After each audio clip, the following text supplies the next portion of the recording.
could not be more appropriate. The diffusion of connected digital technologies in recent decades allows for new ways for people to participate in society, pursue opportunities, interact, and enjoy rights and freedoms.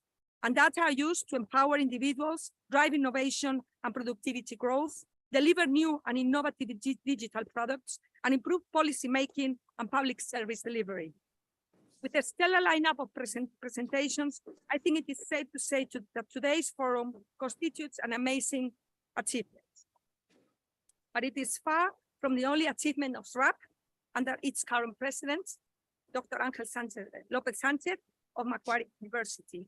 I think that I am allowed to announce that after the wonderful inter-university conferences organized by Macquarie, SRAP, and the Instituto Cervantes, Macquarie University has joined a new program of co-supervision of PhD students alongside Spanish universities.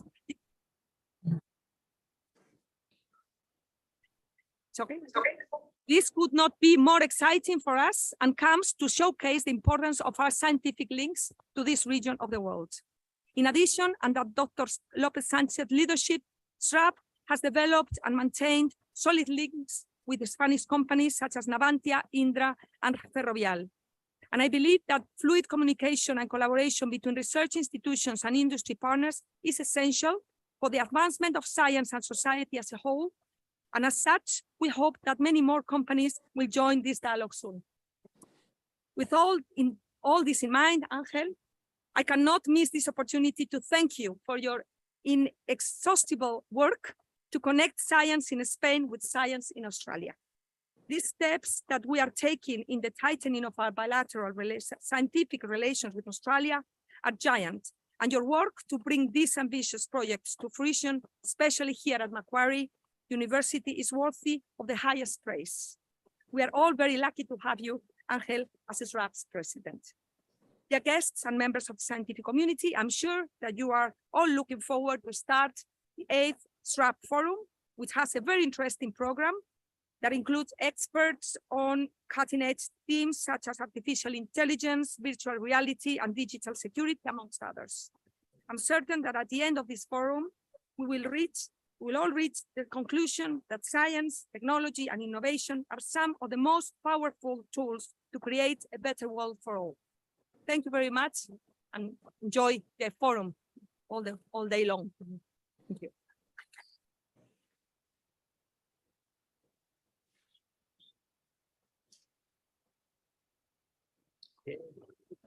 Yeah, thank you very much, Alicia, for this kind word to my profession and to SRAP. And I can say that it is just amazing collaboration going together and the strong support that we have had from the very beginning. Spanish embassy and Spanish policy. But remember that SRAP, the P from SRAP, it is not only Australia, it is Pacific. It is my privilege for the very first time in the Research Forum, in the SRAP Research Forum, to have online His Excellency, the Ambassador of Spain in New Zealand, Miguel Pauta. And yeah, so please, I welcome you to say some few words. Let me try to put you in here in order that we can all see you. And thank you very much. Okay, good morning or good afternoon here from this island in the further southern Pacific. Do you hear me well? Yes, we can hear you well. Gracias. Buenos días. Thank you very much. I'm very pleased, I must say, I'm very pleased to attend the opening of this 8th forum, which I'm sure will be very fruitful and successful for all participants.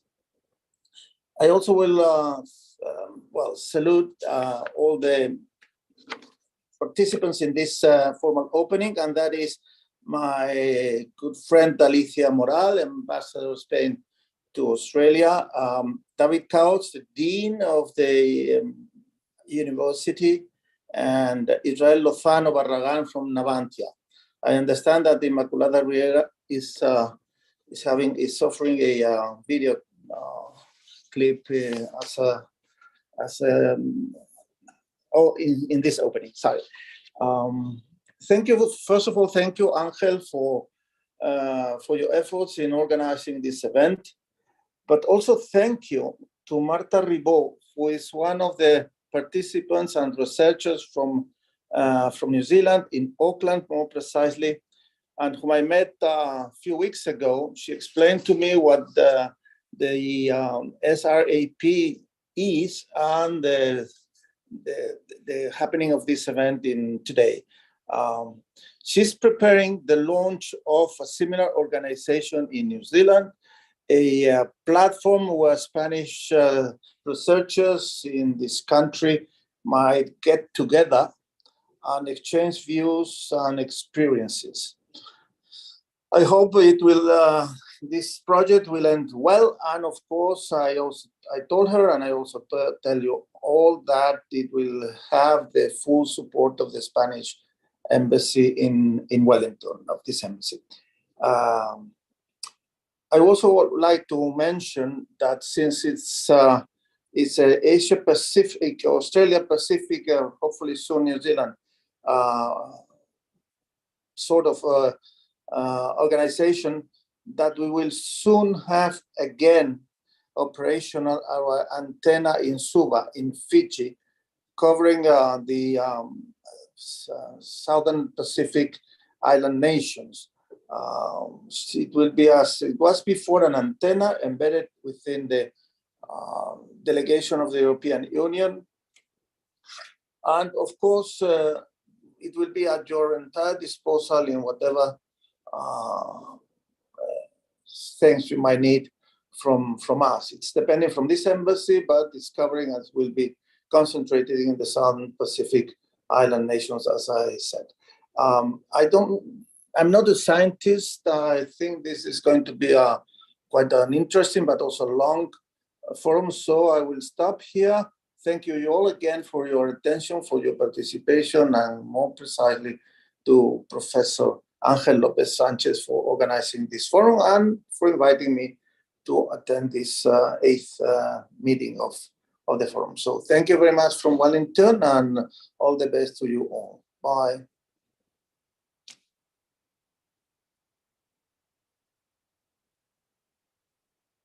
Thank you very much, Miguel Bauza, for this very nice work. And yes, indeed, we are really looking forward to the collaboration, increasing also the activities in New Zealand and the Pacific Pacific Islands. So we will continue working on that. For the next opening, so with the Dean, Executive Dean of the Faculty of Science and Engineering, Faculty of Science and Engineering, directly. Thank you.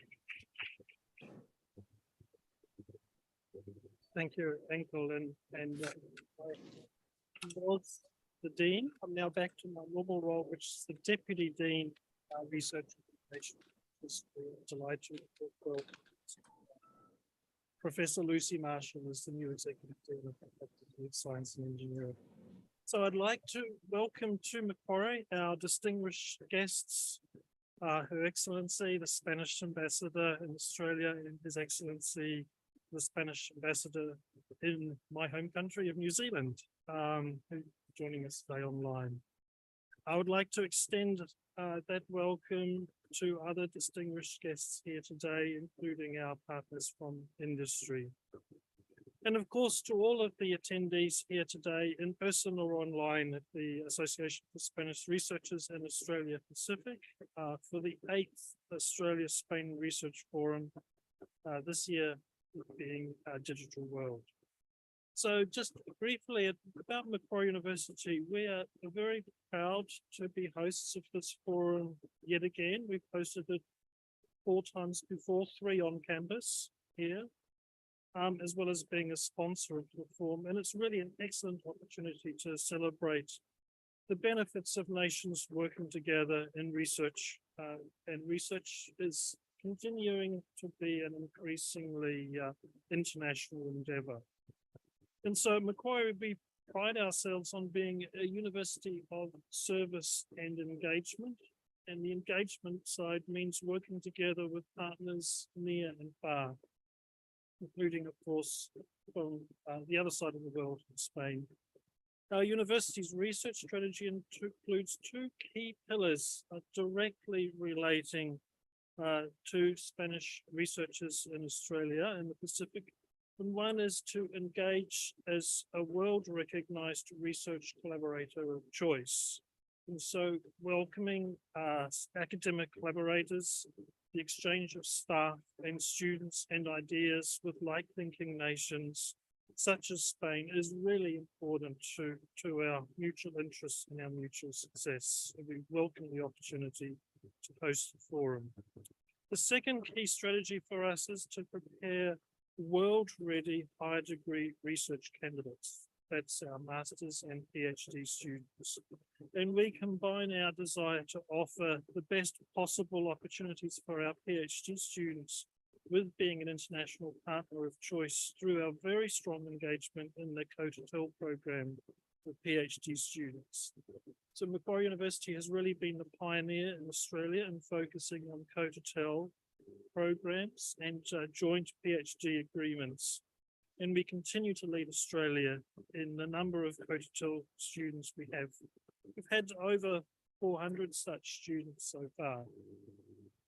So these programs are really a wonderful opportunity for PhD students to complete a PhD across two nations, with the students spending at least 1 year here in Australia and at least 1 year in the overseas partner university. This is not only life-changing opportunity and experience for students, it's really a very effective way of building collaborations overseas, including, of course, with our collaborators in Spain. And I can speak from experience of supervising the COTETEL students. It's really a wonderful scheme. And I would encourage all universities across Australia to really embrace the opportunities that COTETEL and joint PhDs offer. It's one of the strongest ways of building partnerships between nations in the research space. Also, being a research collaborator of choice refers to our desire to partner with industry, including with Spanish companies such as Ferrovial Australia, where Macquarie University is collaborating on a project to host the database for a new generation of instruments for the 10.4 meter Gran Telescopio Canary. And this project involves researchers from Macquarie, led by Henkel and others, from our AAO Data Central team, including a new postdoc and PhD students in data science and software development. I would really like to take this opportunity to thank Ferrovial Australia for their valued partnership on this project. And like all universities in Australia, we really are all looking for opportunities to work together with industry to solve real world problems. Universities have long not been ivory towers of academics. We really want to engage internationally and with industry, and we're very well placed across Australia to work with companies across the globe. So this is the 8th Australia-Spain Research Forum, provides a really good opportunity for our researchers to network with each other and with the community and industry partners, and to promote research conducted in partnership between Australia and Spain.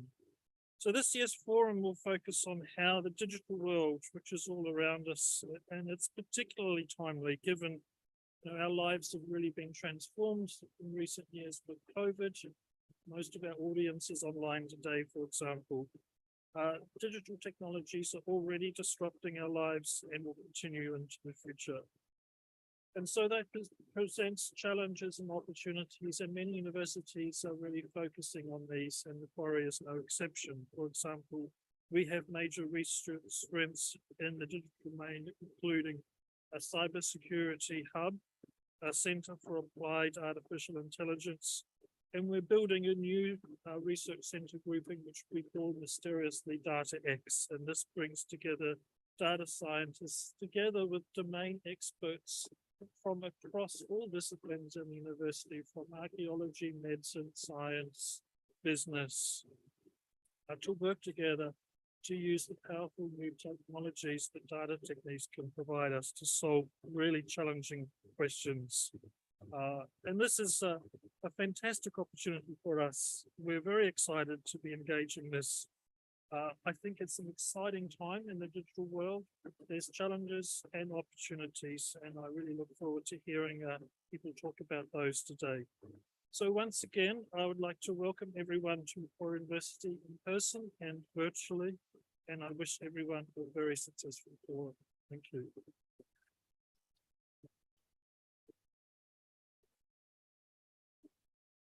Thank you very much, Professor David. Let me go next.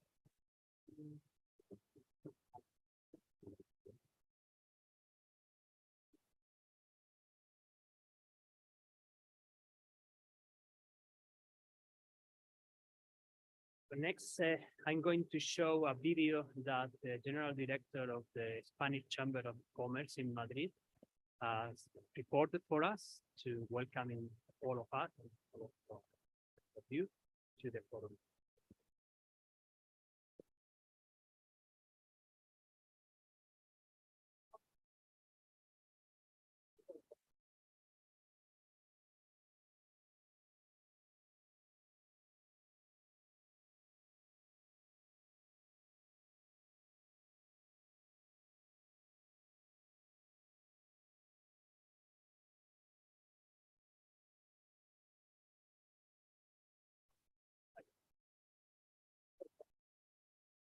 Dear friends, dear Ambassador Alicia Moral, it's a pleasure to greet you again, Spanish Ambassador in New Zealand, Miguel Bauzá, President of the Research Association, Ángel López Sánchez, and dear Luis Salvador, founder and driving force of the association. Thank you, Ambassador, for your Alicia Moral and your vision. It's a pleasure. I would also like to send a warm Spanish Ambassador in New Zealand, my appreciation to the companies, President of the Research for your Association, Ángel López Sánchez, and dear Luis Salvador, founder and driving force of the association. Thank you, Ambassador, for your Alicia Moral and your vision. It's a pleasure. I would also like to send a warm Spanish Ambassador in New Zealand, my appreciation to the companies, President of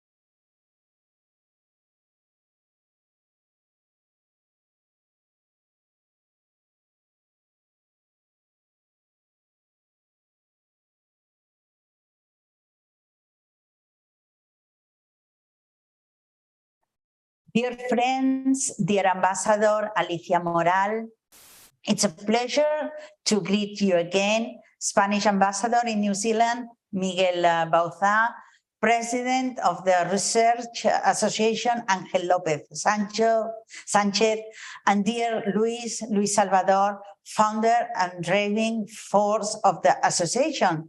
Thank you, Luis, for your energy and your vision. I would also like to send the warm greetings and express my appreciation to the companies and the Macquarie University for your commitment. I send you a warm embrace from Spain and our Chamber of Commerce. It's a pleasure to share with you some brief words and above all, express our appreciation for the excellent work done by the association and for the value that you bring to our science and our country. And our last visit to Australia, accompanying the Minister for Industry, Commerce and Tourism, I had the privilege to know the work carried out by the association. Initiatives like the Spanish-Australian Research Forum that you hold, and events such as the Malaspina Awards in the Academy of Australian Science in Canberra contribute to reinforce our bilateral relations beyond the scientific and academic fields.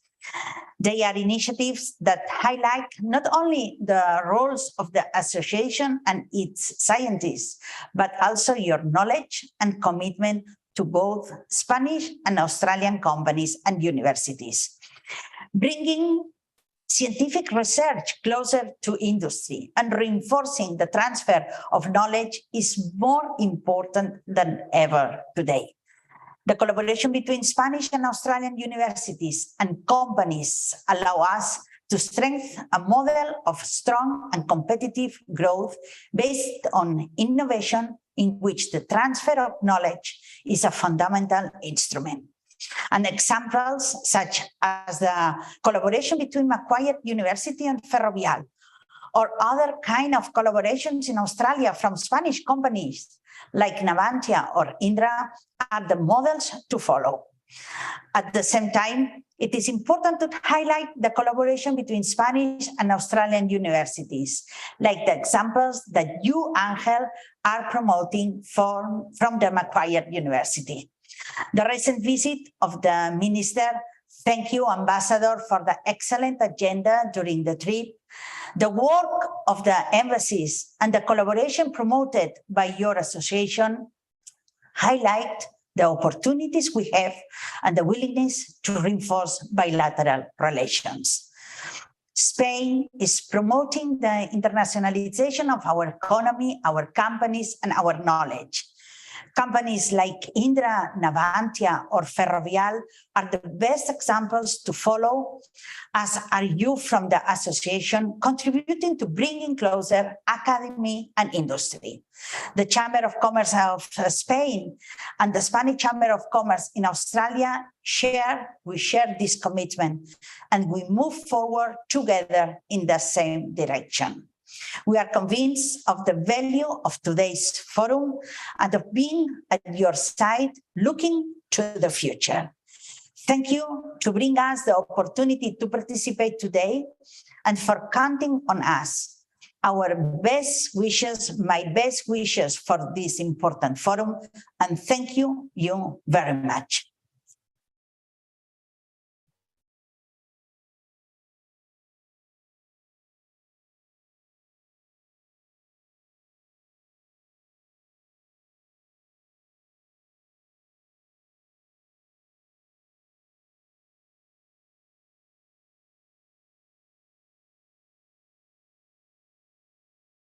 Us today because he has to get a flight to, I think, to Spain. He was with us the other day during the Malespina Award, and we will mention a couple of things about that. But please, come to the stage. Okay, thank you. Thank you for giving me the opportunity to say just a few words, really improvise a few words because I didn't prepare anything to ambassadors. I would like to say that SRAP is more than an association for me. It's a group of friends because I met them 3 years ago. I think personally that they are doing a great thing. Something that came to my mind is when I was young, I was at university, we tried to organize something, and we organized an association, and the focus was promote the science in our university and also in the area where we live. So I know the difficulties that they have, because it's really difficult to start from scratch something and to be in a position right now where I think SRAP is doing a great thing, is doing a lot of activities. And now as the Navantia CTO, I should say that Navantia is committed with the university. We would like to support the university. We will be more than happy to support the capital program. We have also agreements with the universities now, so we can announce that we have created an institute with the UTS here in Sydney. So I guess it could be inaugurated maybe mid next year. And the intent is to innovate, and we think that the universities are the source of knowledge, and they can help us to grow in our business. So just finalizing saying that the question that came to my mind now is is really the digital world used for the people, of course, for the industry. That's clear. And I'm very excited to be here because I guess I could learn something from them. Thank you very much, everyone.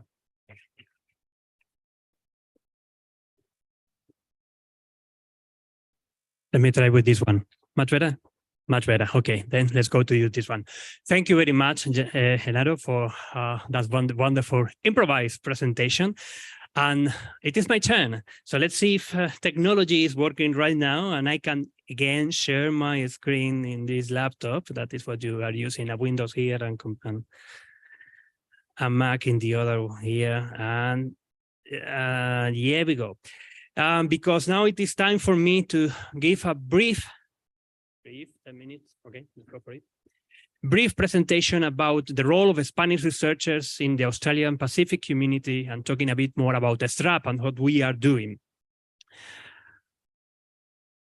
Just for a start, remember that the SRAP is an independent and no-profit organization without any political affiliation that was created in 2015 by and for researchers and science workers in all branches of science, culture, and art. And that is the reason we are not only scientists, but researchers. We are more than that. We right now have around 250 researchers as part of our association. Remember that we were created only 7-8 years ago. More than 30 disciplines, including chemistry, biology, physics, architecture, history, arts, math, engineering, computing, anthropology, social sciences, medicine, many more, probably that I'm forgetting here. We have an excellent gender balance. Actually, we have more female than male in our association, and 7 delegations: the New South Wales, ACT, Victoria, Queensland, the recently created delegation in Western Australia, and the New Zealand delegation, and also newly created, the South Pacific Islands delegation, because we also have some few members in Vanuatu and in Fiji. And we are founder members of RISEX. We have our mission, that is to disseminate science and facilitate collaborations to increase the impact of our research and enhance the cultural enrichment of our society, as it is very nicely now shown in our new banner. Please enjoy it. And we also have some few new objectives that we have identified during many discussions and meetings that we have had the SRAP member during the last few months.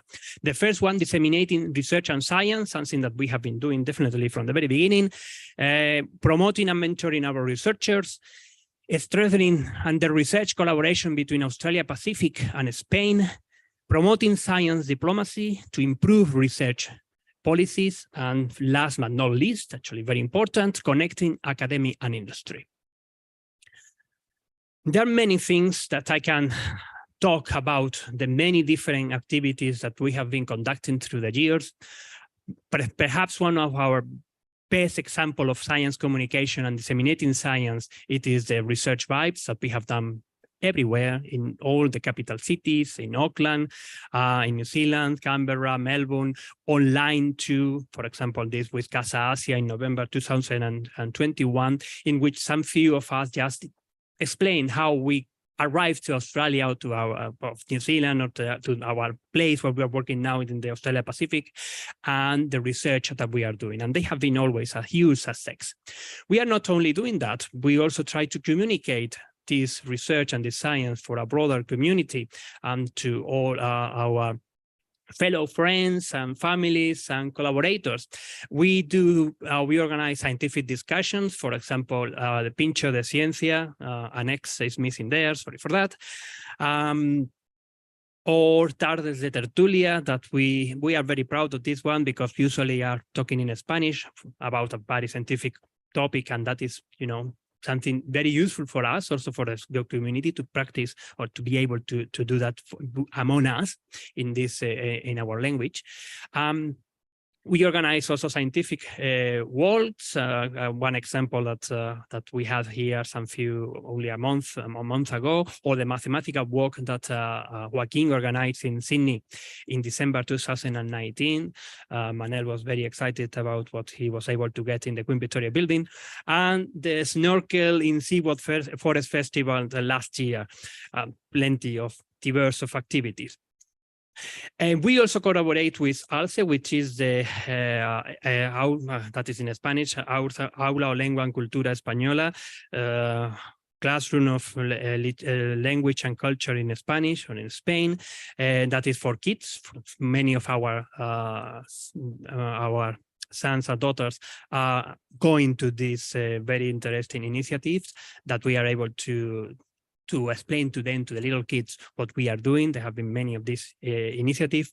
And we also organize networking events. For example, that one that I also organize from time to time, that is Stargazing at Sidon Spring Observatory. That is a fantastic weekend that we spend together at Sidon Spring Observatory, enjoying the night sky, visiting the facilities, and so on. For National Science Week, we always organize some few events, particularly in collaboration with Instituto Cervantes Sydney. These are the 3 events that we organized in 2022.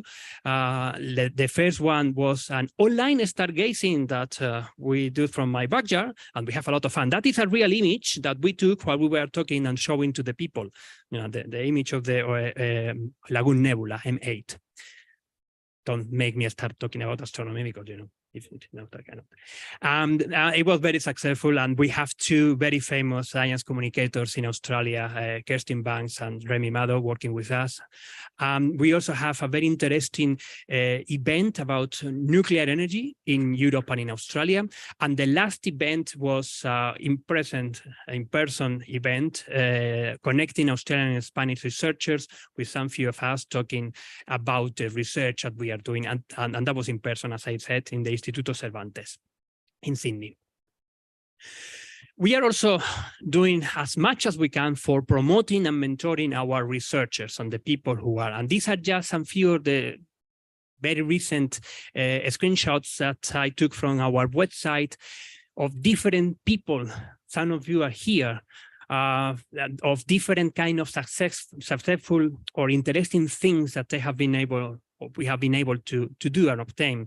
I cannot go on into the detail. I would like to emphasize 2 quick things. Congratulate again Professor Luis Salvador Carulla for the 2022 Tom Trower Award. Congratulate Dr. Teresa, not Dr. Teresa Uvide, but Associate Professor Teresa Uvide, because she has just been promoted to Associate Professor. And, well, many of other things, including a funny article if you want to know why I'm so crazy in this country about seasons. Anyway, that is another day. Part of the promotion of our researchers is also promoting the delegations that we are having in SRAP. And as we mentioned, and we have already the Spanish ambassador in New Zealand had mentioned, we have a very active delegation in New Zealand that was created in 2020, thanks to Dr. Marta Ribot, who she will be talking later this afternoon, and I'm really looking forward to her presentation about the digital soil of the seafloor. It is based on Auckland, with members in Wellington. They have several meetings in 2021, a very interesting research bite into March 2020 online, and it is fully supported by the Spanish Embassy in New Zealand, that we are really grateful for that. Another thing that we are doing for promoting our researchers, it is the very new award that we have created, the SRAP Fundación Ramón Areces Early Career Research Award 2020. The winner will be announced today at 4:15.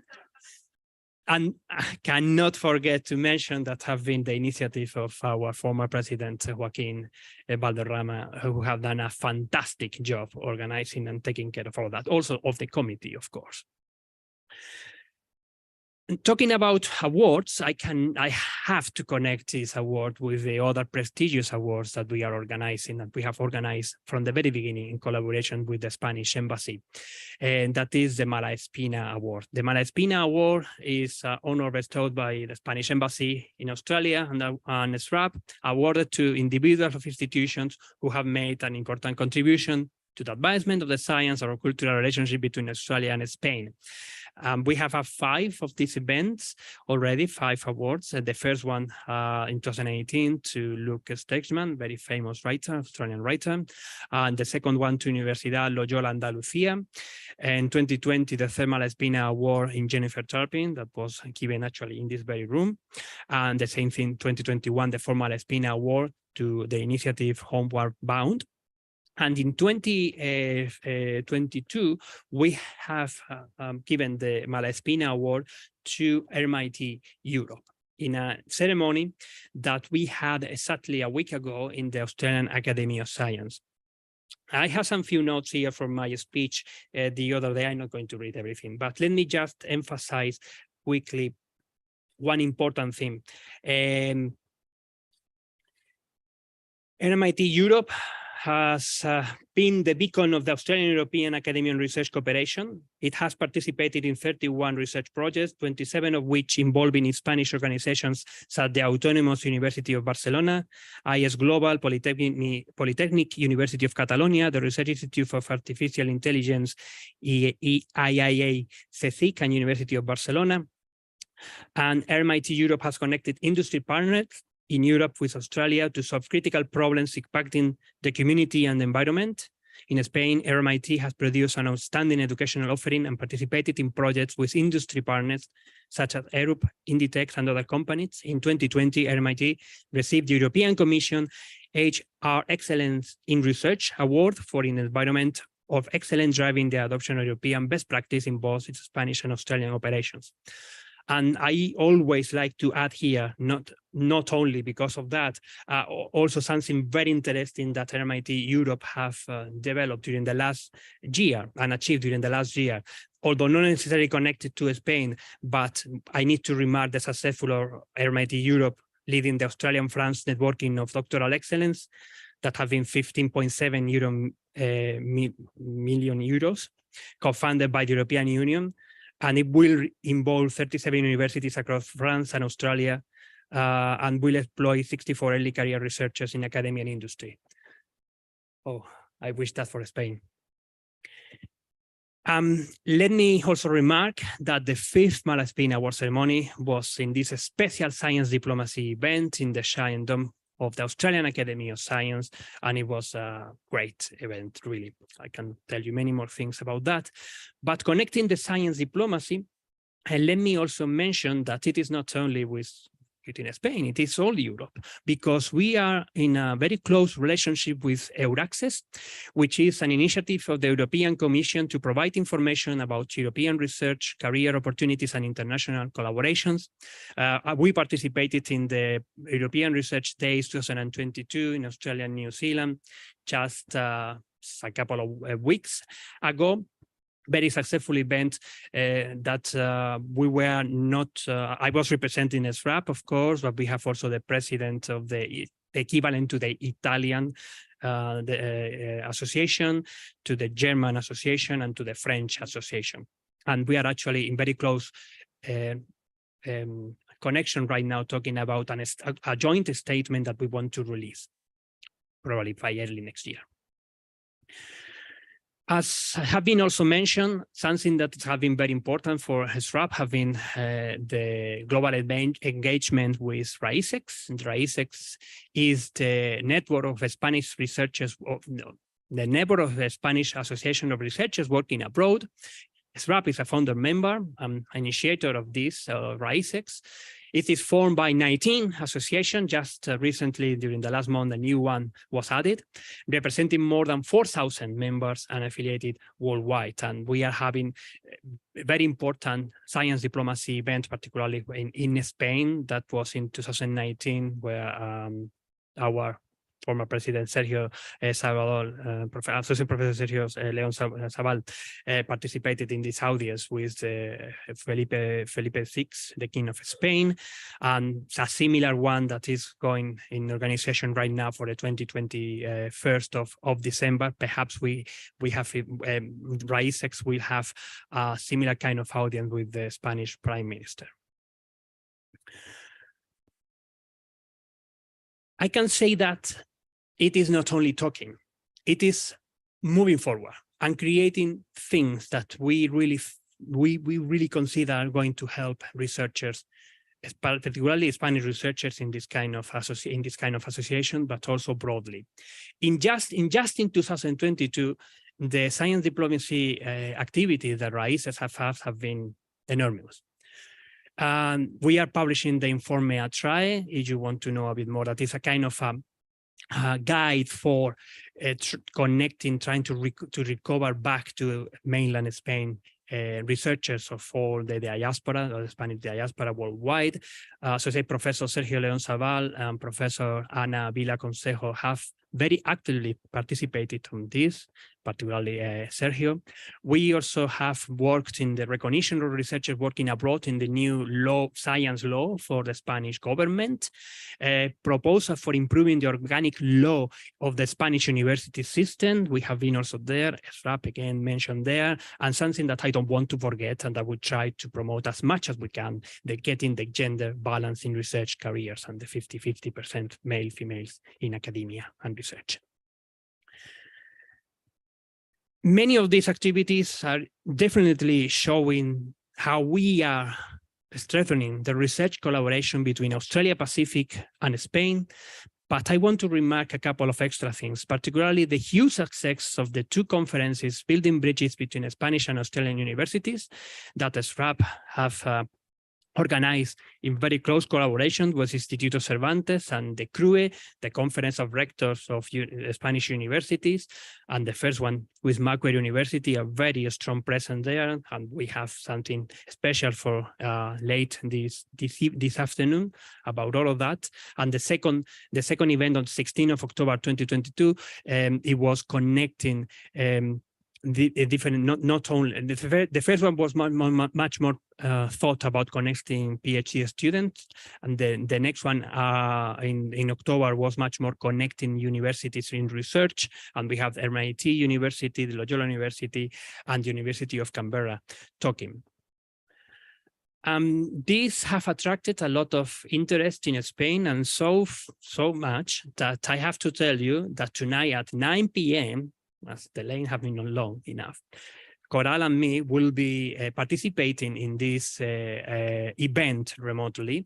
Good practice promoting internationally the Spanish university system that we have been invited by the Conference of Rectors in Spain, talking about this project that we are promoting here at Macquarie University. Because really, right now, there is not a better moment for increasing the collaboration in research between Australia and Spain. My fellow SRAP friends, they have seen this slide a couple of times, insisting me during this year, some few times, but I have to say it here. At the beginning of the year, the Australian government released two priority collaboration areas and partners with investment to boost Australian science and technology, identifying 4 areas: advanced manufacturing, hydrogen production, artificial intelligence, and quantum computing, very related to what we are doing today, RNA, including mRNA vaccines and therapies. Spain appears in 2 of these blocks. Only the US appears in 3, and we are in the same level that countries like the UK, Japan, and France. So we are Spain, the collaboration with Spain, it is in the top 5. Right now, and we really need to use that to work more closely together. See that one to go. Working my, there it is. Yeah. Oh, come on. Well, you already saw that, because the other thing that we have been moving very, very strongly, particularly during the last few years, have been the connection between the researchers and industry collaborators. And that have been very, very evident in our research forum, with particularly, for example, today with the collaboration of Indra, who is sponsoring the forum, and Navantia sponsoring the Malaspina Award. But it has been much closer than that, because it has been not only appearing in, if it want to go, yeah, it will go. It is having not only doing these networking events and participating with that, but really moving forward this kind of collaboration to do something a bit more.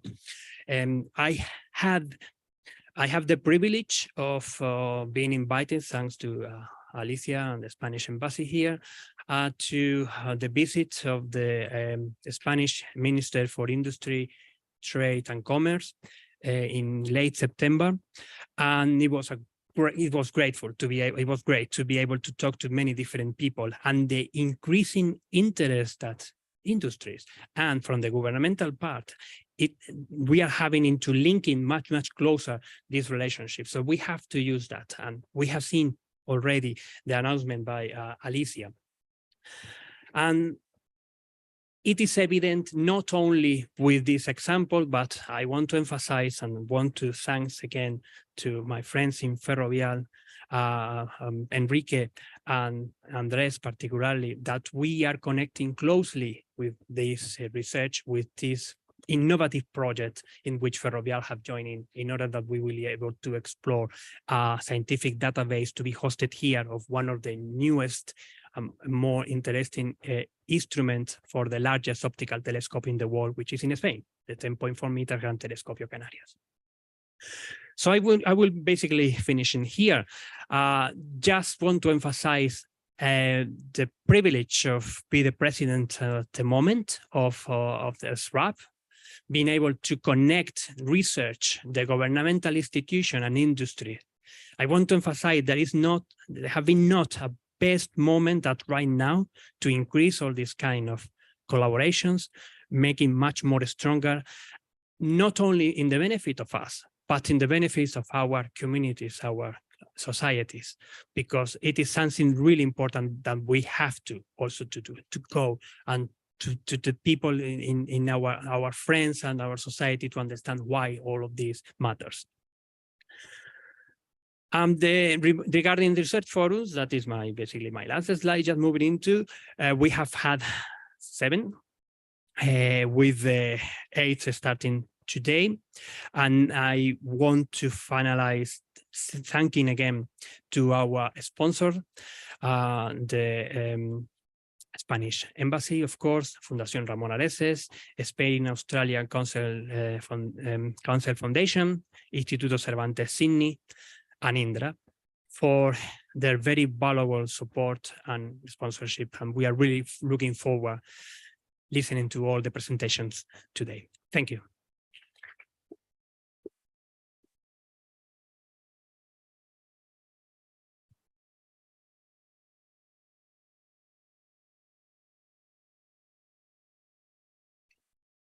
Thank you, everyone. Thank you, Angel. Thank you, everyone who is listening to us online or live.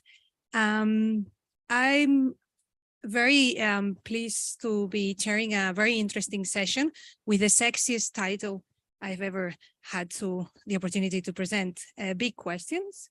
We're a bit late, but everyone will have their 10 minutes. I've prepared for the speakers some timing sheets, and I'll be sitting in that corner, letting you know when it's like 10, 5, and 1 minute.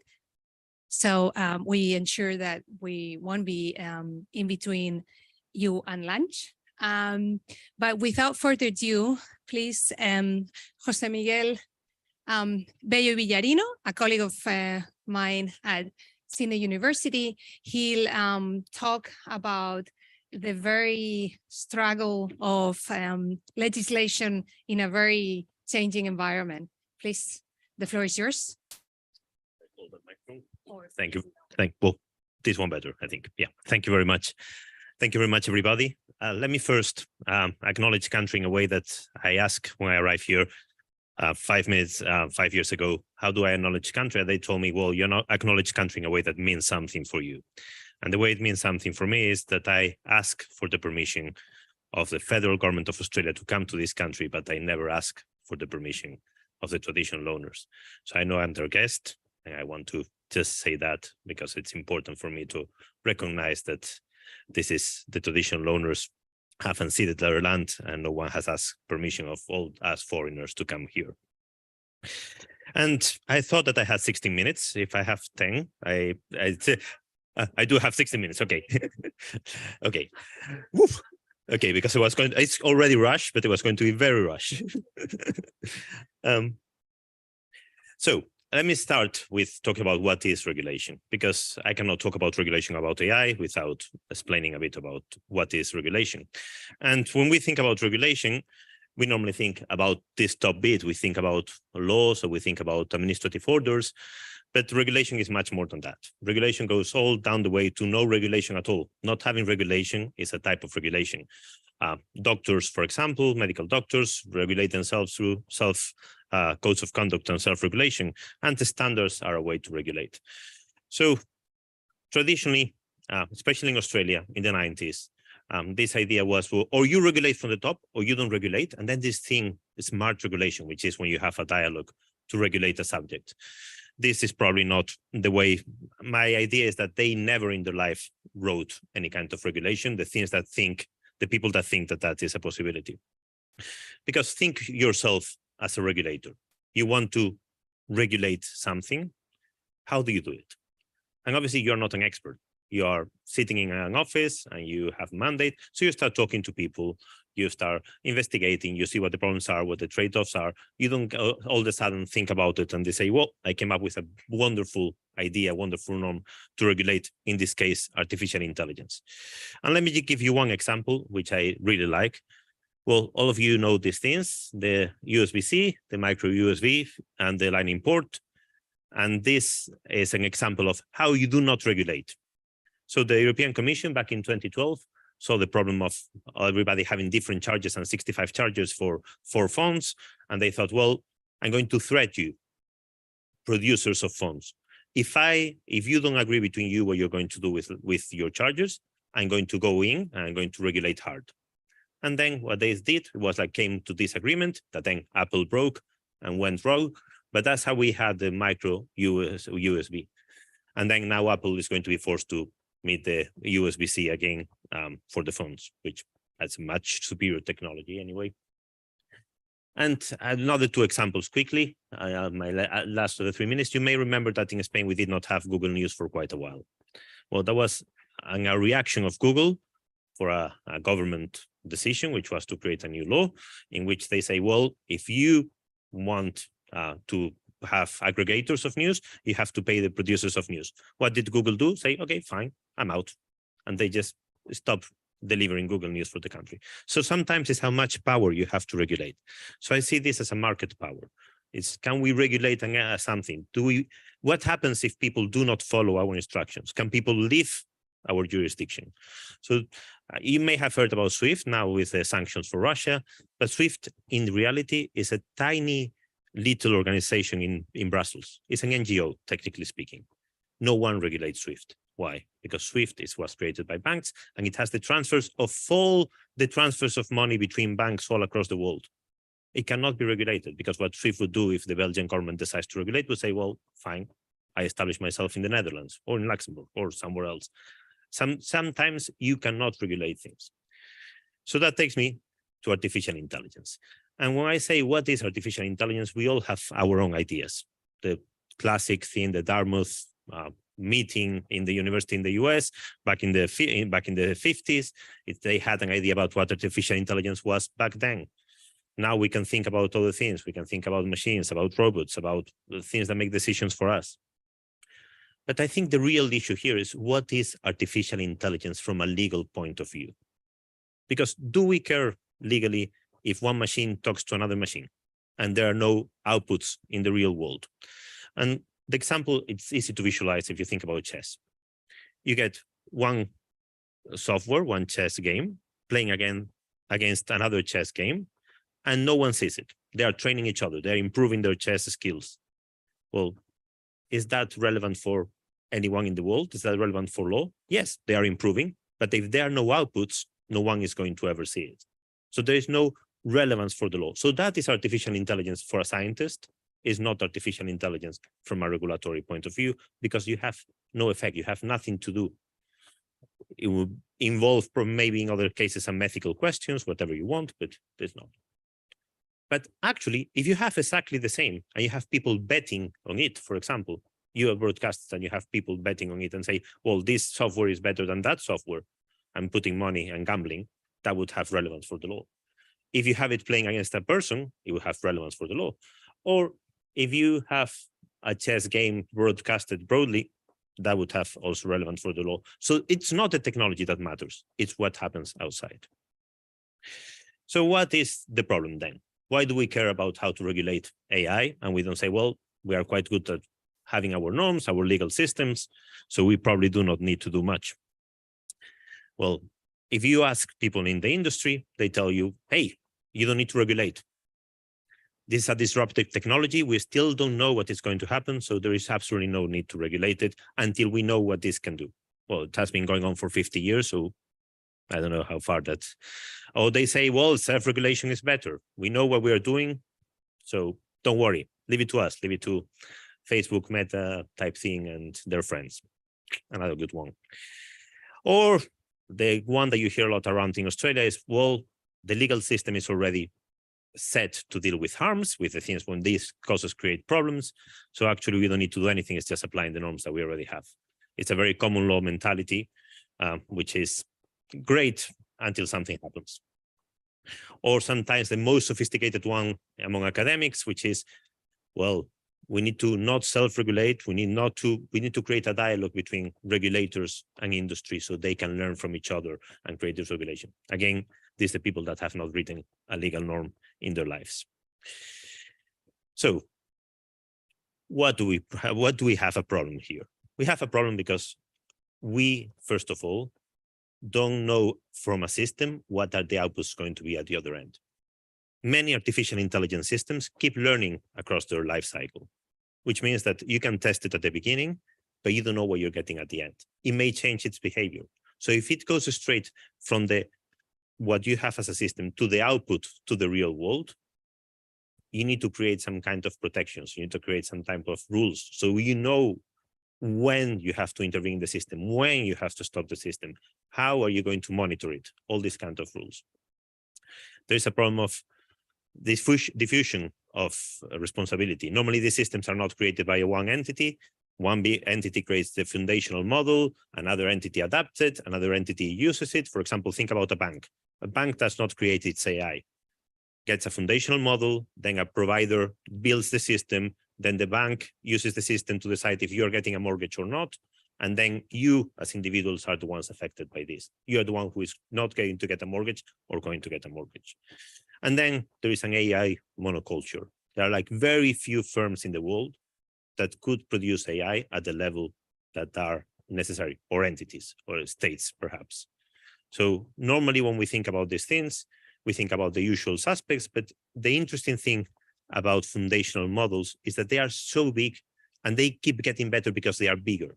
You know, when people teach you economics and they tell you there's this law of diminishing returns. So you keep investing. At some point, when you keep putting money into it, well, the money doesn't pay back as much. Well, that actually is great as a theory. In artificial intelligence, it doesn't work. The bigger the model, the more money you put into it, the better it is. And the biggest models right now are like probably 6, 7, 8, 20 biggest models, foundational models that are used, then adapted for other purposes. And they cost an awful amount to train it. We're talking about in the hundreds of millions, not the tens. So, and now I have favorite problems that I'm going to leave to the afternoon conversation, which do please ask me about thermostats and the admission systems for US universities, because that's quite an interesting one to talk about.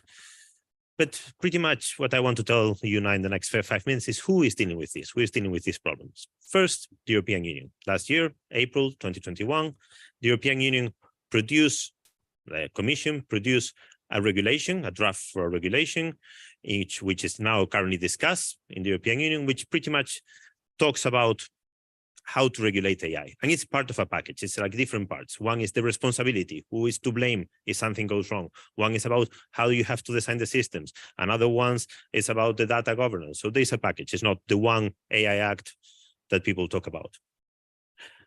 But pretty much I'm going to focus on the idea of the EU. The EU thinks that the problem is not the system, the problem is the risk. So what it tries to regulate is this going to create a lot of risk, very little risk, or so much risk, so something for the fundamental rights, human rights, that we need to prohibit it now? For example, systems that directly monitor people 24/7 to create a social credit system. So social credit meaning if you go to the government and you talk to them, I want to do this, they check how have you behaved in your digital life before, and they say you're in or you're out. That is kind of inspired by what is happening in China. It's not like that, but they say the EU says that should not be allowed in any case. Systems that of facial recognition that monitor you 24 hours a day, so that it can track you everywhere you have been for no purpose and just the mere tracking. The European Union says that it should not be allowed at all. These are the unacceptable risk ones. Or some others that are like so irrelevant. For example, what are you going to watch on Netflix? That is artificial intelligence. So if a recommendation system gives you the wrong recommendation, the risk is so low. What are you going to waste? An hour and a half of your life watching the wrong movie that you think, well, it recommended this, but I should have preferred something else. It's not that you're going to suffer much out of it. But most of the regulation talks about these high-risk systems, which are systems that can have a purpose, can be useful, but they also can affect you in certain ways. For example, admission systems for university. Yes, it sounds a great idea to use artificial intelligence for that purpose, but obviously it can go wrong. So pretty much what the EU says is you have to test the system enough according to certain standards that we know what to expect from the system. The problem is the system keeps learning. So it's about the residual risk. What risk is going to be left once you test it and once you know about it? What is going to happen across its life? How is it going to affect you at the other end? And they have the idea that, well, we can develop standards, industry can.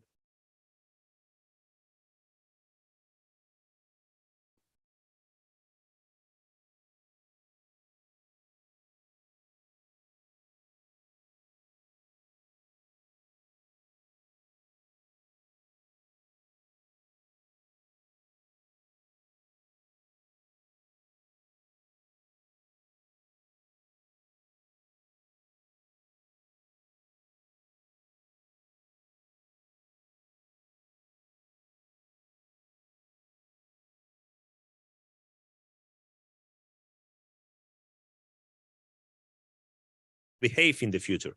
But the idea of these standards is that they are voluntary. So industry, producers of AI, users of AI systems can decide to follow them or not.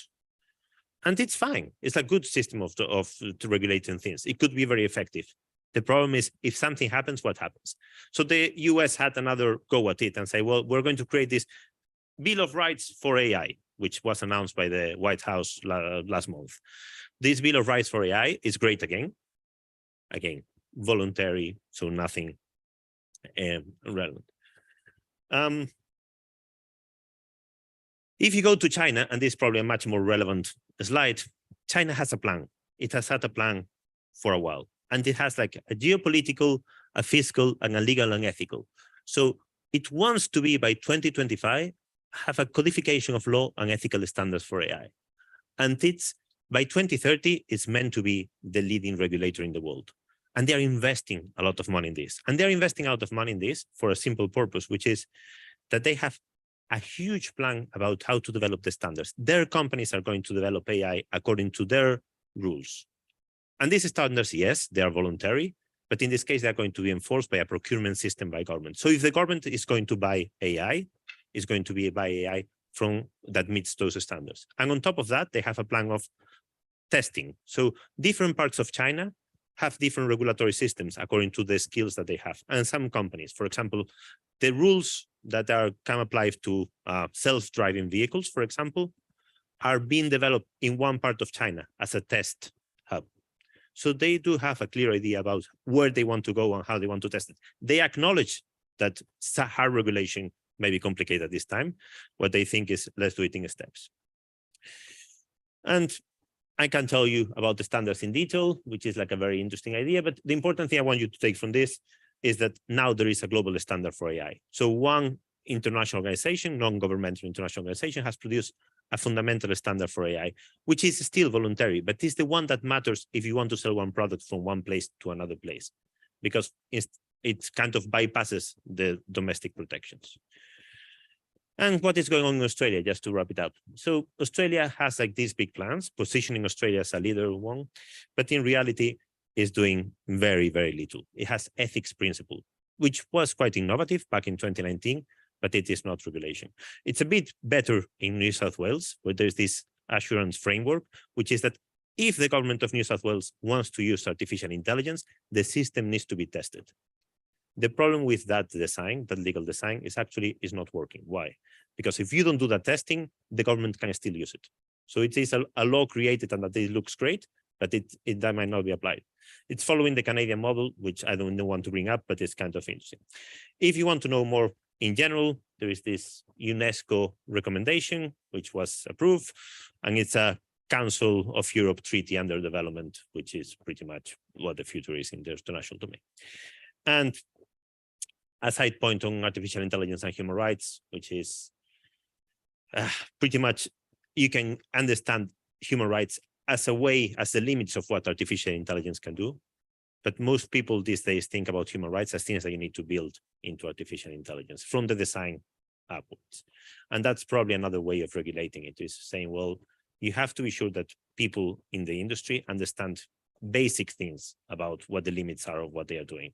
And if those basic things are understood, then you would get better AI. And it's my 60 minutes, and I'll leave it there. Thank you very much for your attention.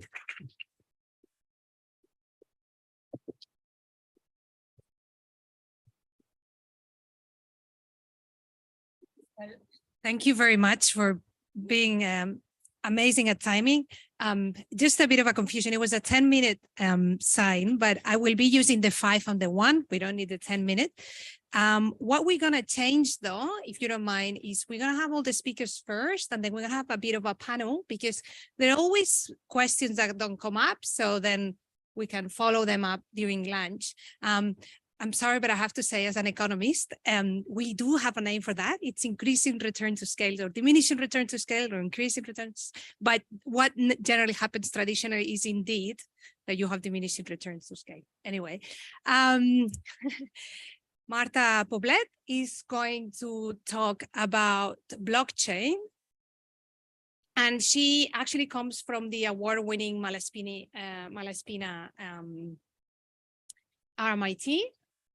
So it's great to have a representation here as well. Yes, and then the next speaker can use this one.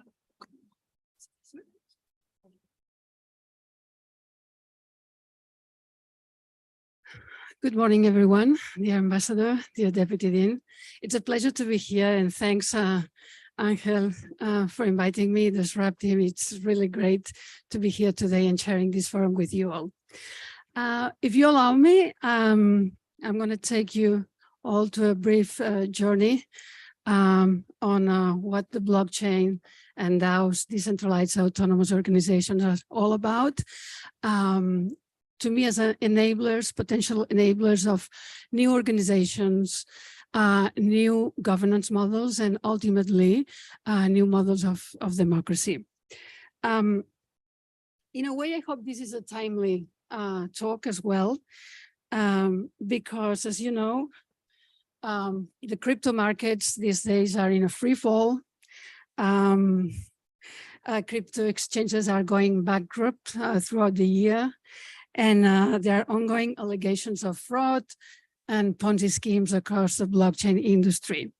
And so the debate on social media is intense. I couldn't help myself to contribute with this meme. If you have read Nassim Nicholas Taleb, the author of The Black Swan, and a staunch critic of cryptocurrencies and Tintin comics, you will have a little bit the temperature of the debate on social media and notably on Twitter. But I think that cryptocurrencies, you will agree with me, are just part of the picture. And it's also fair to say that the underpinning technology, the blockchain, has fostered innovations that may have an impact in the years to come.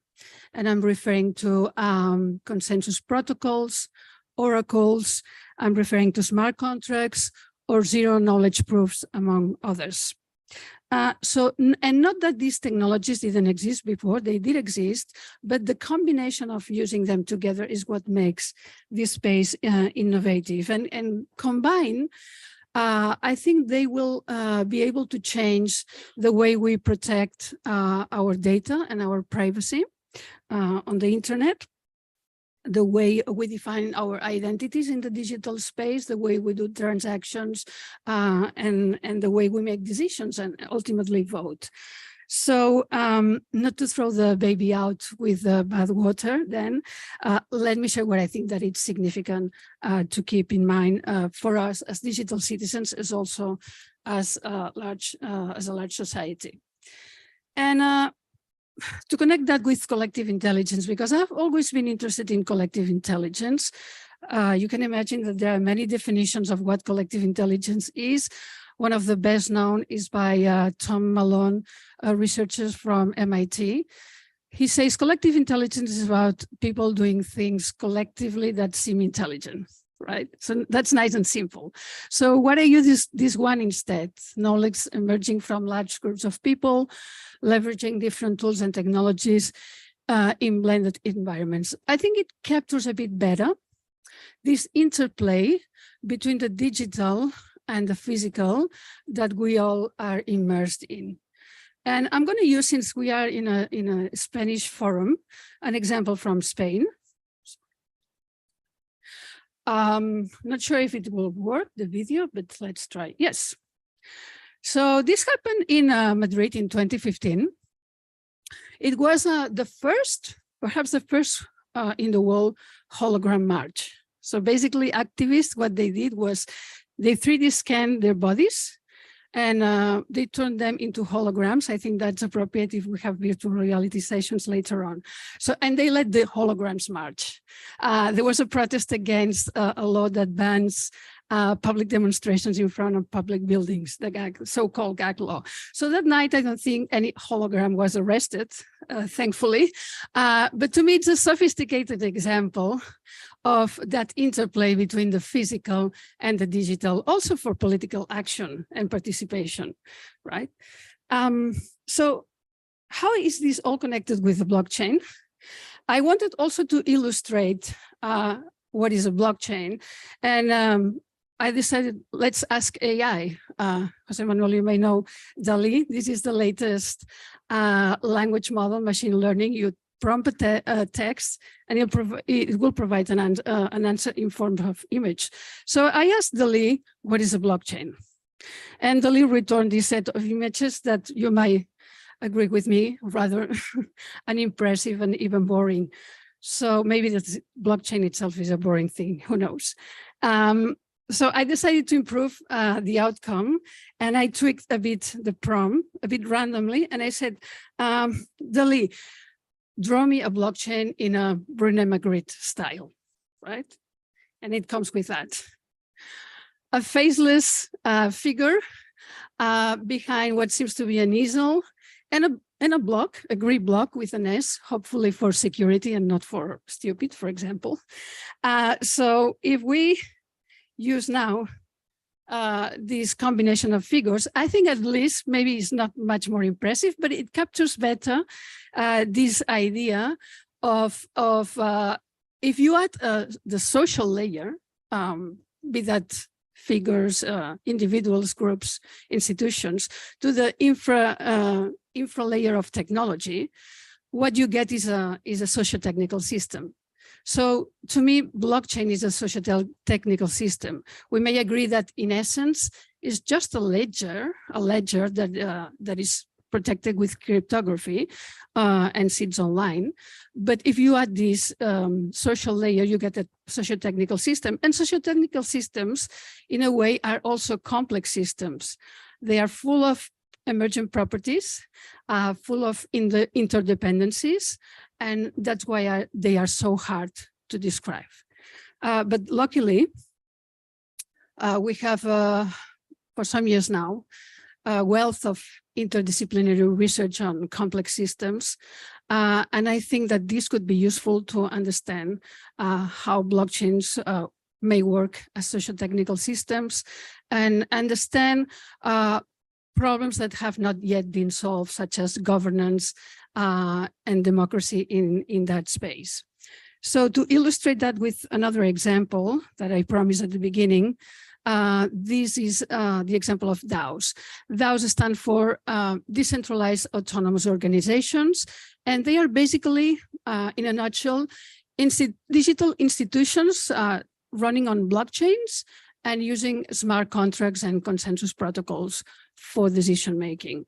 So in the last couple of years, there's been a Cambrian explosion of DAOs across the world. Some of them in the decentralized finance space. Perhaps these are the most well-known, the decentralized finance space. But you find also DAOs in a new area, which is decentralized science. And you have people coming together for scientific joint ventures in the Vita DAO space, that would be longevity studies. In the Cure DAO would be therapies for pain. And in the Bio DAO, people coming together from the biotech space, trying to fundraise new projects that traditional government organizations may find difficult to fund. You may find DAOs in the climate change space. Klima is a DAO that it's trying to tokenize the carbon markets, so to make them more liquid and efficient and reduce carbon emissions into the atmosphere. And also you have DAOs that crowdfund for all sorts of purposes. Just two examples. Constitution DAO last year came together to make a bid for a very rare exemplar of the US Constitution that was being auctioned at Sotheby's.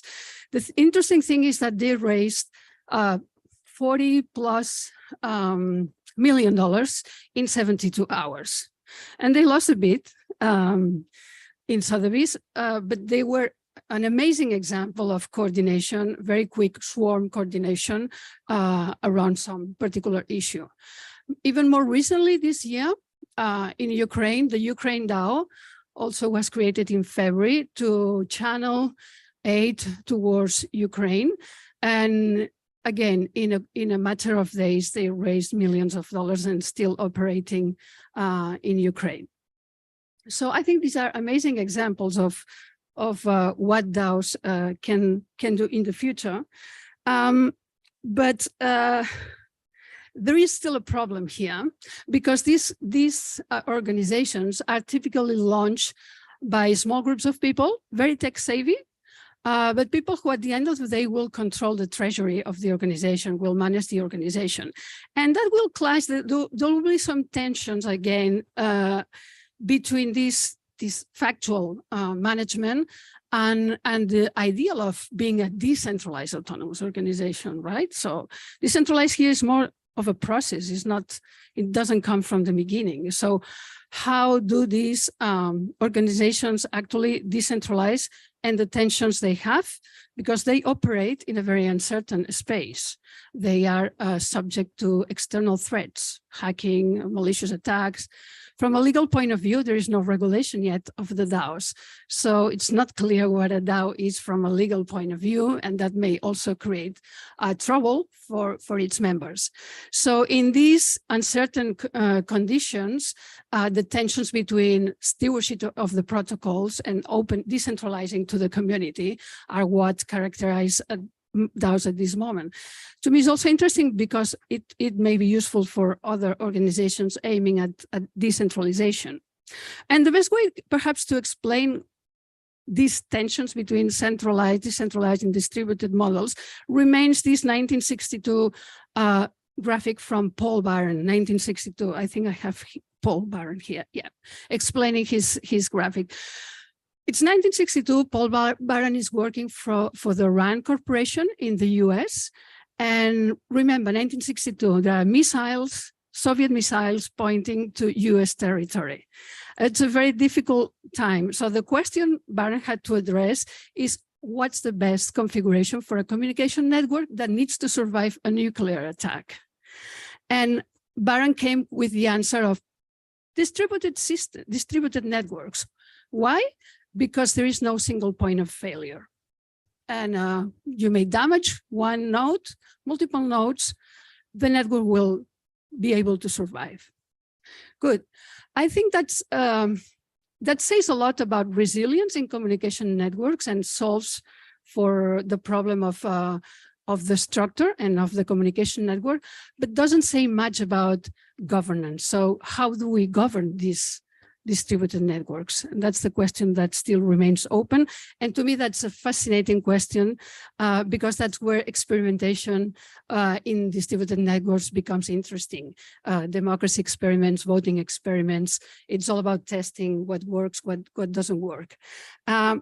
Just as an hypothesis, I suggest that this governance of distributed networks could be fractal. I haven't invented the concept, of course, of fractal governance, but I think that it's very relevant to that space.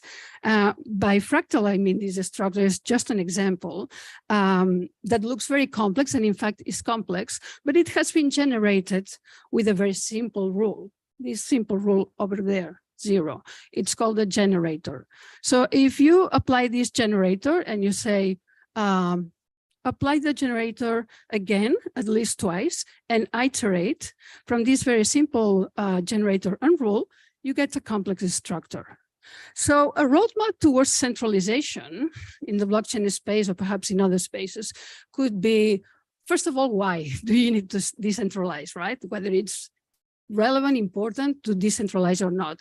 But if that's the case, if you need to decentralize, what's your basic decentralization unit? Because we are not very clear sometimes on what are the basic decentralization units. Then you will need to find which simple rules you will need to apply to develop that process.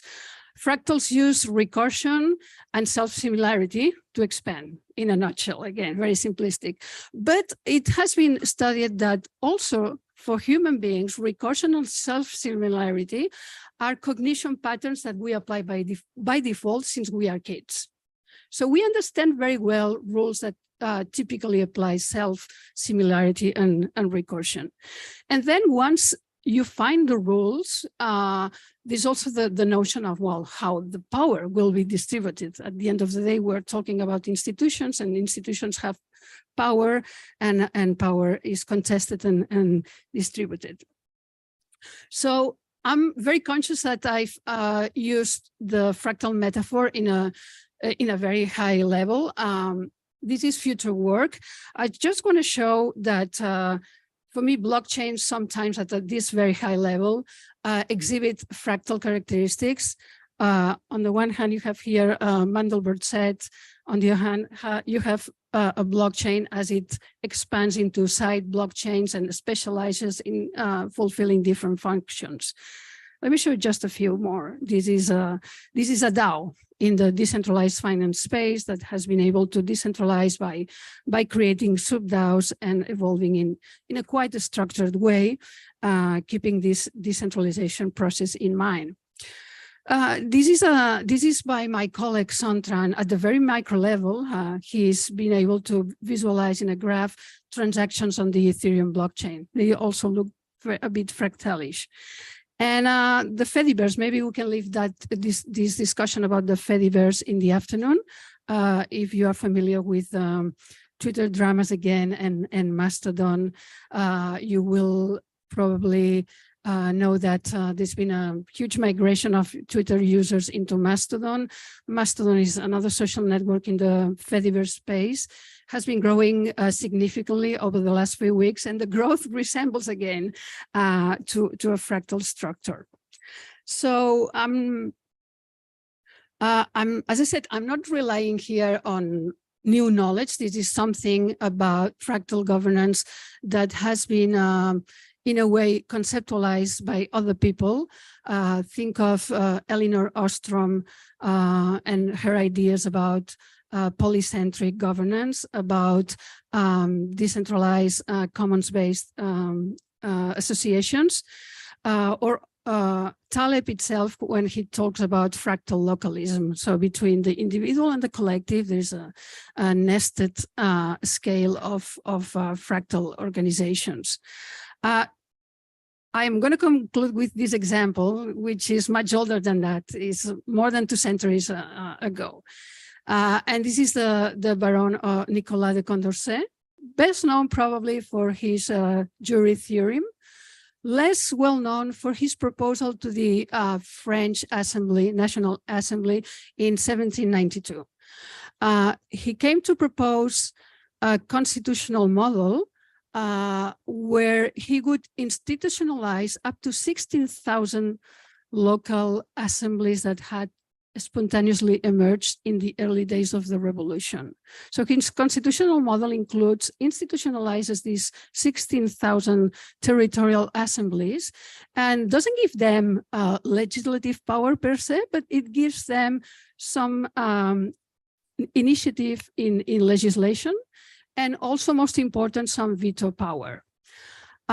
It didn't go well for him. The proposal was never voted in the assembly, so was never adopted. The Montesquieu model that we all know came to the foreground.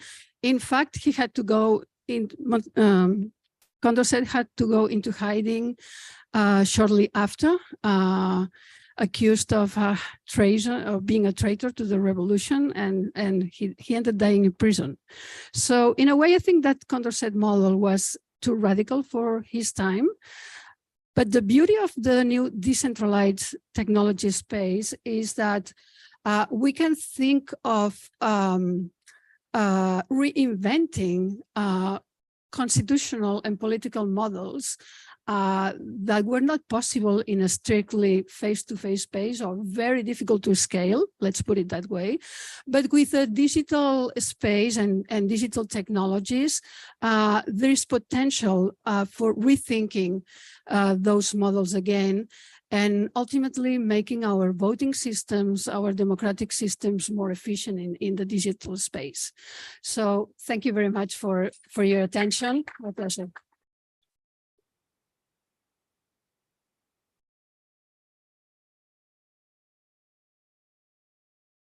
Thank you. Thank you. Thank you, Marta. And actually, it is reassuring to see that you can do a better work than Dali, merging the two concepts, because sometimes these things really are a bit scary. I'm getting old. So next, we're going to have two speakers, and they are going to talk about both astronomy and virtual reality. This is Vanessa Moss and Glenn Rees. And I'm also going to take this opportunity to remind you that if you're interested in the VR session, there's a sign-up sheet outside where you got your badge. I'll give you this, and then you can talk. I was just going to say we moved the sign up sheet from the front desk into the tutorial room, which is just if you come up the stairs to the right, just so we know any last people, there's a few spots, but we can mention that again at the end.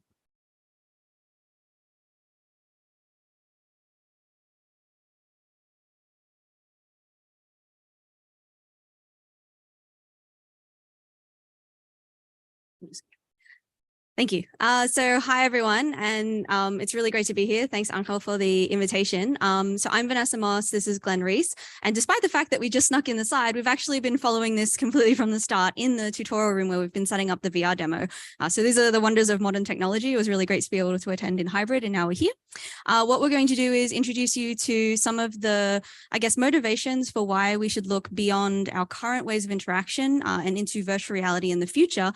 But the first place we want to start with is giving you a bit of motivation for why even think about online, given probably some of our experiences over the last couple of years. So I want to start with a brief vision that's come out of some of the future of meetings work that we've done over the last couple of years. So I'm going to just read this out.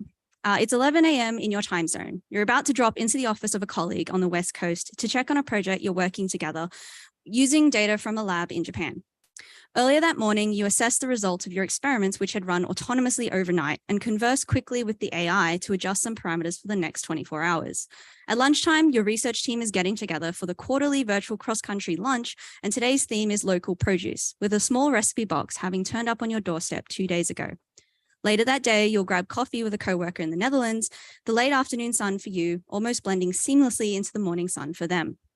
Your last meeting of the day is with your student from South Africa who sent you an excited message last night about the results from their latest simulation, and you'll be meeting in virtual reality to examine the model in 3D, joined by the student's Brazil-based co-supervisor. So the reason we start with this vision is because when you think about it, does this sound like something from a future movie, something like Ready Player One? Does it sound like something that's quite far away? Actually, what we want to convince you with as part of this talk is that this is not as far away as you think. And if you look at Ready Player One, there's actually a little sign that says, have you wash your hands? So maybe it's really close. But what we're going to do today is go a little bit first before we get into the virtual reality, which Glenn's going to cover. We really just want to give you a bit of a pitch for why online is even necessary. Why should we think about online as we look towards, okay, moving on from this current severity of the pandemic? What does the future look like as we talk about what back to normal looks like? And so I wanted to remind everyone that 2 years ago, before the pandemic really took over, one of the things that was on the mind of a lot of East Coasters was, is this our future? Everything was on fire. A lot of houses were destroyed, and we were really living the effects of climate change. We were starting to see, okay, this is what the coming decades are going to look like. We need to change our practices. What does the future look like? How can we adapt? And so when we can compare that to what the old normal looked like, these are the flight paths across the world, all of the airports plotted by Python maps, it's open flights data. And this isn't even the density of flights that happen, these are just the flight paths. So is our old normal the right normal? Is this the only way that we can actually move forward as a community? Is this the only way that we can collaborate with others and interact?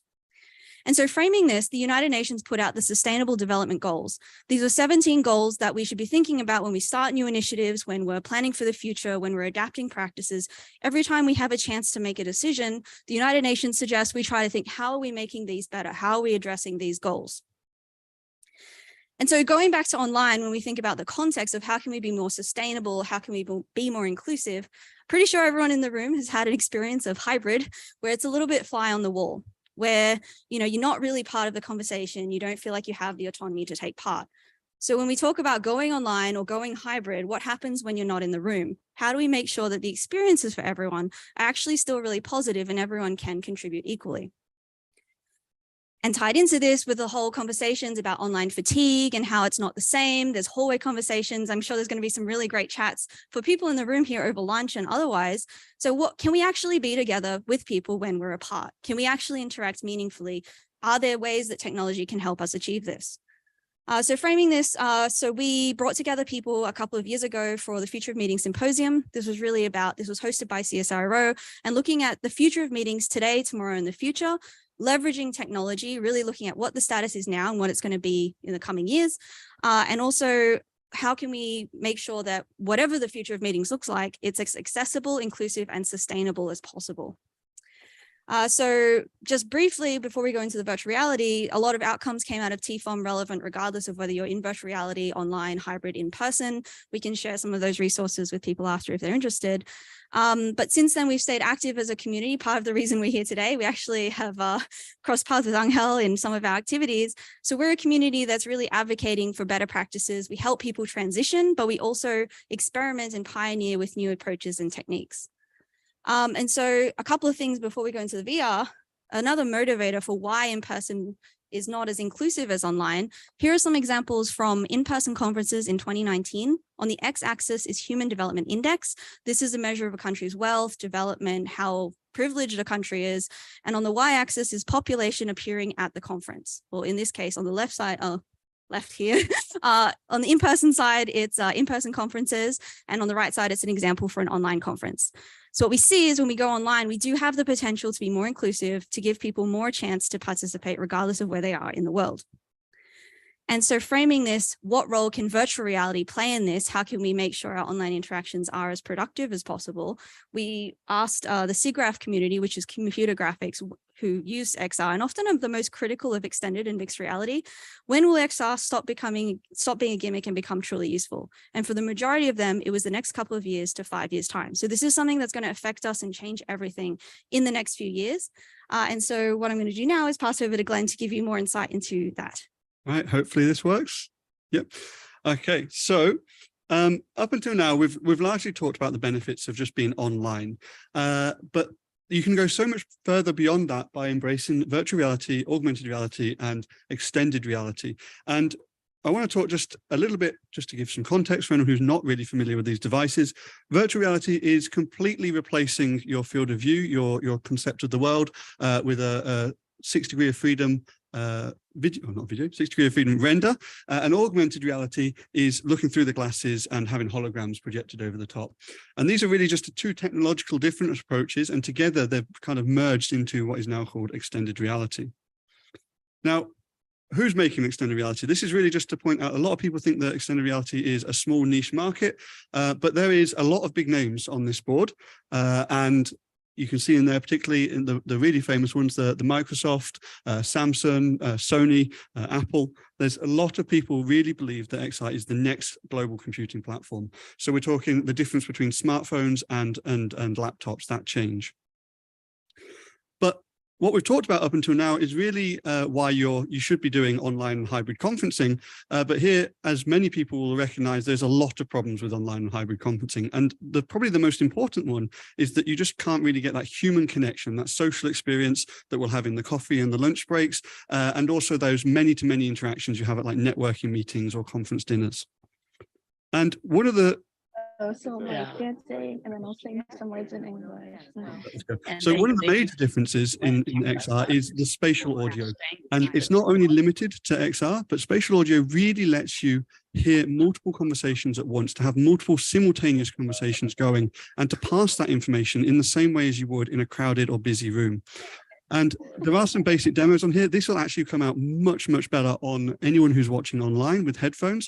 And my next demonstration of this is actually for only the online people, if it will swap. There we go. Really do go check these videos out. This is not something I can demonstrate on a live speaker system. You need to have your headphones on. So it's really easy. You can just Google the two videos. One's an example of what Zoom could be with spatial audio, and the other one is the virtual barbershop. This one in particular is fantastic. You'll be able to tell everything that's going around you with your eyes closed. And that has massive impacts on meetings. You can sit there and think of a dinner table. You can have 5 or 6 people around a dinner table, and you'll probably have 1 to 3 conversations going at any one time. And we don't get that with video calls. So next on, this one is truly unique to virtual reality or XR, and that is body language. You do not get body language at all on a Zoom call, and we really use this a lot for our meetings. We don't think about it, but you think about how people are standing, where people are looking, and this is an often overused quote, but there is some truth to it, that there is about 93% of communication is non-verbal, the way I gesture, who I look at, who I spend eye contact with. And this comes through amazingly in virtual reality. The top one here is just 3 points of tracking. And when you stand there and gesture to people, I can imagine particularly people in this room will probably gesture quite a lot while speaking, that really comes through well in VR. And on the bottom, you have 5 points of tracking, and that will allow you to basically pick up things like where people are standing. So if you're standing in an open group circle, having a conversation at lunch, where are people's feet facing?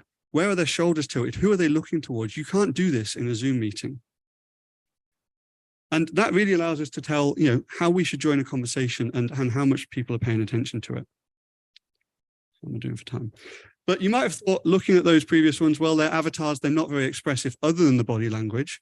And that is true. VR doesn't currently have much in regards to facial expression support, but it is changing. On the top left, this is a consumer available headset.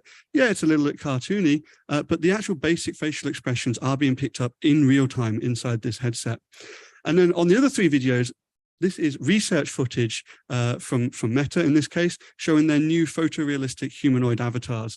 These aren't quite ready for production yet, but if you can have this standing talking to you in full 3D with spatial audio, you essentially feel like you're talking to someone in real life.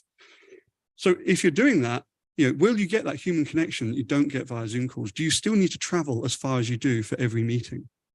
And then the final one of the reasons why XR is so much better than video calls and so much is going to come out of this is that they are cohabited, co-shared spaces, co-edited spaces, sorry, where you can draw in 3D. You can, on the top right here, this is us editing our event platform that I'll talk about in a minute. You can also include 3D assets for showcasing to your colleagues. And of course, you can also share your screens, draw on whiteboards. All of this is done together. And that's the important part. It's together. You're in a shared space. All right. So how is XR already being used right now? Well, I'm just going to let this one play. This is an event space that we made for an existing conference series, IR 2022.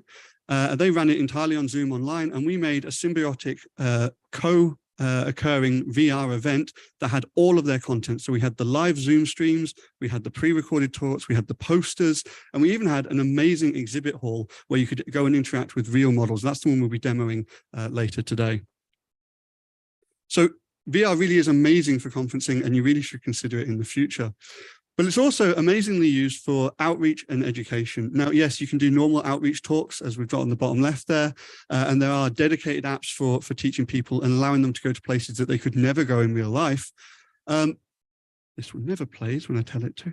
All right. And then also on the top left, this is a PhD that was carried out completely in virtual reality. They planned it in virtual reality. They gathered the data in virtual reality from live participants, and they helped to design a better virtual interaction space.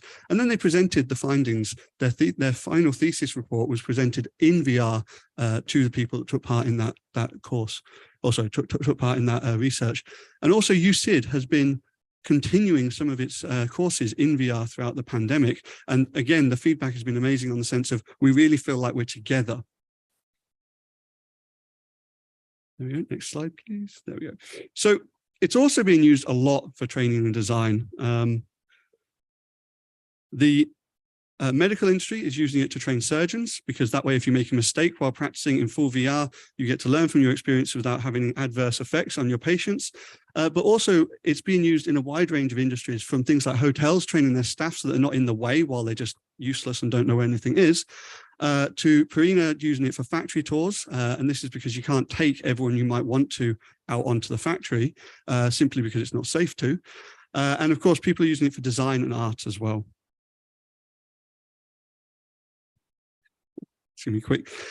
Another interesting use case for it at the moment, which is already live and being done. These are commercially available live events, mainly focused on music. The two on the right, top one was an Australian festival that was done in VR, and they broadcast 3D video footage into the event space. So you had a front row seat. And the bottom is a similar experience done in AltSpace, which is the platform we do our events in, again, broadcasting 3D video into those platforms. And when I say 3D video, it's not like a 3D video that you're just looking at on a screen. It literally looks like there's someone sitting there in front of you playing the music. And on the left, this is a Microsoft event for Microsoft Ignite, and they have basically projected the same 3D video in, but then integrated it all with fully changing virtual environments. So they're on a virtual stage, changing it as it goes to have a huge impact on the audience. So just quickly, I'm nearly wrapping up, but for experiences, for general socialization, virtual reality is amazing. You can go check out museums, you can hang out and visit each other, friends and family. You can see amazing places that you'd never be able to see in real life. And also it's changing how art is being done as well. The ability to step into a painting like that, to walk around that art exhibit and then step into a fully virtual environment is stunning. And then just the last one. VR is also being used for controlling remote robotics. And this is going to have a huge impact on the way in which we live and work, since it opens the door to essentially remote physical labor. In Japan, there's already a robot being deployed in a singular convenience store, which allows people to remotely pilot and stock the shelves.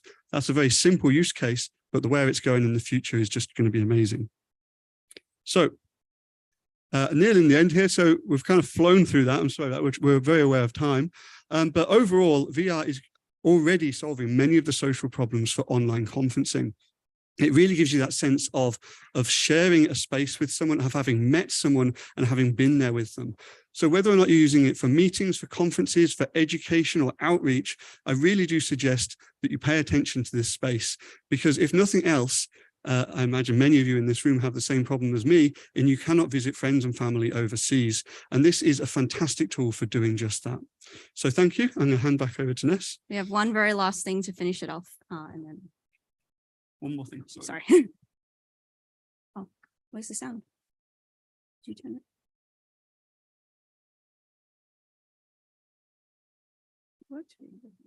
It worked for mine. Oh, we can show it later.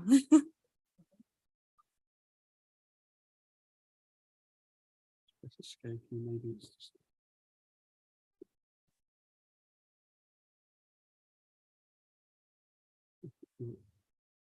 There's no sound for it. You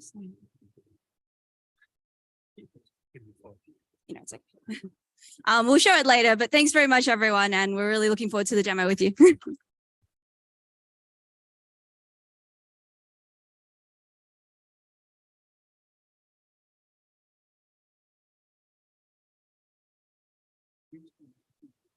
I don't know why. That's right, let's see. Crazy now, I don't think. Right. Questions? Any questions? That's fine. It's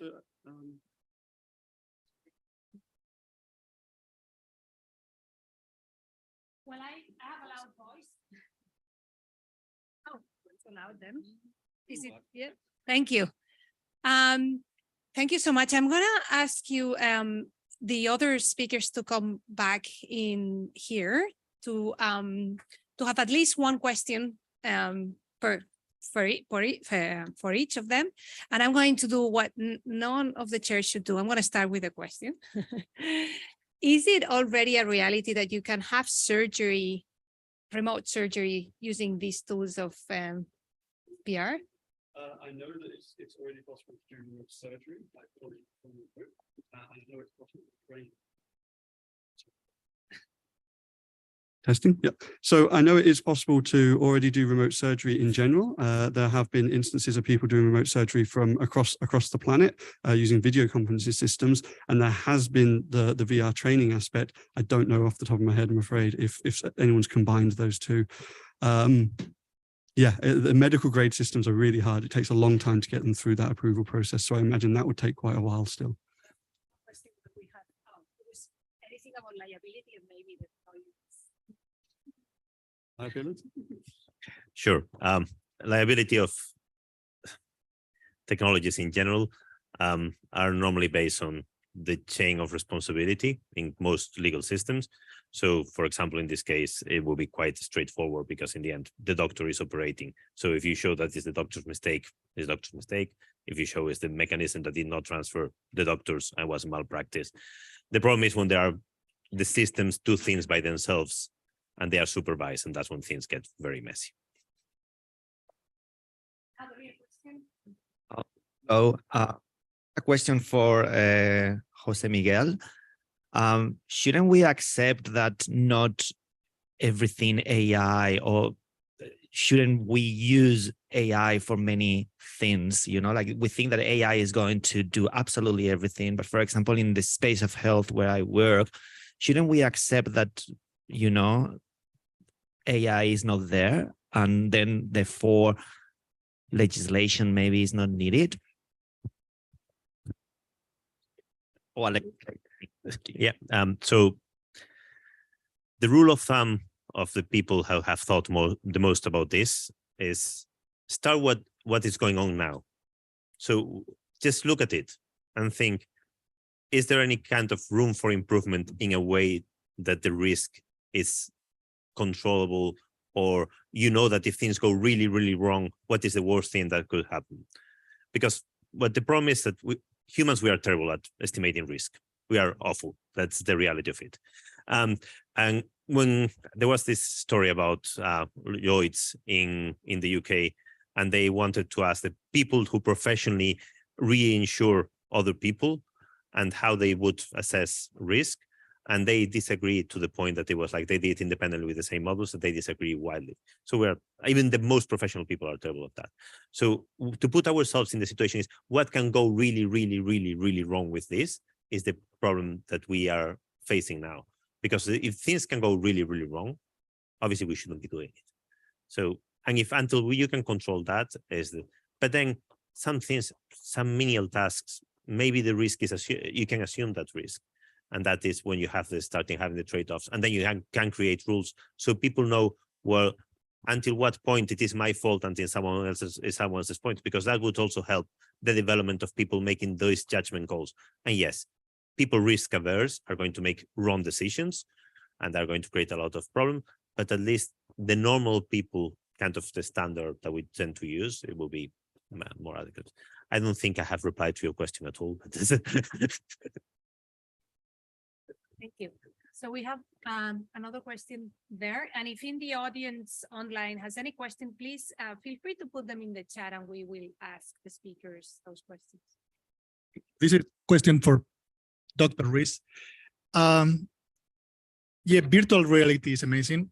And I have, primitives at home. The rendering, obviously, it's getting mad, but times hard to distinguish reality. The biggest problem on the reality is something fixed or. Yeah, so to some extent, so the latency can, well, let's get there. So the latency and the frame rate are two slightly different things. The latency would be obviously the signal to your computer or back, or if it's on the headset, there wouldn't be any. And the frame rate sickness can be vastly improved. So the higher the frame rate, generally, the lower the rate of sickness in people. But also to some extent, there's another effect, which is the focal distance, which can cause issues. And that is something that's been actively researched so that you can have, depending on where you're trying to look in VR, the eye tracking can adjust the focal depth of the headset. So that will also help reduce sickness. And then finally, this sounds a little blunt, but it's also something that can be trained for. I used to get awfully VR sick when I first started, and over time, it's something that I no longer get VR sick at all. And that's not always a solution for everyone, but there will be a fraction of those people that can train through it and a fraction that can't. But even something like people get car sick, right? And we still use cars every single day. So I think that is something that will be an individual choice, whether or not they choose to use this to travel, or whether or not they have to take some sort of comfort options. And just to add, I mean, something maybe we can discuss after, but depending on what kind of headset you have, like some of the current ones, and if you're coming to the demo, they're actually really good. Like if you go back to things like Google Cardboard, where there's much less degrees of freedom, or even some of the headsets from 5 years ago, where they're at now for the standalone consumer is a lot better. So that's changing pretty quickly. And I think it'll only continue to get better as well.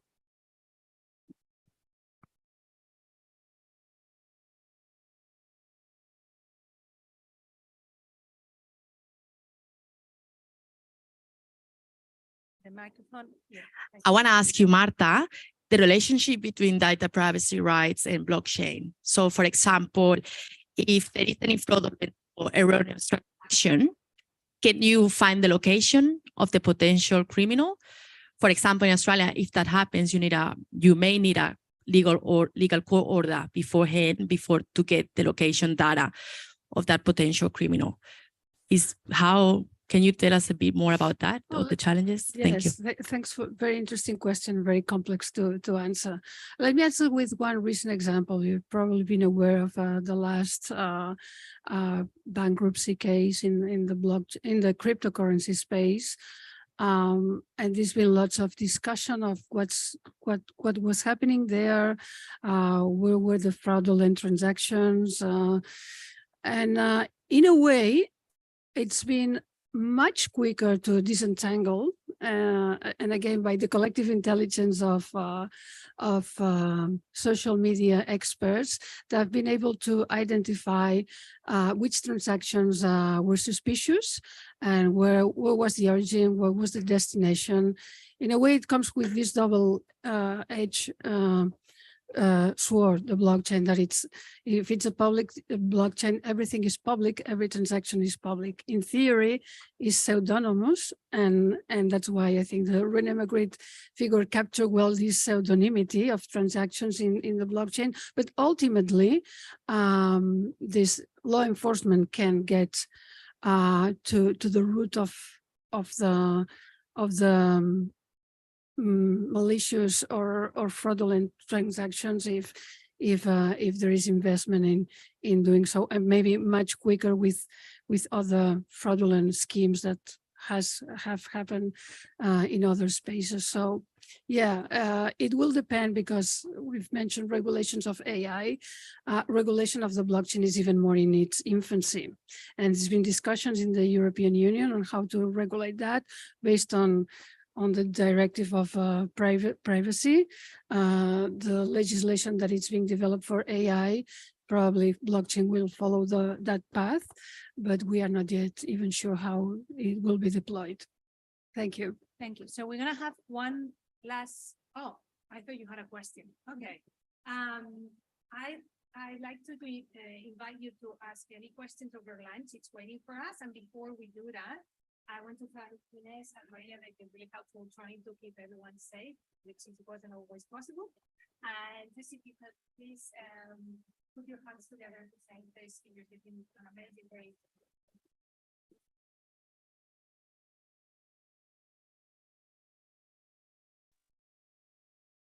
Oh, there's some questions here now. VR. What are the potential health risks to exposure to light and the natural function of the eye? Which I think you've kind of. Yeah. So I'm going. Sorry, there was not in online questions, but now one was in. And the question reads: with the use of AR and VR tech, what are the potential health risks to exposure to light and the natural function of the eye? Yeah, I'll try and keep it brief. I would say that in general, there's a health risk to strapping a screen to your face in general. I would say the major health risks are actually from falling or punching something rather than the eye strain. And like all computer screens, you should definitely take it steady and avoid just doing huge long sessions in it. But yeah, I don't think there's been anything massively shown or proven to indicate that it's any worse than using a computer screen, provided you're an adult. In children, yeah, I'd say it's not meant for children yet either. Thank you. Oh, and we also have one final point. We just wanted to say, so originally the VR demo was meant to start now. I think to give people a bit of chance for lunch, we'll probably delay 15 minutes if that's okay. And then we'll be in the room. So if you want to talk to us later, we'll be in the room to catch up with you. Thank you. Thank you everyone for your patience. Thank you. That was great.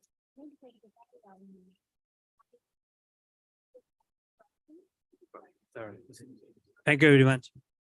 Don't miss the demo of the virtual reality, please.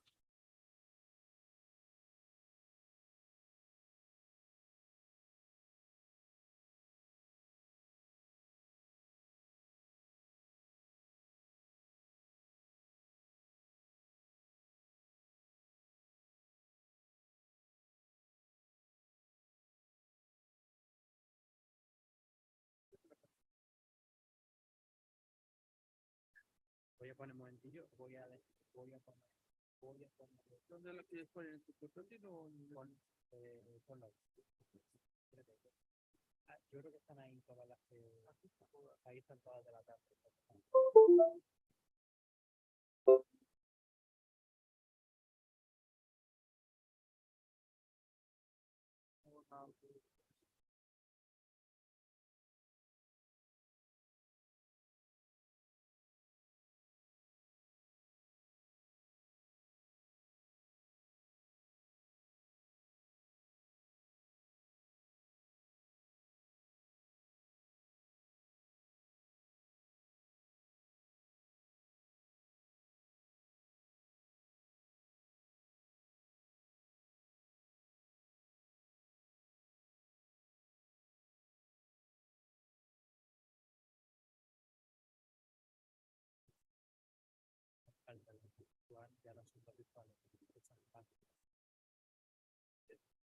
ahí, dale. No, no, no.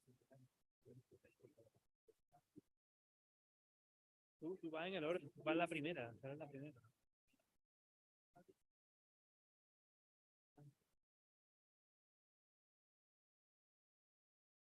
No te preocupes, que va saliendo, no pasa nada. ¿El qué?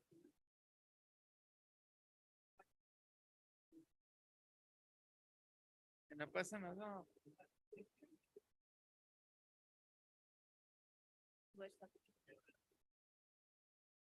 ¿Para ponerlo? No, para enseñar y entonces distribuir para que todos lo miren. Porque no es digital. No, esto no es digital, no.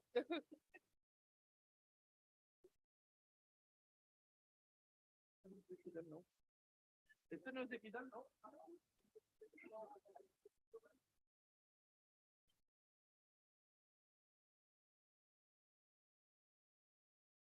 No, no te preocupes, no pasa nada.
Dale, ahora. Mejor se utiliza uno de estos, oye mucho mejor.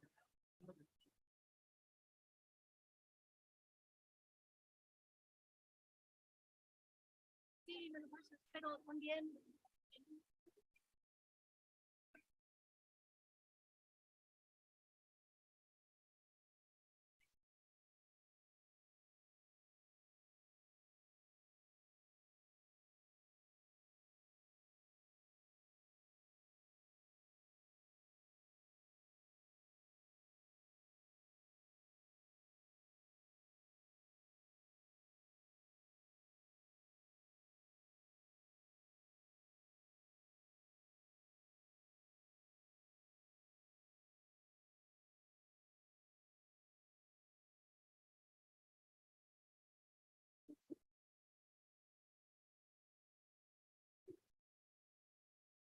Okay, hi everyone, welcome back. We are going forward with this amazing program that we have today. We're gonna go with the session number 2, Digital World Applied. For our first speaker, we're gonna have Nuria Lorente talking about digital astronomy. So please.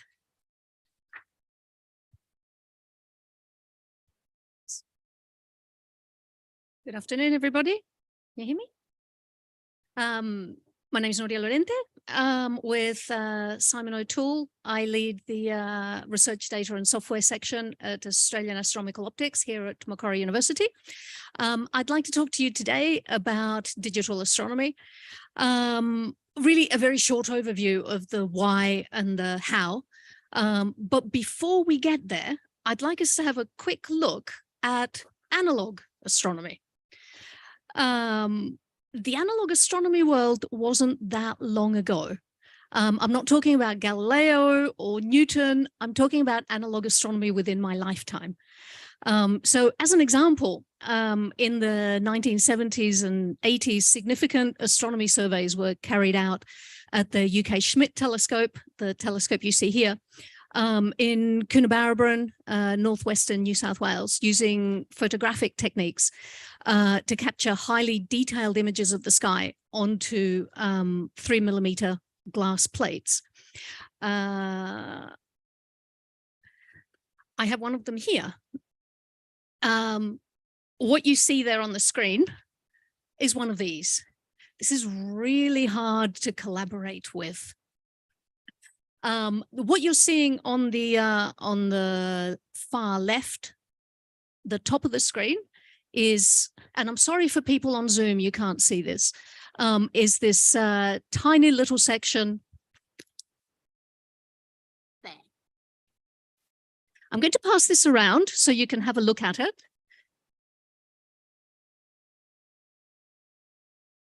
So this is just out of interest, this is the Hydra cluster. This plate was taken in 1979.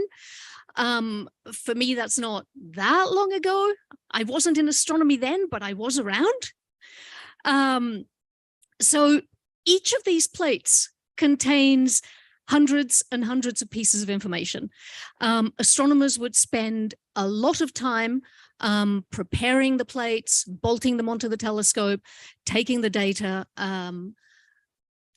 developing the plates, and then many hours at a light table and at a microscope, looking at the data, measuring things on the images, and so on, to the point of then making the scientific discovery, answering the questions that they were after. How do you then tell the world what you have found? There was this rapid, or there still is actually, rapid announcements, the IAU circular, which is, I'm not expecting you to read any of that. A small piece of card, that big, telling people very, very quickly, this is what I found. Please collaborate with me. These used to go out in the post. And I'm showing you this particular one because it's the only one that I have ever contributed to. This was in 1995. Now, of course, it's all done via email and it's instant, but this used to turn up in the university library. Why am I telling you this? Because I want to ask what has changed. In the time, between the start of my career and now, the astronomy world has completely changed. And is it a good thing? Does it help us to do better science? So now we're attempting to do much more complex things, ask more complex questions by building bigger and more complex telescopes and instruments. And this needs teams of experts that are a lot broader than what we used to have. Of course, this produces large amounts of data, which we want to move around the world, share, combine, analyze almost instantly. We have a hunger for things that happen instantly now. The data are also now understood to be very expensive, which somewhat changes our attitude towards them. I mean, they were always expensive, but I think we now have a little bit of a better understanding. And there's an expectation that the data will be used not just by the PI, but by astronomers present and future over and over again to combine with data from elsewhere. So projects are now collaborations of individual scientists and engineers, also collaborations of institutions and collaborations of countries. So what has changed? Our reliance on collaboration has increased hugely. And I believe that digital astronomy has developed at pace to facilitate this. So collaboration requires interoperability, and this slide that I'm not expecting you to understand any of these acronyms is really to show you the amount of interoperability that happens between different things. So at the AAO, as I think Angel mentioned earlier, we run the Data Central e-research platform, which is a platform and data archive which facilitates the research happening. We provide web-based tools and an archive functionality for researchers from a range of disciplines. We start with astronomy, but a lot of the data management and software that are needed can be applied beyond just astronomy. And the aim is to explore and collaborate with data to make new discoveries. So I will quickly show you some details on how we do this and how we collaborate and rely on other organizations and infrastructure to support astronomy. We're a part of a large network of collaborative organizations, and how we facilitate the infrastructure of digital astronomy and how we rely on other institutions doing the same, I will touch on a little bit. So first of all, data. Sharing data is critical. Without the data, we don't really have anything. But swapping bits of data that are all slightly different doesn't really help. The data must be standardized. And what we have in astronomy is the Virtual Observatory Alliance, which is it's a body, a non-funded body, I should say. It's a collaborative body that works on standards and protocols to ensure that data is interoperable, and which tries to apply the FAIR principles to astronomy data. And what do I mean by FAIR? This is guiding principles for data management, which were published in 2016, which states that data should be findable. So how easily can your data be discovered by someone who's not in your team? Accessible, how easily can I get hold of it? Interoperable, how easily can it be compared with somebody else's data? And reusable, so how much can I trust that your data, its provenance is good for my research. So these FAIR principles make your data more valuable, easier to find for all researchers, easier to combine, easier to integrate. So in the end, it makes for better science. From the International Virtual Observatory Alliance, then we have the Australian group, which is the Australian All-Sky Virtual Observatory. And so it applies these principles within Australia, within all of our astronomical institutes. Not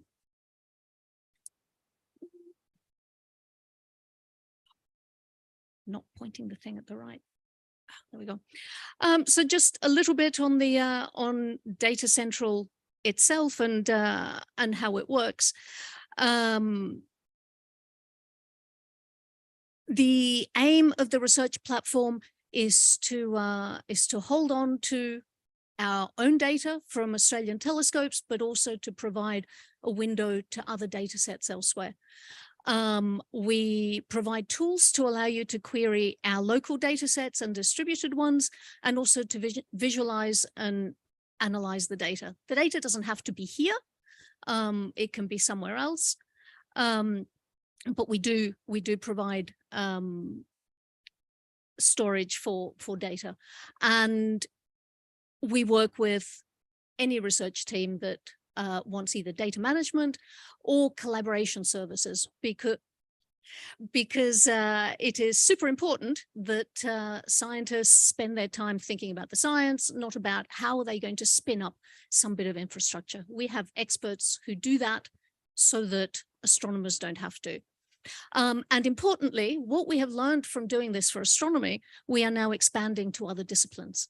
And from our perspective, that is a super important path for our future. So we provide a whole pile of data and archive services, as you would expect. This is an example of our data aggregation service, where you can call up data from multiple telescopes, the Hubble telescope, one of the ESO telescopes, and we have a tool there that pops up any images that exist of the particular object you're looking for. Interestingly, the visualization tool we didn't write. We don't need to reinvent the wheel when somebody in France has written a perfectly fine tool that we can incorporate into our servers. So another thing that we do with Data Central is with the Australian National University, we form part of the Optical Data Centre, and that is part of a project called ADAX, which is a very interesting, if you like, you put in astronomers put in proposals for help with their data and software, much in the same way as they would do for applying for telescope time. So this ADAX is only a couple of years old, and it has already been super successful. It's like a help desk for software and data related things. Data reduction, analysis is a very onerous task in terms of computer time. Not all departments have got very large computers, and as data becomes more complex, you need more powerful machines. So we're providing pipelines as a web service where you don't have to run the software. It runs on our machines. You don't even have to have the data on your machine. You just need to know where your data are. And so this is on demand, offline data reduction. You put in your parameters, send the jobs off, and when they're finished, you come back and you see the spectra, some overlays of catalogs and so on. We also provide, as I said before, we want science teams to be able to think about the science and not about the infrastructure. So we also provide team management, websites, places for people to put their documents, so that your postdoc is not spending their time setting up a wiki for your project. the step from digital astronomy to digital science, as I said, there are commonalities from astronomy to other research fields. Data are data. There is often a large overlap. And we're working with researchers in other fields. So early childhood education, biosciences. In fact, at the next break, ask Angel about his work with sexing mosquito eggs, which has nothing to do with astronomy, but the techniques overlap. And so we can use the techniques in astronomy for biosciences. We're also working with Department of Archaeology here at Macquarie, Health, and hopefully others in the future. And to finish up, an example of supporting research beyond astronomy, we're currently working with the arts faculty on the FAMES project, which is a field data collection application for archaeologists. So archaeologists don't want to be in the field with pencil and paper. So we are replacing their paper forms and spreadsheets and things that get lost with a multi-platform application that allows them to take data. The data are then automatically synchronized to a database back at their institution. And the data then, it's one step closer to this idea of data being fair, reusable, interoperable, and for the person who is out in the field where there is no internet connection and so on, the data are safe. So I will stop there. Thank you very much for listening.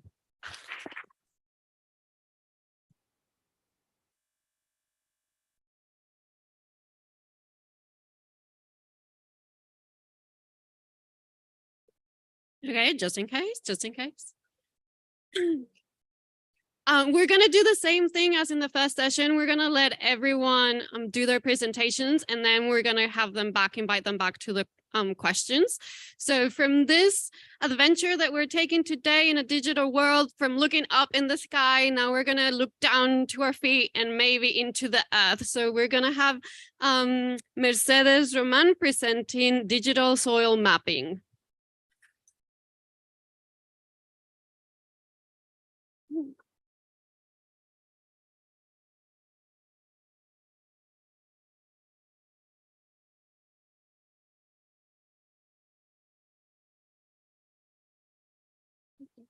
Well, good afternoon, and thanks the organizer for inviting me to participate in the forum.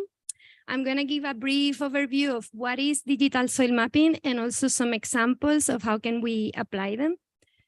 So soils are very diverse in a relatively small area. This is in Galloway in south of Scotland.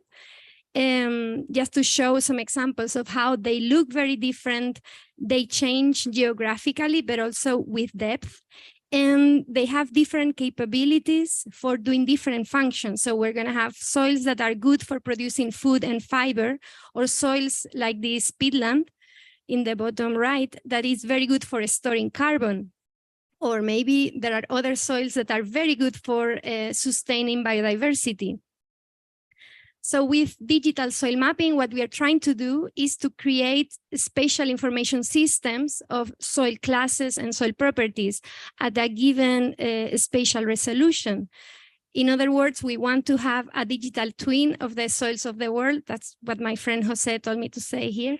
And so we can not only know how they at very fine resolution. If we want in a pedon, like in a 6 centimeters, we can see how it really changes the concentration of organic carbon in this figure in the left, or we can see how for the whole region of New South Wales, how the fungal beta diversity, how the biodiversity also changes in space. But we want these maps to be useful. We want to meet the needs of society. We want to create maps that farmers can use to do better management, for policymakers, for environmental agencies. And we want to go also beyond mapping just chemical and physical properties and go and map soil functions and the ecosystem services that they give society.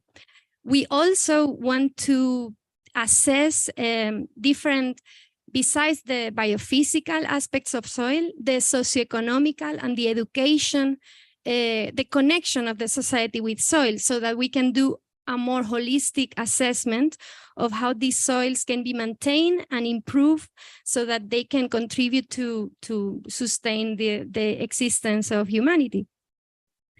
Now the theoretical background comes from the father of soil science, Dokuchaev, who observed that this geographical variation in soils not only depends on the parent material where the soil is formed from, but also from the impact of climatic conditions, vegetation, topography, and the time period in which this soil has been formed.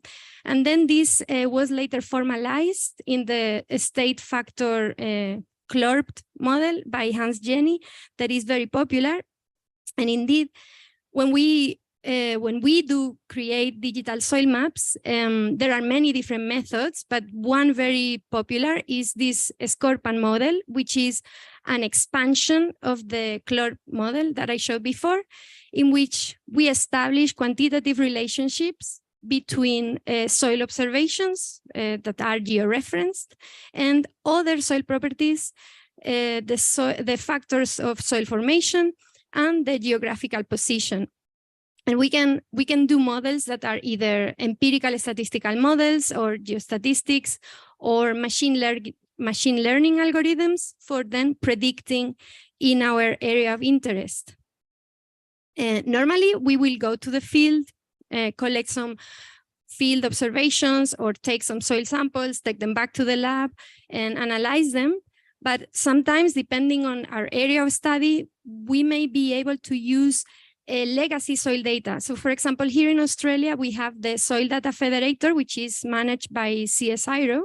And in this web API, so this gathers data from different agencies, so from federal or different research projects, and is free and it's available for everybody to use, for researchers, for the public, for different apps. There are different global world soil databases that are also open, and different countries have different systems as well. Now, when we go to the other side of the formula, we want information of all these environmental covariates, and besides having traditional soil or geology map, the development of the remote sensing technologies as well as field sensing technologies gives us a lot of possibilities to represent climate, to have a vegetation index from long-term satellite imagery like Landsat or Sentinel. We can derive many relief covariates and combine them to have information on landform as well. So with this, we can create maps of the world at different global scales, from the world to the farm scale, with different purposes. For a farmer, for example, we can help creating better management decisions. We can map at very high resolution, 10, 20 meters, 5 meters, depending on your covariates and your sampling. What are the soil properties that are perhaps limiting your crop yield? So what is the limiting factor so that your soil cannot be more productive? Then we can make spatially explicit recommendations for management, and even assess in which areas you should better do an investment of some amelioration so that you have a better yield benefit. Another application of the farm scale is to maximize the farmer's profit for carbon sequestration, so for carbon auditing, because taking soil samples is a bit expensive, but we want to have accurate estimates of how much carbon we could have in this farm. On the other hand, if we go, what products are there at the scale of the world? This is soil grids. Actually, you can see these maps online as well.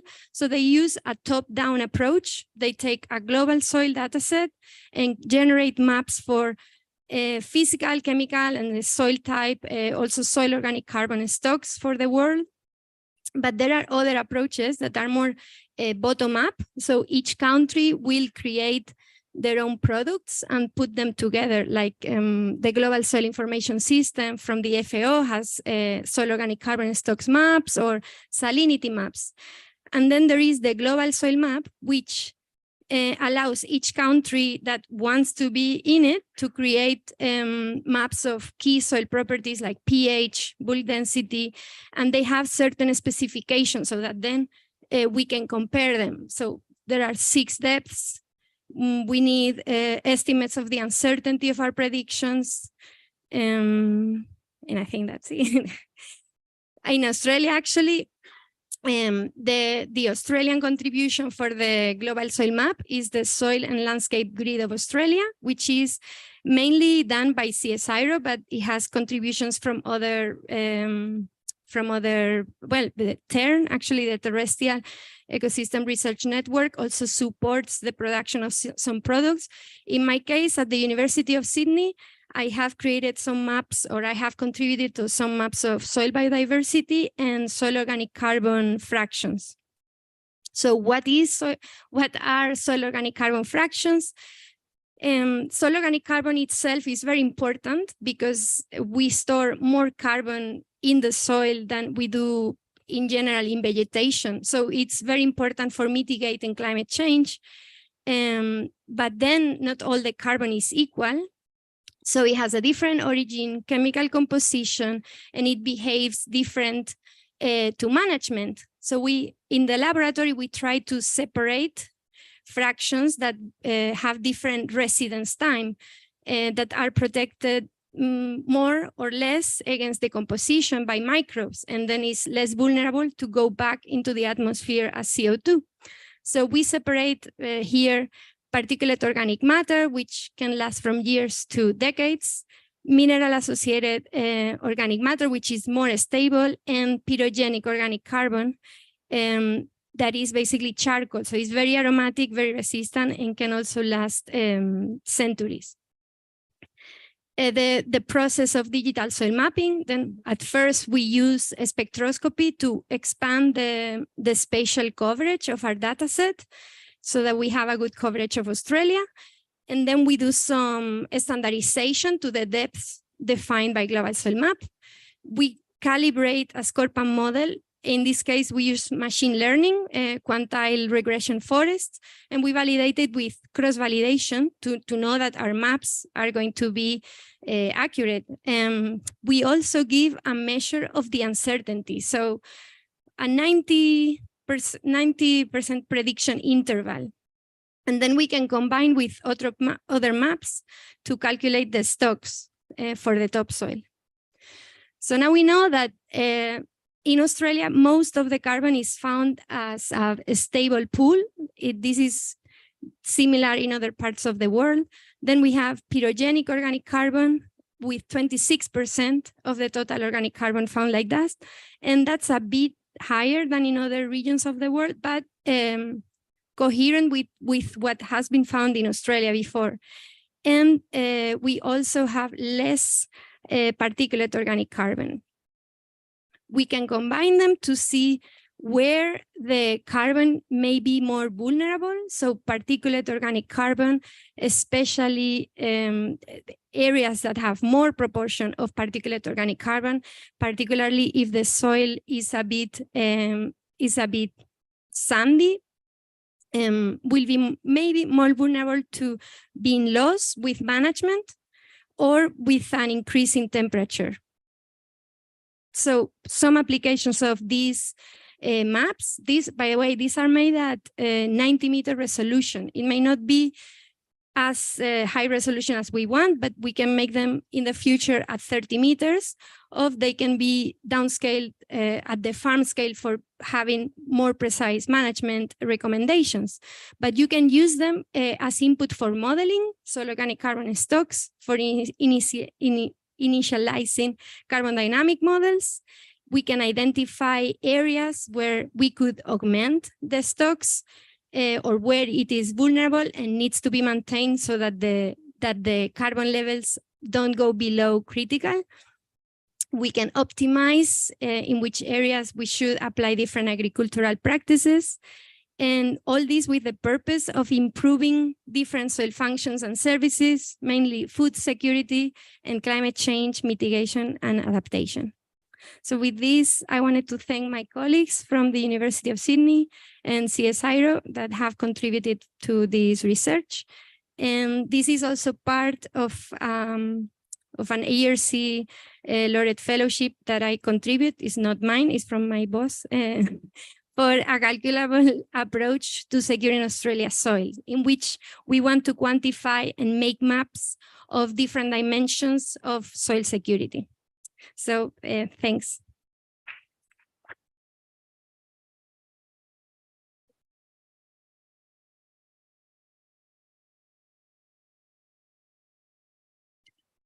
Okay, we're continuing this journey with digital education. So we're gonna have Professor Abelardo Pardo take us to this.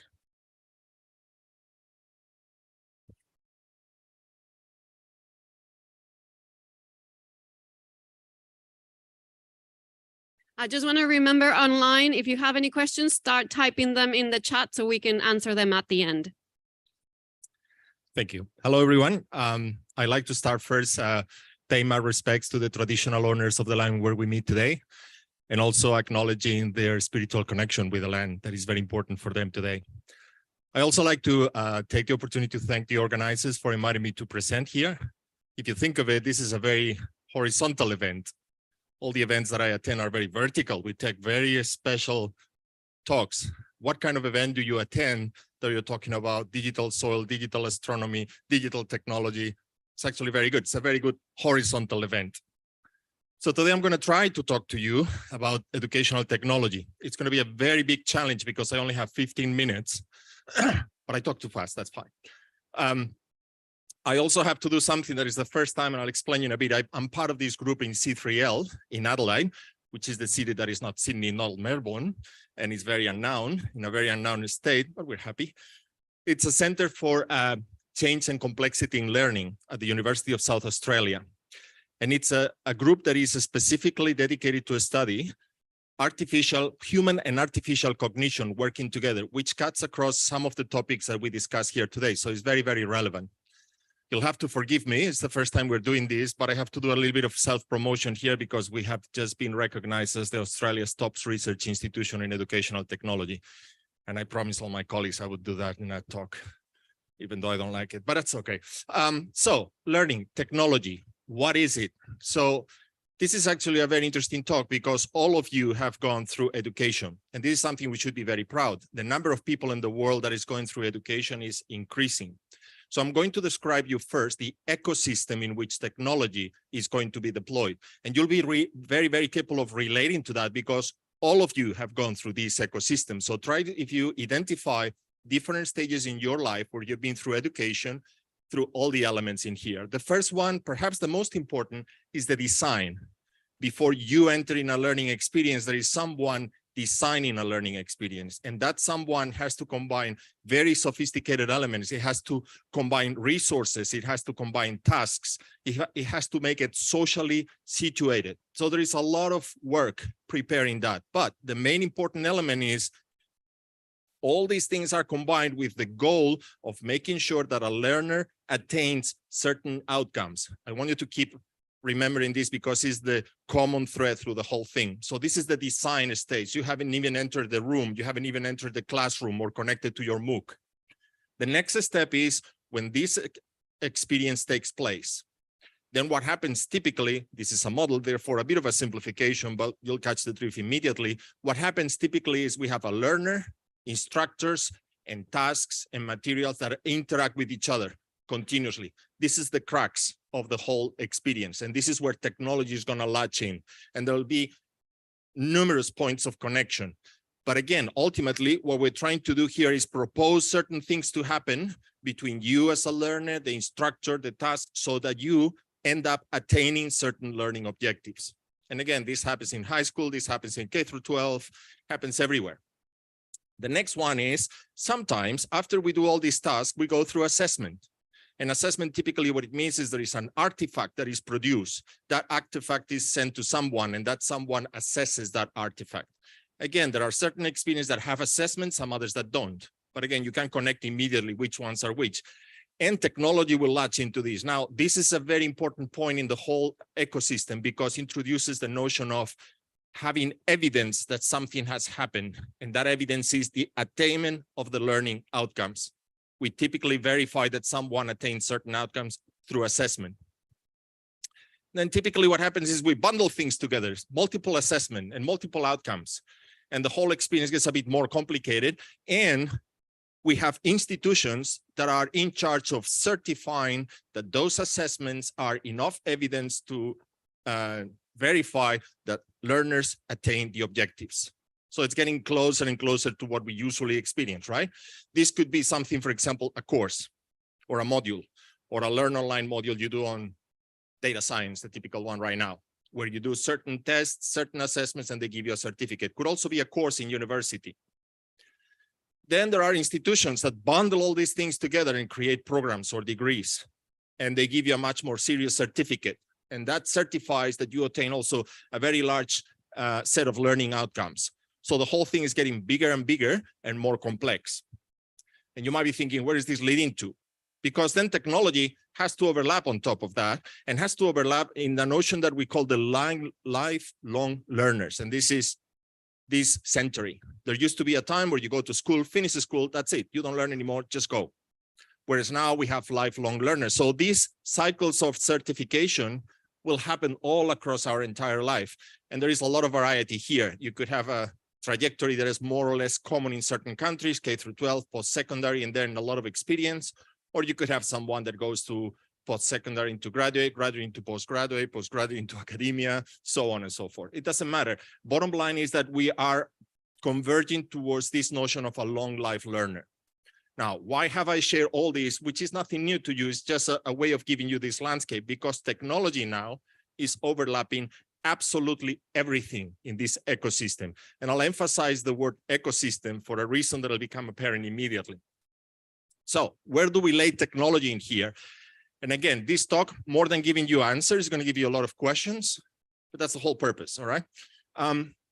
Where do we land the technology? I wanted to leave that sentence there because it's very important, and you'll see why in a minute.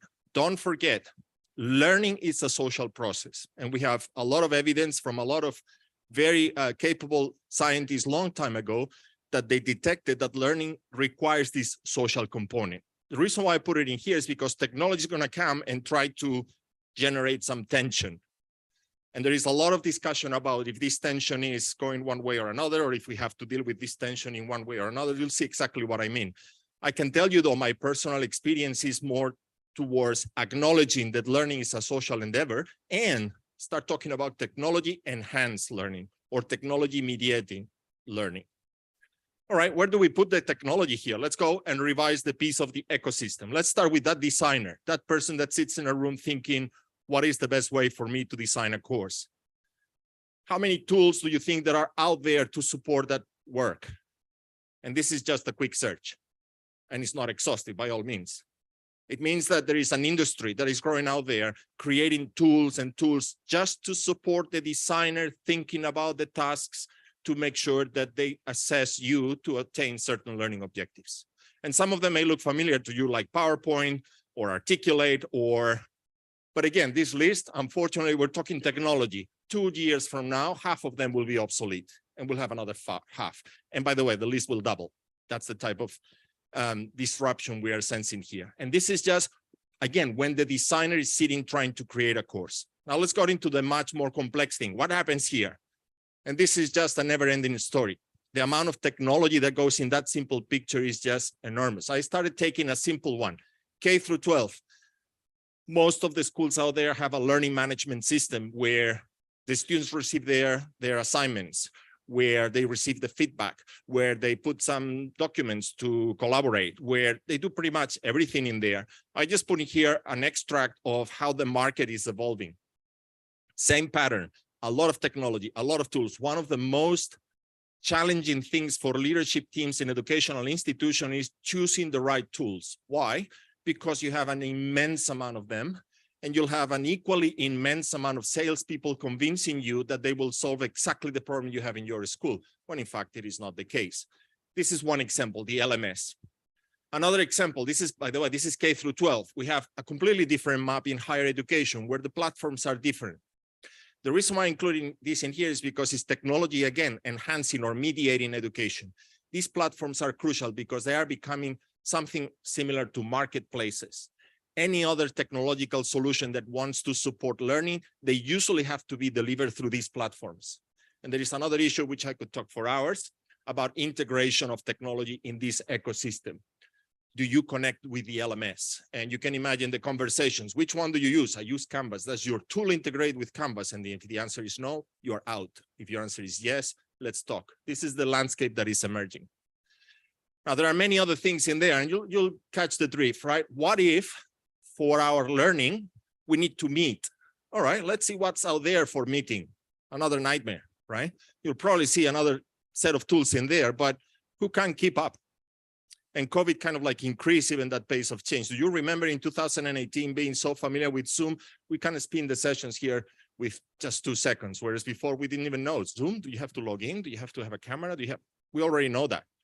This is the same for education. We have now instructors out there that are struggling. What is the best way to communicate? Do we need to use video or not? Do we need to go online or not? Do we enhance the experience of the student with online sessions or not? Or is it face-to-face? All of a sudden, this ecosystem becomes much more complex because technology is offering us choice. And choice, as the psychologists demonstrated, generates anxiety. Which one do I choose? What is the best way for me to design this ecosystem? Now, the same type of pattern that you see here when we say communicate, well, maybe your learning experience, what it needs is chatting. And again, same problem. It's very difficult to keep up. Which chatting platform are you using today that you were not using 2 years ago? 2 or 3 of them, right? So this is the same problem. And I want you to start thinking about the learner, the instructor, the designer, trying to navigate this landscape, trying to still guarantee that the students attain certain objectives. This is getting very tricky, very critical. We're getting a lot of advantage from this technology, and the panel next to these talks will unpack a little bit those things. But we need to be careful because we're talking about an ecosystem, and an ecosystem is something very delicate. You touch one thing and everything gets adjusted. What if you require tutoring? And I just wanted to put there that picture. There's already people out there making money, advising people how to make an online tutoring business. That gives you an idea of the level of technology and the level of adoption in there. So we do have businesses emerging that will tutor the students in your institute, in your course, in your school. And they will be there, and parents will pay money for that. And they'll have Zoom meetings, they'll have automatic platforms for teaching them, so on and so forth. So this is the landscape that is emerging. Very, very, very messy. Things are starting to happen, and we're starting to come to terms with this. And I'll just give you an idea, a simple idea to put something in there. Maybe learning not only needs meeting, chatting, discussing, but maybe learning requires attention. And we managed to skillfully design the best tool on earth to take away your attention. There is a bunch of people in Silicon Valley that made millions monetizing your attention. If you need to pay attention in learning, is this an ally or not? By the way, this is vibrating because I'm receiving chat from who knows where. So it's competing for my attention. So in my state, the government starts to regulate the presence of mobile phones in the schools. You begin to see why. We're becoming a bit more aware. We're coming to terms what is the effect of technology in the ecosystem. We also have artificial intelligence, and this goes back to the horizontality of this event. We have artificial intelligence. One of the most task-demanding elements of the ecosystem is marking assignments. Can we have artificial technology to mark our essays? Because essays take a long time to mark. There are prototypes out there already, and there are academics using these prototypes. But this works both ways. You may have artificial intelligence generating fake submissions, and this is happening as well. And I've put academics in a room and I gave them 2 papers. One of them is written by an artificial intelligence agent and another one by the student. They cannot tell them apart. And we have no track to see if the students are doing that. This is technology. This is today.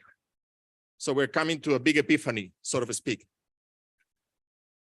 Another interesting one with COVID. COVID basically added 3 orders of magnitude in the speed of disruption. Now we have students that are not supposed to be doing exams face-to-face for health reasons, therefore they go online. And exams online have a lot of, we open another Pandora's box, and I can share with you some interesting insights in there. So we're beginning to see studies saying we should go back to face-to-face exam. All of a sudden technology is coming back. Unpacking or bundling things like credentials. When you see the government beginning to start regulating, again, regulation, that means that this is happening. Institutions are craving for giving you this level of payment, very small. I can certify that certain person knows how to interpret data visualization in soil, for example. Okay, that's a micro-credential, and we can collect them, and we can shape the skills of the workforce. Anyway, you see the pattern here, right? When we go to programs, then we have all these are businesses already out there that are offering universities the service of managing their online programs. I don't know if Macquarie has a OPM. I haven't looked that up, I should have. But if you're a university, you want to move into online space, there is a business that knocks at your door and say, what kind of programs do you have in mind? We'll design the programs for you. We'll manage everything for you. You enroll the students. We take a cut. This has already happened, OPM market. So what kind of landscape is it emerging with technology? Well, this one. Pretty much anything you can think of that is relevant to education has a box here. You cannot read it, but it says things like classroom technology, open research, knowledge, admission, you name it, it's there. And you have 55 companies already offering you a product. All right, so let me conclude with this probably not very optimistic landscape that I put in front of you. But again, my intention was to provoke comments and questions. So what are the trends? The noise we hear outside is a push for digital context. Digital is everything. A push for, well, you've heard already the skills shortage, right? Everybody wants 300 graduates immediately to work in their thing. And if possible, tomorrow. We have a big push for high quality, right? Because low quality education, we know where we end up. And we obviously need to grow. And there is a lot of people going around economic models. What are the challenges? And I'd like you to take a look at the first one. Careful with what we call techno-solutionism. How difficult can it be to solve the bullying problem in the schools? I'll have an app for you. It'll cost you $3 million and it'll solve that problem. We have to be careful. We have to be careful of things like, oh, my students get together and design a video about how the molecules react in a chemical environment. Fantastic, but it takes 6 months for your students to do that. Is that the best way to use their time in a chemistry course after we are already past the point that, well, yeah, they put together a movie, but they're studying chemistry. So all of a sudden, all these things are a little bit throwing us out of balance, and we have the risk of techno-solutionism. Meaningful integration, does that make sense for you to use technology? It may not make sense, and you have to know. Impact, what is the impact? Positive, negative, regulation. We can unpack that again for hours and hours. Equitable access, careful with this one. It is fantastic to have the students with the goggles, with the Oculus Rift doing virtual things. But if that is available only to 5% of the population, you have to be aware of that and the consequences. And finally, the struggle with integrity. If it is about certifying students attaining certain skills, the technology may throw another curveball on that, and we need to take it into account. Anyway, I hope you have now enough questions to be totally confused, and I'll be happy to unpack this at any point. Thank you.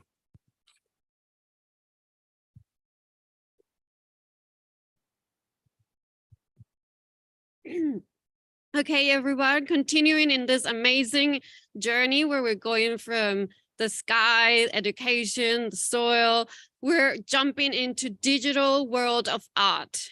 Unfortunately, our artist, Jonathan Sawada, was sick today and he can't come in person.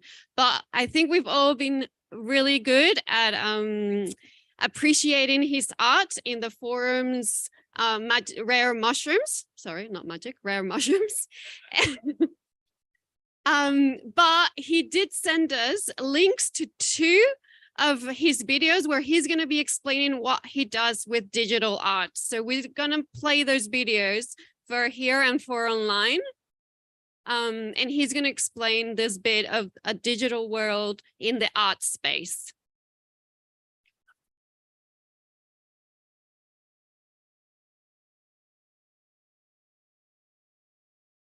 While we're waiting for the videos, remember, if you got any questions, type them in the chat room or write them down so you don't forget for the end of the session.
Try and find some of the ones that I was kind of had in my mind and was imagining ones.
No se oyen.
just a comment from the audience via Zoom. Someone says, I'm very taken by the comment that on a human level, we cannot communicate through science nearly as well as we can through art. It's not a question, but a comment to reflect on that for the scientists who are in the room.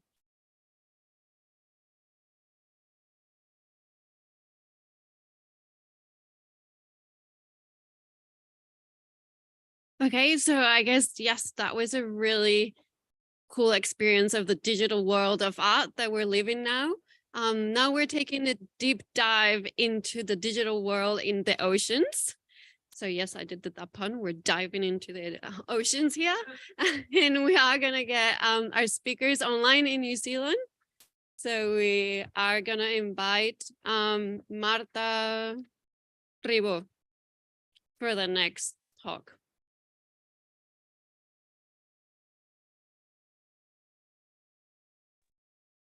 Yeah. Hi.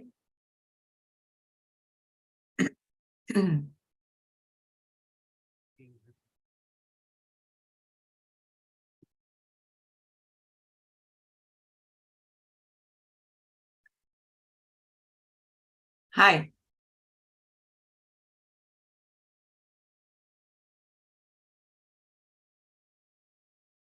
Hi, everyone.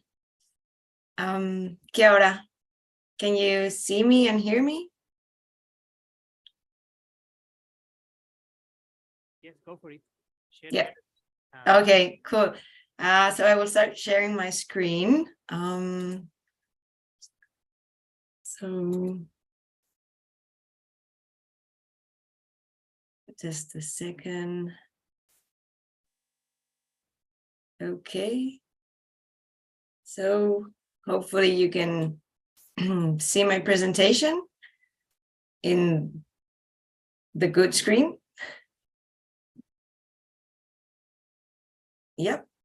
Okay. Well, we'll not take too much time on this, so I will keep going. So yeah, kia ora. My name is Marta Ribó. I'm in New Zealand, the Auckland University of Technology. I'm a member of SRAP in the delegation of New Zealand. So I just want to thank the organizing committee to invite me and participate in this forum. It's very nice to see New Zealand participation here, not only myself, but the Spanish ambassador of New Zealand this morning.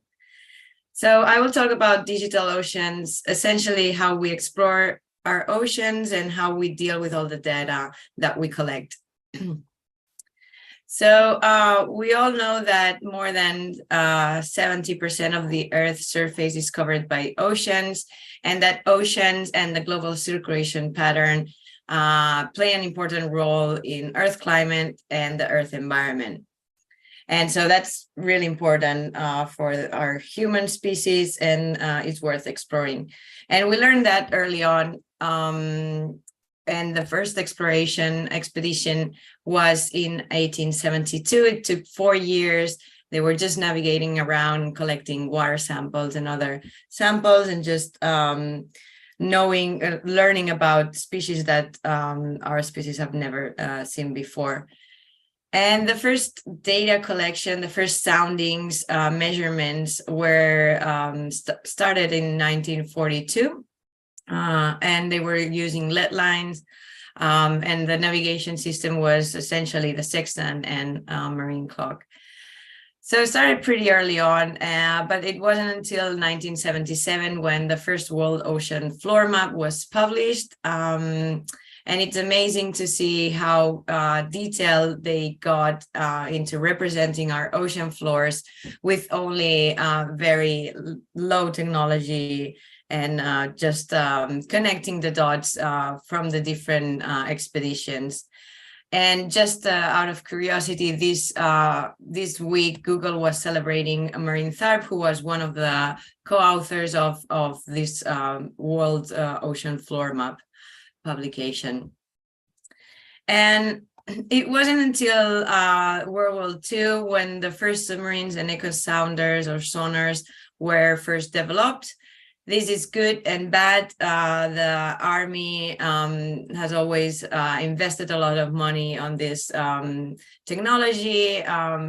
Maybe not the greatest reasons, but it helped on the development and evolution of this technology. So here's just showing a photo of the first submarine in 1930. And then one of the modern technology on submarines. First one was in 1964, and the technology has developed and evolved since then, but pretty much following the same line.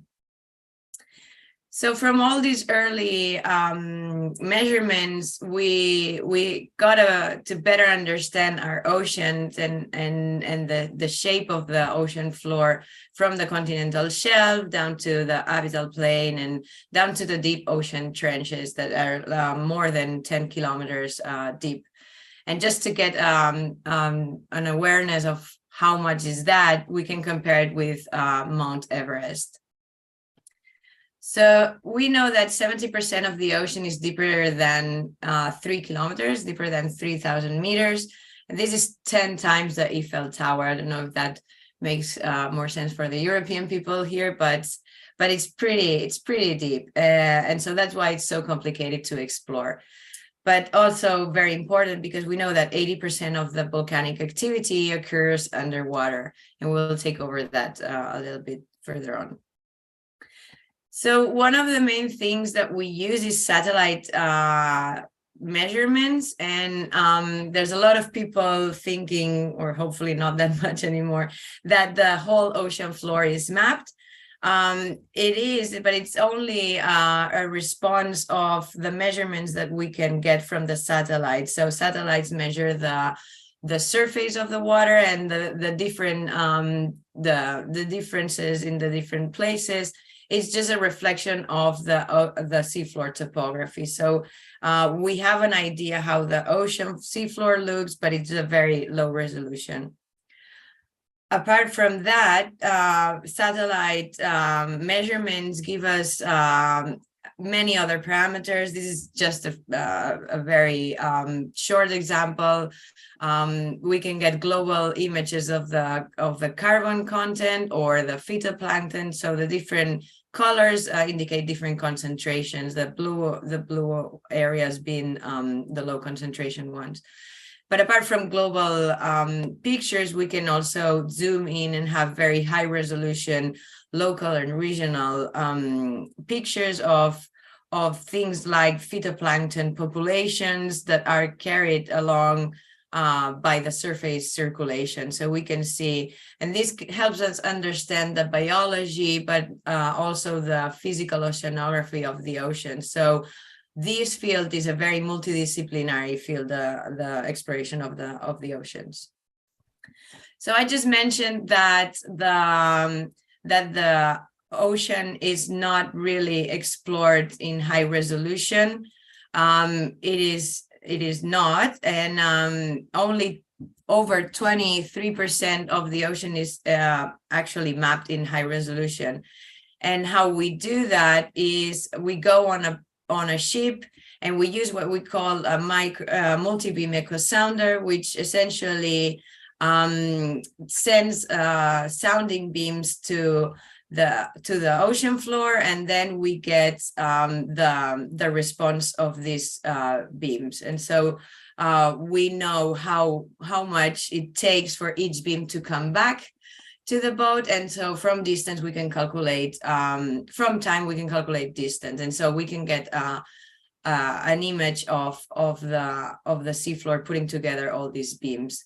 But as you can see, it's only a very narrow line. Each time we go one way, and we have to keep going in straight lines, like mowing the lawn. So this is very time consuming, and over the years, the technology has evolved, and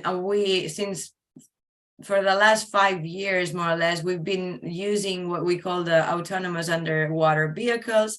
Essentially, it's these torpedo-like shaped instruments that have a computer inside, and you can program the areas that you want to map.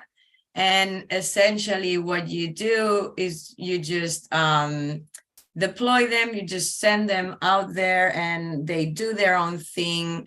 They just start mapping the ocean floor for you and they go alone, and then you can go with the boat somewhere else and start sampling and getting other measurements. So this is quite handy, and it's very, very, very good for science development. So when we're doing that, this is just a photo of how it looks. We're getting the ocean floor image, so shallower areas here, deeper areas here. But apart from the bathymetry, what we get is an image of the water column, so the turbidity. This is essentially what fishermen use, and we can have an idea of the nutrient fluxes and the turbidity of the water. And why it is important, so several things, but one of the most important things is for the updating of the navigational charts, especially for areas that have never been mapped. So this is just an example of the most recent survey that I've been on. It was in Tonga, and we were mapping the Fonofou submarine volcano. This area has never been mapped before, and just to give you an idea, the bluish areas in navigational charts is they put an average depth of 11 meters. I can tell you that wasn't 11 meters water depth. That was less, because we were in the open ocean seeing waves just crashing like on the beach. So yeah, a bit frightening, not knowing what you're dealing with. So very important to high resolution seafloor mapping. Apart from that, just here on the top, we use also LiDAR. This is used on land, but you can use it on very shallow and clear water areas where the beams, the soundings can still penetrate from large distances. We also look at what's underneath the seafloor, so the sediment structure, and this is important for, it has been important on the years for the oil industry, but it's important also for all the structure and different tectonics.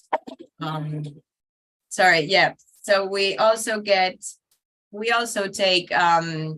seafloor samples. There's an example of a multi-core, and it's collecting the sample. So it's just an instrument that you put on board, off board, and it collects the sample for you.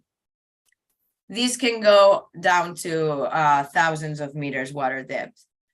Apart from the geology, we also get different parameters like temperature, oxygen, nutrients, and we get that with digital data and water samples, and we can get global data sets as well.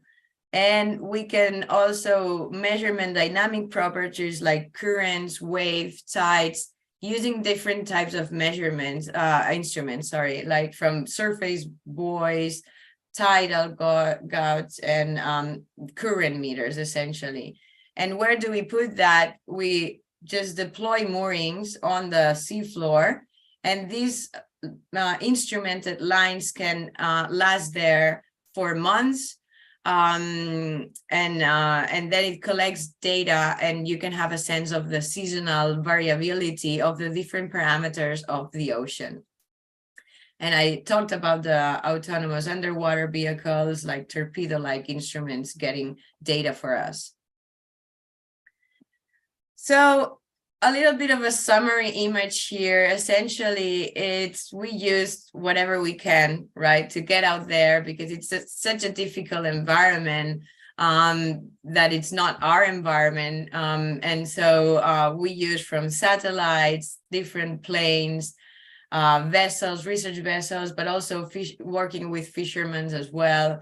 And then deploying instruments on the bottom of the ocean to measure the parameters and know what's happening down there without having to dive down to 8,000 meters. Although lately it has been around the news that a submarine expedition have gone to the Mariana Trench. And what is also been very common in the last decade is the ocean observatory. So these are stable instruments that are maintained and are cable systems that are typically using transocean deep sea power fiber optic telecommunications cables. So this is just a diagram showing the one that is in between Vancouver and Vancouver Island. So this has a high maintenance effort, but it's very good to have this established lab under the ocean. So I've talked a lot of how we explore the oceans, and so all the scientists working on the ocean deal with their own data sets, and it's very difficult to have an integration of all. And so from last year, there's been this data science program led by the University of Waikato, which is called Tayao, and I put the webpage here. And it's essentially a program to provide the tools for analyzing the different data sets, but also provides a platform for the scientists to organize and access the data. This is one of the first in New Zealand, and it's to bring together all the spatial and temporal different data sets that one can use and have to deal separately and then try to put it together. So it also has the third part of making this assemblage of data sets available for different scientists to be able to communicate and disseminate science, because we want to show what we can do with exploring the ocean. Yeah, so I wanted to finish with this because it's a great program, and special thanks to Karen and Albert to provide this slide. And Namihi, thank you, and happy to answer any questions.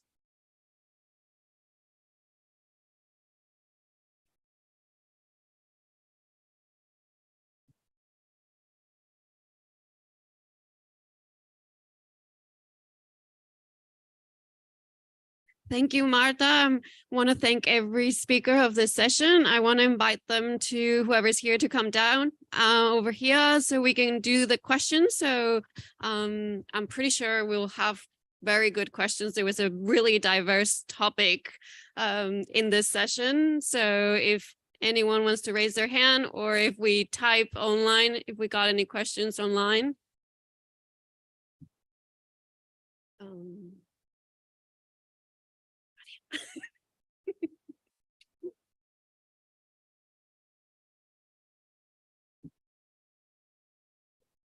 Well, obviously we have a lot of questions because it was a great session. Thank you very much. I didn't go first. I'm sorry. Well, I have a couple of questions for Nuria. Well, you talk about interoperability and collaboration between systems and organizations and institutions, but what about interoperability between countries? I mean, are there any geostrategic limitations or issues, security issues, or different regulations that have to be taken into account? So yeah, absolutely. Interoperability between countries in astronomy is huge. And as you know, next week we have the European Southern Observatory Director General coming to Australia, because Australia would like to become part of this large European observatory. And this is a treaty level organization. And so it's no longer institutions or universities or researchers, but countries that are saying, we want to do science together. I think I don't actually know very much about the regulations, but obviously there are national priorities for science that have to be compatible, and the funding models also have to work across countries. For astronomy particularly, and using this European observatory as the example, because I've lived through 2 different countries joining ESO when I was in the UK a decade ago when the UK joined ESO. We are seeing the same discussions happening at an institutional and government levels here, and that is, okay, we have a particular pot of money for astronomy, for research. How would you, the community, like to spend it? If we are going to join a large organization, then what should we remove so that the funding model is still equitable? So yes, I think there are a lot of questions, but the interoperability and cooperation between nations, I think, is absolutely crucial. And obviously it works, right? Because we are here today. Yes. So Thank you. I have a couple more questions. I don't know if it's better that other people make questions and if there's time. Okay, well, I have a question for Mercedes Roman. I'm curious because you told us about this application of soil mapping for adaptation, mitigation of climate change, and I can imagine what is adaptation for the use of soil mapping for adaptation, but for mitigation, the only thing I can think of is carbon storage. I don't know if there is other possibilities of soil mapping or other uses of soil mapping for climate mitigation, and if Australia is taking into account these tools for their more ambitious policies on climate change. Yes, so for mitigation, I think in terms of carbon storage, there are programs like 4 that is fostering to increase, so take agricultural practices, maybe by increasing the input, cover crops, doing practices that disturb less the soil and allow for us to store more carbon, but naturally, like organic matter, not the carbon storage and sequestration. So just through practices, trying to increase, if we increase, I mean, the number is just the idea of the more the better, but it's so well, the feasibility is something that is very debated, and there are, you know, scientific back and forth arguing about how much more can we increase the storage of carbon as organic matter in the soil. So it's like, well, this is not the solution, it can contribute, definitely not the solution for mitigating climate change, and we cannot lose that and get blinded. But we should try to increase the carbon content, not only because of that, but because it's very important, for example, to increase the resilience of crops for droughts. So in terms of adaptation, itself is very important. Then the other question about how is Australia? Well, I think that now the products that we're doing at national level, which with CSIRO, like I think hopefully, so I am not very good at the policies, but I know that the new strategy is there is a soils advocate. They really are they try to give more importance to soil and the managing of soil, and I think I think they will take all this into account. Thank you very much. Yeah. And the other question is for Professor Pardo. Yes, I mean, also curious because you talk about challenges of digital alternation applications for education, and there were a lot of challenges and a lot of questions that we have to make ourselves, but you didn't talk about cybersecurity or threats in cyberspace. I mean, hackers can use data about students, and also privacy. I mean, it's something that is related. Yeah, I'm glad you had in that landscape, which is called learning analytics.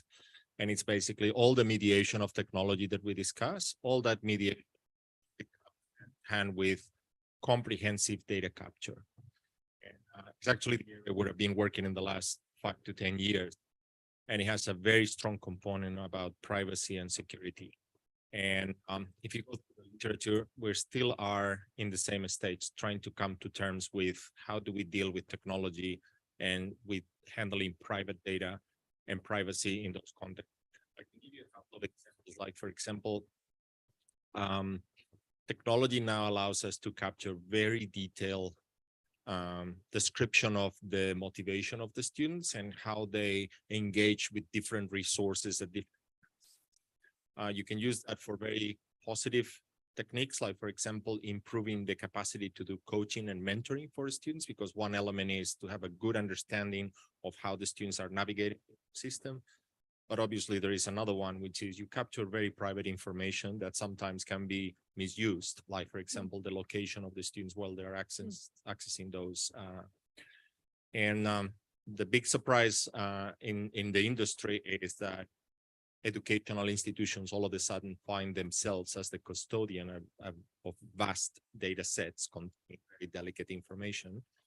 Some institutions are more advanced with those terms, and they put the measures in place much, and therefore they're vulnerable to these type of attacks or these type of breaches of security or privacy that we're seeing. So it's no different from other industries, and it has that component of technology mediation that generates lots of very private and data that needs security, basically. Yeah. Thank you very much. Sorry. Thank you for letting us.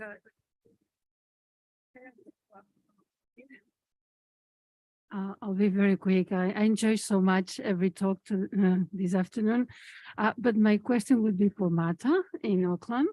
I was just curious because there's that thing that we've learned about the great garbage patch in the ocean. So I guess that pollution and contamination is a big issue that you might stumble upon doing digital mapping of the sea. Is there any technology that can contribute to fight more efficiently in that problem of plastics on the sea? Thank you. Hi, yeah, thank you for the question. So yeah, in terms of the debris, the big ones, yeah, they're using not satellite images, but yeah, trying to identify the patches overflying the areas. But for the smaller particles, there's been studies, at least for what I know here in New Zealand at Auckland, that they're testing with GPS locators in different metal or plastic particles. They put the GPS locators and then they just release them, and then they see where they drift, and so then they can predict where the currents are taking all these particles. They're using that for the big one, so bigger than the microplastics that are the smaller particles, right? Because that's another problem. And so it's just trying to understand the circulation patterns and how these different currents, surface, but then bottom currents are transporting the different particles of different sizes. And then the ultimate problem is that the ocean is the final deposit of all these particles, because they behave like a sediment particle that finally deposits, settles down and deposits.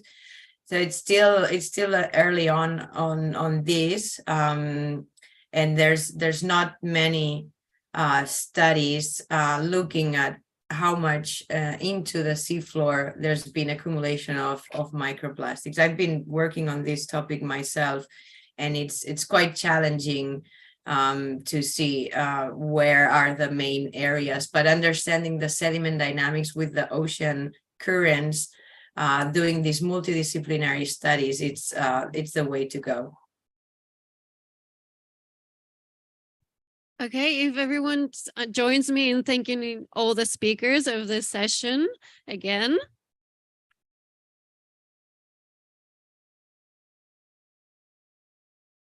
This is the end of session number 2, and we're going to the coffee break because more interesting things are coming up. So.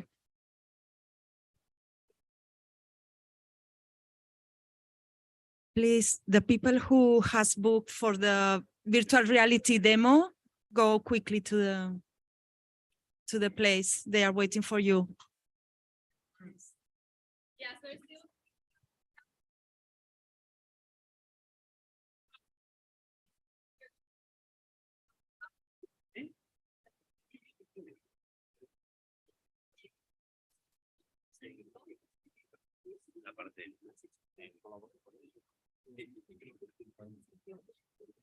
Muchas gracias, Marta. Perfecto.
Does it work? Can you hear me? Okay. Hello, everyone, and welcome to the final discussion of this forum. My name is Oscar Perez Concha, and I work at UNSW at the Center for Big Data Research in Health. And I work in the area of artificial intelligence and machine learning applied to health data to solve healthcare problems and medical problems. So we are going to have a discussion, and we have our panelists here. The topic that we have chosen is living in a digital world good or bad for humankind? I'm going I prepared just some points. So basically what I would like, or we are going to do, I would like to do is to have a helicopter view of what we have been seeing through the day, and have a bit of a reflection of the different topics. So we have seen many examples of how digitalization can be very good for humankind, but also we know that there are some examples that can be harmful or bad. So this is like good versus evil for our species, for humans. So basically, how can we change that? So what I'm going to ask the speakers is to prepare two examples, one of what is good or what is bad for humankind in terms of digitalization.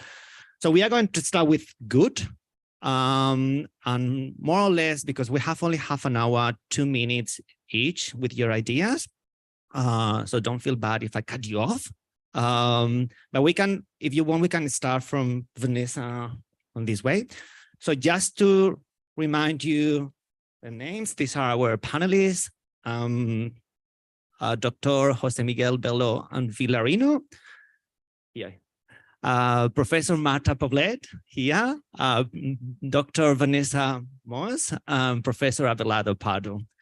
So Vanessa, in your view, if you have to choose one example of how digitalization can be good for humankind, what would you say?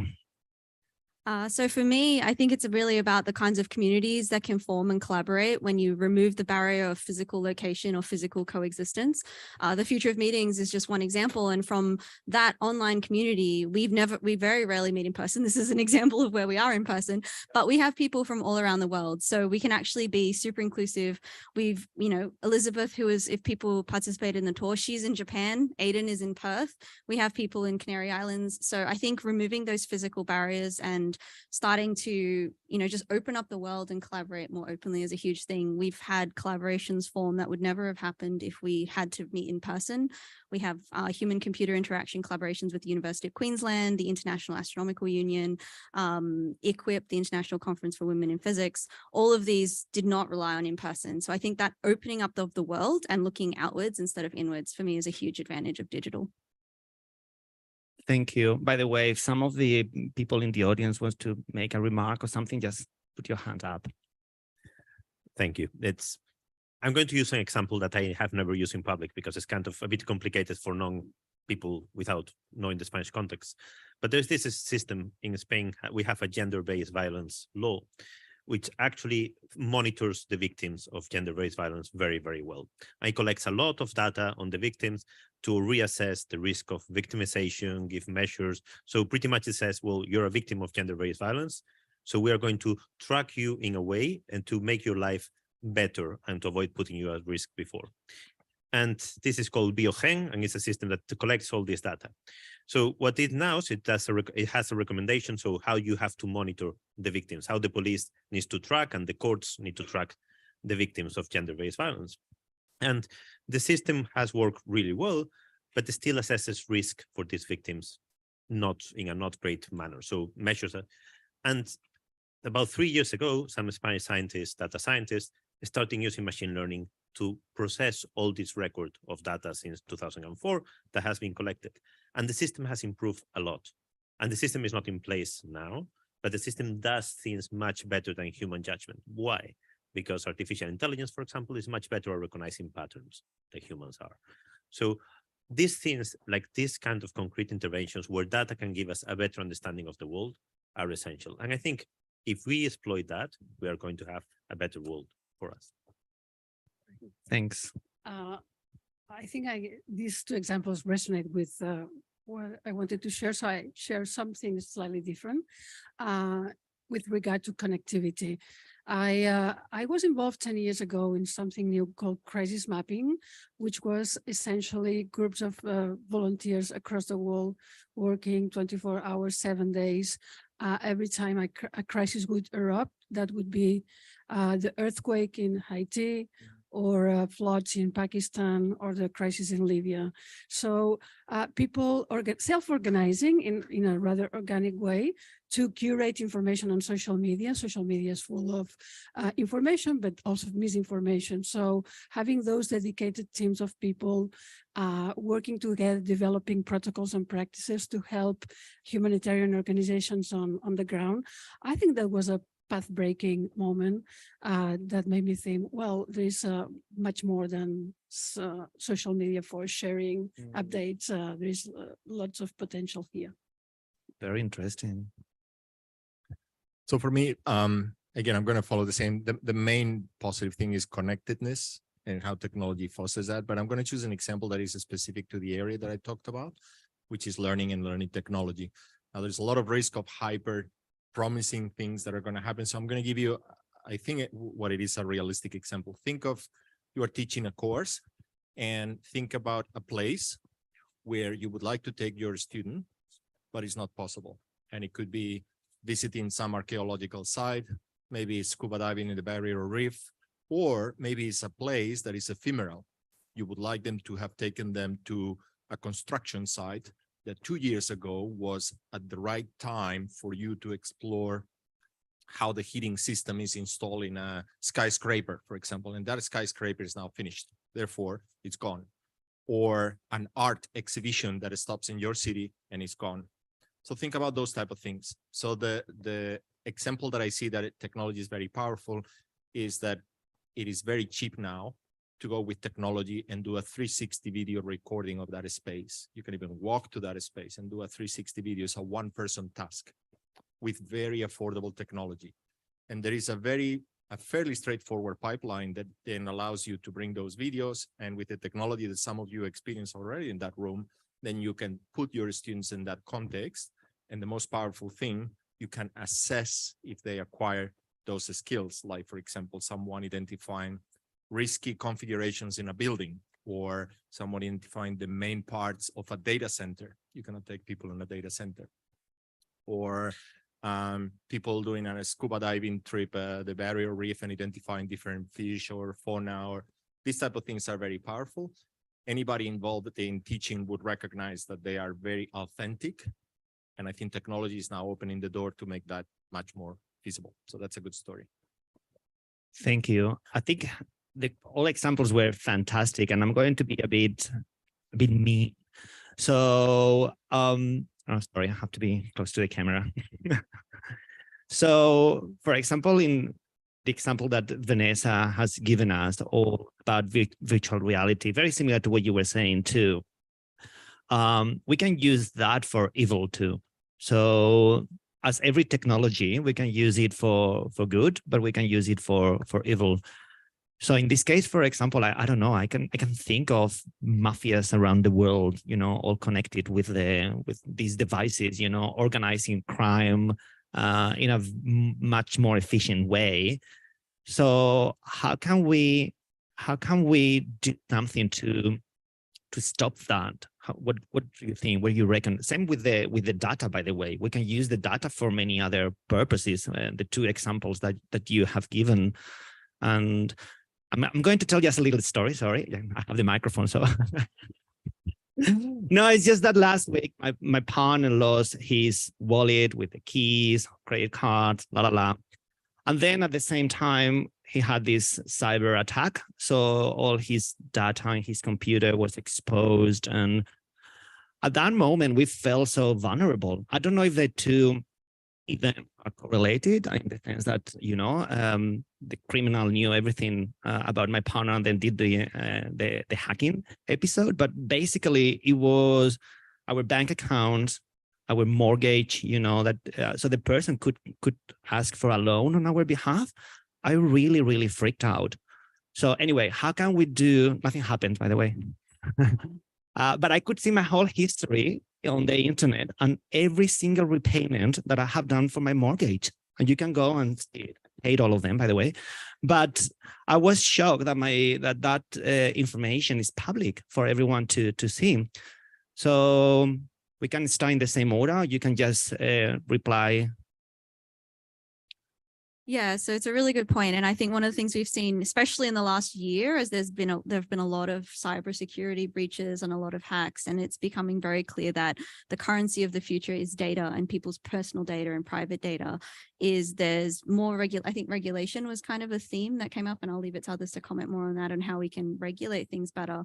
Some of it is us learning how to exist in these virtual spaces. So what do we do, in the internet? That's one. As we go into virtual worlds, there's a question about identity. What is our identity in virtual? Exactly. Like, we don't own avatars. When they look photorealistic, if someone can copy you, they can copy your voice. Deep fakes is another place. So I think it's just a very open place that we're exploring, the same way that the internet was, there was a lot of chaos at the very start and things became more stable over time.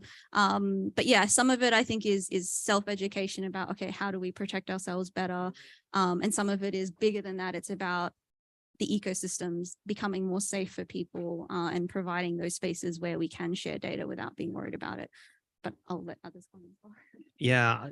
Self-education, I think, is a very important point that we haven't mentioned here today, but these are very powerful technologies. And I think it's self-education or education. Sorry. Go ahead. No, that's, to be honest, I was listening and I'm thinking, yes, that is the case.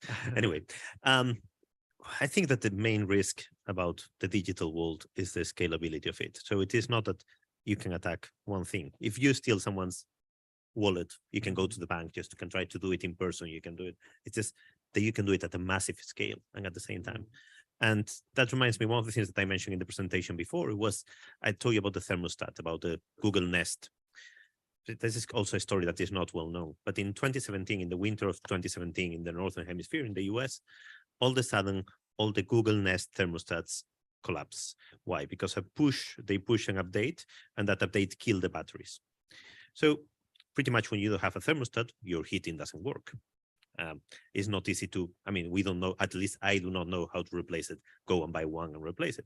So pretty much what you do is you go and you order the new batteries, then you change the batteries and they are fixed. Okay, but the problem is the scale. Imagine that we all had a thermostat. Imagine that we all had that, and that is pushed at the same time. That is not a problem of a few people having to reorder the batteries. That is a social problem. That is a public policy problem. There will be people dying out of being cold. No, people cannot go to a hotel because the hotels will be. So it's the scale of it, what is the frightening bit about it. And I think that is, we need to be conscious that what starts as like small problems individually that can reach a global scale or a scale to be problems. Okay, so we have scalability. We have reliability as well, and we have education, very important point. Sorry, Marta, go ahead. I will mention perhaps equitable access, Abelardo mentioned before. Equality. With an example. I'm not very good at filling forms, and I realize this every time I go to the airports. There's this notion of extended borders where the decision whether you access a country or not doesn't happen at the border of that country. So if you board a plane to Spain in Australia, the decisions will be made here on whether you have the rights and the paperwork and everything. So during COVID, you had to fill new forms, both here or in Europe. And many passengers found, and myself, found that we didn't have all the forms filled. And that's a problem because all of a sudden, people need to download apps on their phones, upload passports and COVID certificates, and be tech savvy with that. And when I realized, in a moment of stress, which is queuing to get on a plane, I realized that many of us, even though we were familiarized and we all have our mobile phones, we're struggling. Yeah. And that's just an example of digital technologies, I guess, putting some additional barriers to people for different reasons. So I think that we need much more human centered design, but also redundancies. What if my phone has no battery? Please give me a paper. Or what if you don't have a phone? Correct. It was assumed that everyone had a Exactly. mobile phone and not a smart mobile phone. Yes. Exactly. So we need redundancies, and some presentation mentioned before sextants. Say it again. Sextant celestial navigation. Navigation. And that's a perfect example because the armies are teaching their Marines celestial navigation and using sextants and the old technologies where just in case GPS gets compromised. Yeah. Why don't we do that in the everyday world? I need my celestial navigation just in case my phone dies or whatever happens. That's beautiful. Abelardo? I probably would like to bring a little bit of optimism to this, right? So yeah, a lot of things can go wrong. I like two things that we mentioned. One is the scale of consequences that is much bigger. And the redundancy is another one that comes close to home because I'm a computer scientist engineering, and most of the sophisticated systems that we have around us, they're very sophisticated and they're plagued with redundancies.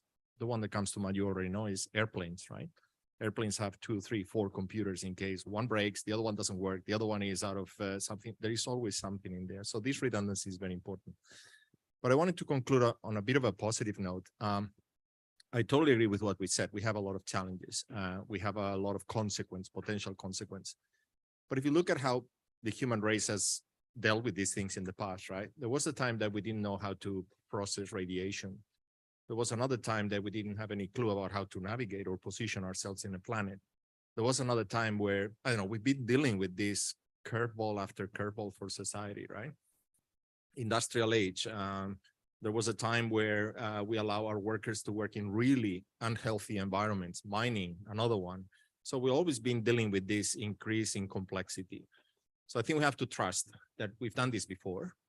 It is slightly different in the sense that the consequences now are much more global, right? So if we have a meltdown of a thermostat, it's the whole world. And COVID has brought that a little bit to the forefront, right? The supply chain management crisis is another good example of we have a system, we think it works, but we didn't anticipate all the conditions that brought it to its knees, and we didn't have redundancy. There were certain things that only come from one place, vaccines, for example, to Australia, case in point, right? But I think we need to trust how we have been dealing with this in the past. If we look back, and I'm not saying the last 10 years, I'm looking at 300, 400, 500 years, right? We've been constantly in this continuous improvement, and data, privacy, cybercrime, it's very new for all of us. It's very new for companies. Another point that was recently in the newspapers, the data breach with Medibank and with Optus. It was not only information about current customers, it was information about past customers. So all of us, when it's like, hang on, why do you keep the information about old customers? Because we still don't know how to navigate that. And probably 10 years from now, no company will dare to keep records of customers that are no longer connected to them. So I think we need to trust in this evolution. It has worked in the past. So I want to finish saying that I hope it works this time too, and we pull it off again. Yeah, one of our members online is from Vanuatu, and he is telling us that the government has been hacked there 4 weeks ago and all the systems are down. So quite serious. And just to continue with what Abelardo said, we have 5 more minutes to go. I agree with you on what you said about human beings having been challenged with many problems in the past, and we have learned from our mistakes. But don't you think that, and this is for the 4 of you, that we are a bit naive and we haven't learned from our naiveness in the past? That's point number 1. Also, do you think that we are not very humble and we think that technology, that we control technology, and then we are a bit full of ourselves, like, we can do everything. And I was telling, sorry, I have to read your name, Jose Miguel, before, that people think that artificial intelligence can do everything, like you can train a system and they can do everything. So don't you think that probably we as a human species have to take a step back and reflect a bit, be a bit more humble of how we do this? What are your thoughts on this?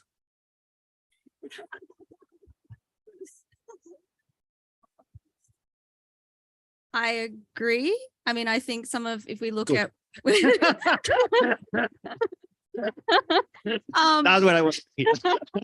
I think if we look at where we are right now in the world, right, like we are coming not even out of a pandemic, it's still going on, but a lot of, there's a lot of sentiment like, oh, it's over, we don't have to worry about it anymore. And we've seen in the future of meetings, because we do so much work trying to convince people of the benefits of online, like, how it can help so much for inclusivity or the planet, that people are like, oh, but we just want to go back to normal. We just want to go back to what it was. And I think there's a complicated part where the pandemic was a really negative experience. It hurt a lot of people. Yep. It was really disastrous worldwide. So that's mixed in with this shift towards digital, because the shift towards digital happened at the same time as we were suffering from a pandemic. So for a lot of people, they're blurred together.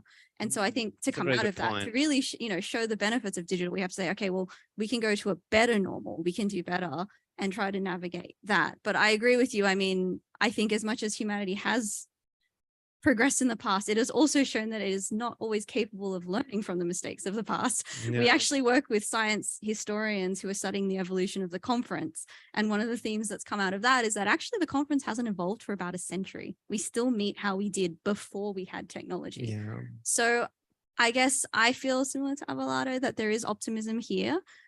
We can do better. But it really starts from changing, not just like, it's like the biggest changes of the system, but it's also the individual changes we can make about, okay, questioning every bit of our own practices. Like, I mean, there's a parallel trend in sustainability. It's like, okay, plastic straws are not going to save the world, but every step we take towards embracing digital for the good can actually really help. So I guess that's where we can make a difference. I'm going to go back to our conversation before. I gave you the example that we are very good at doing this. We are better than any robot can be in the medium term, because we have been evolving to do this movement for probably 2 million years since we were primates. So it's something that we have learned, that we have been wired to do this. We are terrible at learning from things. And why? Because pretty much we have been doing this best case scenario, dealing with technology for 2,000, 3,000 years, not more than that. So I think it's going to take time to learn. So yes, I'm on your side of being skeptical about it. I'm not skeptical. I just want us to reflect. Sorry, Marta, go ahead. Well, all in all, I think I'm quite of a techno-optimist because technology is what defines us as humans. I teach my students in my innovation and technology course that the first technology was the axe, and that's almost, people say 60,000 years old. We forget to call technology to things that are so pervasive that we no longer consider technology. But I think the best piece of technology I always carry with me is this, because without this, I cannot even use my mobile phone. The glasses. The glasses, yes, beautiful piece of technology. Yeah. So maybe we haven't done things that bad. My worry is that with a technology such as AI, which is probably going to be the first digital technology that can achieve artificial general intelligence and full automatization. That's a step that we haven't taken yet. Yep. But at the same time, it's not going to happen anytime soon. And so we have plenty of time to figure out it well, hopefully. This is a tricky one. There are a couple of things that come to mind. On one hand, true, we need to be mindful of our own limitations. And there's one element that I think is brand new in this era in which we are living, which is we're dealing now with much more global problems than before. One story could be 50, 60 years ago, there is something called radioactivity or radiation we need to master. A different story is when the whole planet has a climate system that is collapsing, right? So that's a global problem. So that to me is a new element. And we need to come to terms with the globality of our program, of our problems. that patch of garbage in the oceans. We are polluting the oceans. The microparticles are everywhere now, the microplastics, right? So we do have really global problems, but we are more globally connected than ever before. So it's not only a subset of humanity solving a problem. Now we have networks of scientists emerging everywhere with unprecedented power. The collective intelligence is taking us to places we've never been before. So if you put two things in the scale, on one hand, we have unique problems, very, very complex. On the other hand, we also have much more capability. I wanted to flag also another thing that happened during COVID, which was a very interesting study about during the pandemic, there were spikes of anxiety in high school students. And there were two reasons for that. One was obviously the pandemic, but they are already beginning to track this campaign about the severity of the problems around climate change, and that the world is going now into a place which is going to become much more difficult to live. And, you know, we are having too much carbon monoxide, and energy is polluting. And so we have to be careful also how we deal with that complexity, because we run the risk of overwhelming the younger generations, that we are conveying or putting too frequently a message out there that this is no longer working. This is going down. This is really something we cannot deal with. I think we have to change the narrative and say there are global problems. There are problems that we never faced before, but we have to just tap into the collective intelligence and, yeah, with a little bit of humility, try to solve them. That's fantastic. I would stay here for hours, but unfortunately they gave us only half an hour. So just to wrap up some of the points that we have discussed, we raised the globality of digitalization, the scale, also how reliable we are on digital technologies nowadays, how maybe we have to have some education to know what we are dealing with, safety and security, also the positive, some of the positive points where what we can do if we put everything, all this data together, the collectiveness that you were saying before, but also how, you know, this could improve, just the opposite. How can we make worse the inequality in terms of humanity? So thank you very much. And just to finish on a positive note, just let's do a wave and just say something that if I say technology and what you want to see in the next, let's say 5 years, or whatever comes to your mind when I say technology or digitalization or the points that we have discussed, what is the most important thing for you? And it could be anything. It could be new glasses that, you know, that you can Google on them. It could be something silly, just to finish a positive note.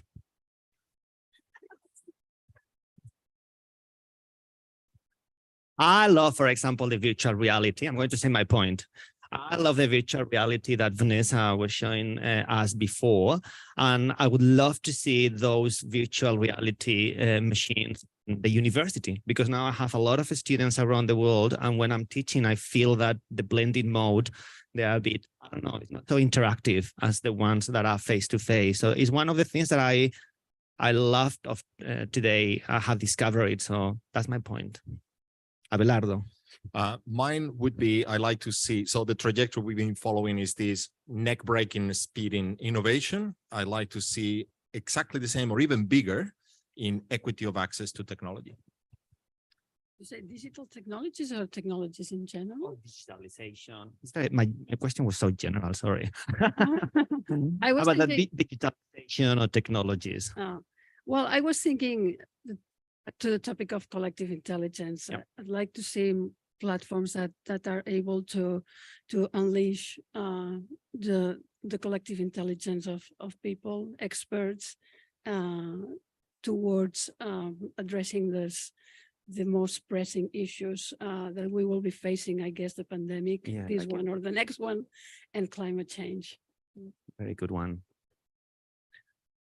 I think I would like to see technology that bypasses the things that we have to do that we know that they are wrong. For example, the testing of drugs. If we can do that with technology in a way that we don't need to test it in animals or in people, that kind of technologies that would allow us to do things in ways that we don't very different, like not an evolution, but kind of a leap from the way we were doing that before. Things that we don't like that the way they are now. I love it. Well, it's nice going last for a change. I could hear I agree with everything.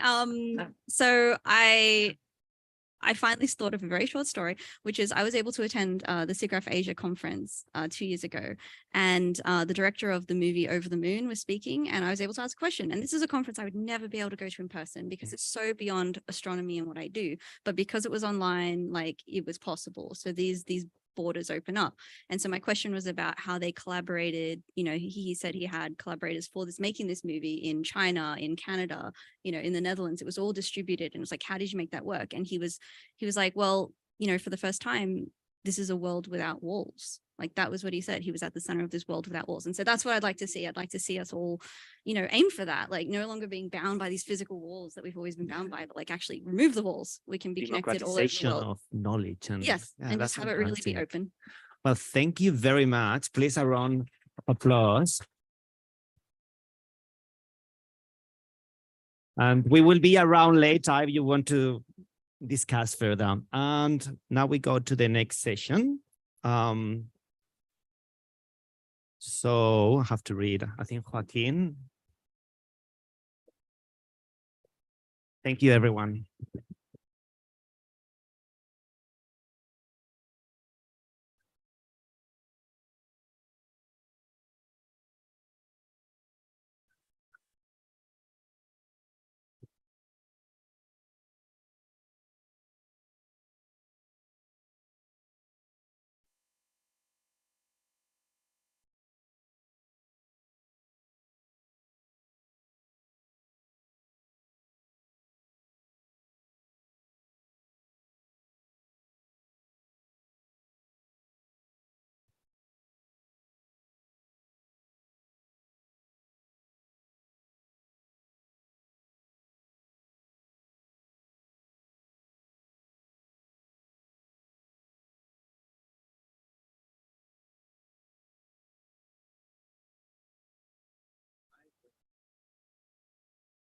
Hello. All right.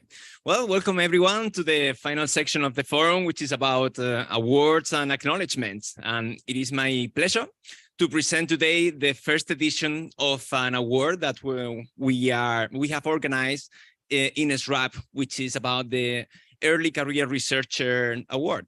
And this one is sponsored by the Ramon Areces Foundation. And well, this award aims to recognize the excellence for an early career researcher and a SRAP member.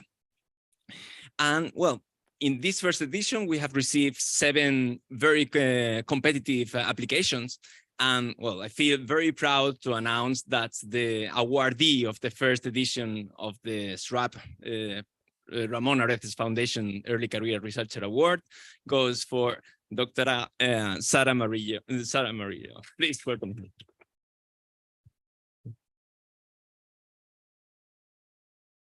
Thank you very much. Well,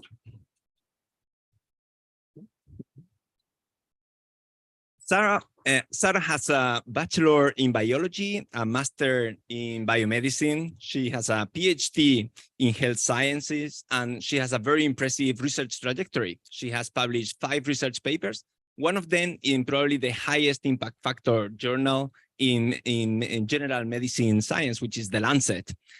She has also been very committed, has participated in, collaborated a lot with SRAP, and has a very interesting vision for what is going to be SRAP in the future.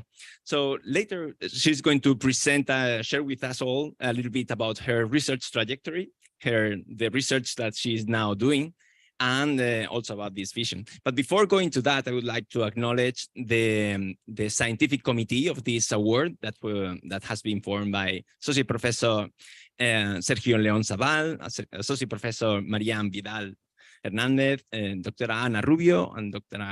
Marta Ribó. So now, yes, perhaps we can start with your presentation, and after that we will do the diploma and we can take some pictures.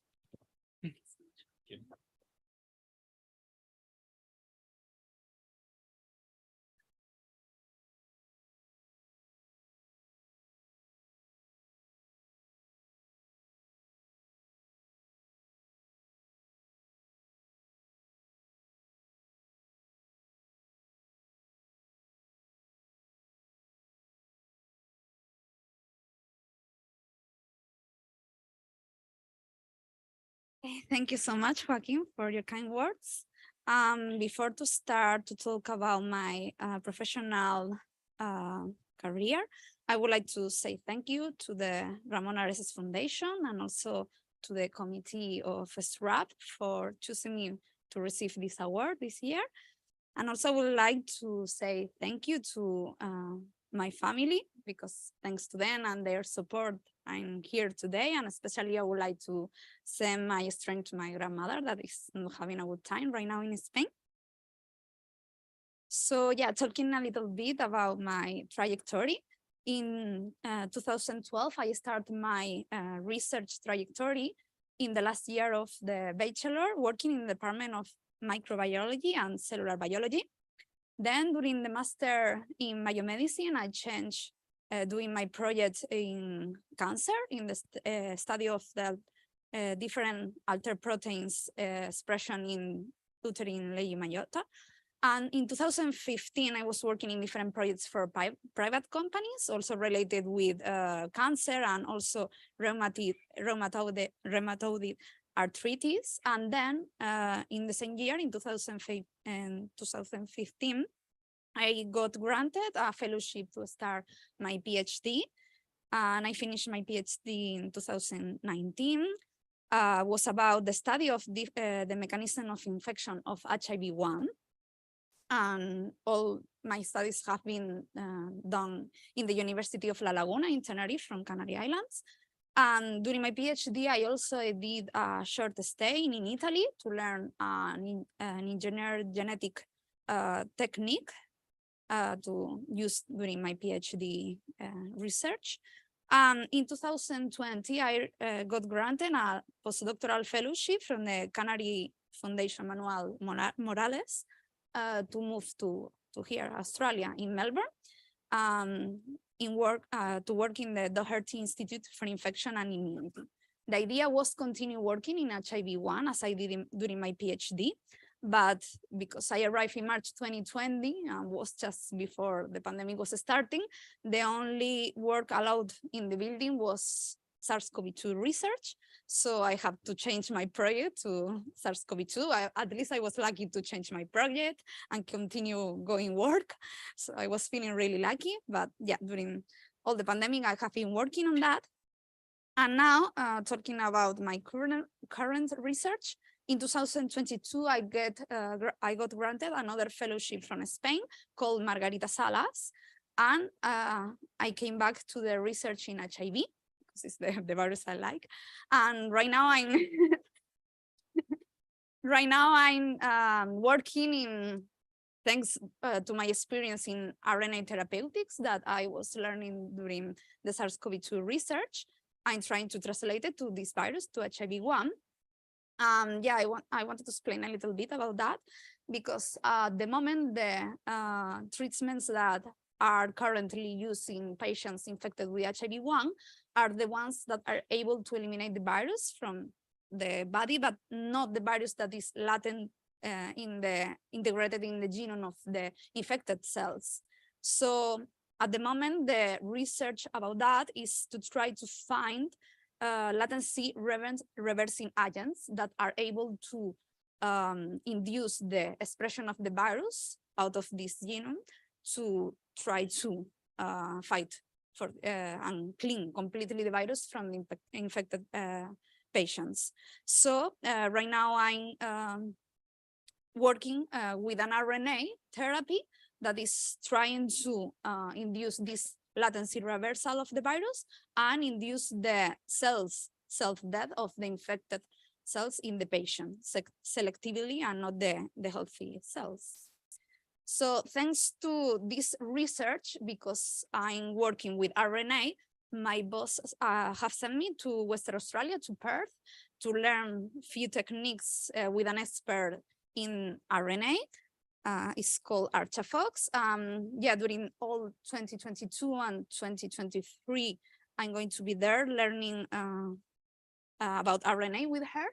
So thanks to that, I proposing for the SRAP engagement and to try to active the association in this part of Australia, because most of the activity is developed in New South Wales, in Victoria, Canberra, even Queensland, but not in the regional Australia. So I would like to run an event in 2023, trying to bring together all the researchers, all the members that we can be, even in Northern Territory or South Australia. I'm not sure if we have members in these parts of Australia, but would be great if we can meet all together. I can run an event maybe based in Perth. Yeah, try to put our researchers together. So thank you so much again. Yeah, also I propose to the association to help with the social media management. So also for 2023. Thank you so much. Very impressive trajectory. And for us, it's a pleasure to have you in SRAP, and we feel very honored. And we really would like to congratulate you for winning this award, which is very, very special for us for being there. So perhaps can we thank you? And perhaps we can take a picture. So Alicia.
Thank you very much, and congratulations to Sarah. And now I would like to invite the ambassador of Spain, Alicia Moral Revilla. I thought she was going to introduce you. Thank you very much. I have to read some parts of so I have to hold the paper. Now this is the second part of this acknowledgement award session. And I'm very proud, and I have to say that for an ambassador is one of the most rewarding activities when we have to bestow a decoration to someone in recognition for the merits, achievements, and but I have to say the ambassadors are only instruments, because the decorations of this recognition is granted by the King of Spain, so the government and the King of Spain. So, well, for me, it's really an honor, and Joaquin knows, I mean, we met 2 years ago, and really to have you here, and for me to be able to perform this solemn ceremony is an honor. And we have Pilar, the wife of Joaquin, with us, and I think some friends always have, and I think it's very good because this is a solemn ceremony. And I think that this context here in the forum with all the members, many members of the SRAP participating in this ceremony is perfect for this ceremony we are going to perform now. So I just want to inform you that the royal, because, well, first of all, the decoration that you are going to receive, that I'm going to bestow upon you, the cross of the order of the royal order of Isabella the Catholic, La Cruz de Isabella Católica. And this order was established by Spanish King Ferdinand VII in 1815, and is, I think I have to read this, and all the decorations of the order of Isabella the Catholic are bestowed by the Minister of Foreign Affairs upon Spanish or foreign citizens that have excelled in their merits and achievements, contributing in a very significant way to the development and reinforcement of the bilateral relations between Australia, in this case, between Australia and Spain. And this is the case of Joaquin Valderrama Valenzuela. And for several reasons, in his role as president of the SRAP between the end of 2019 and the end of 2021, Joaquin, in collaboration with the members of the SRAP board, worked with enthusiasm and determination to support and boost the career of Spanish scientists who work and study in Australia. He maintained close collaboration with relevant cultural and political institutions, including embassies, consulates, foundations, and the Instituto Cervantes, and facilitated important collaboration opportunities with relevant Spanish companies and organizations with presence in Australia, such as Navantia, Acciona, Ferrovial, or La Cámara.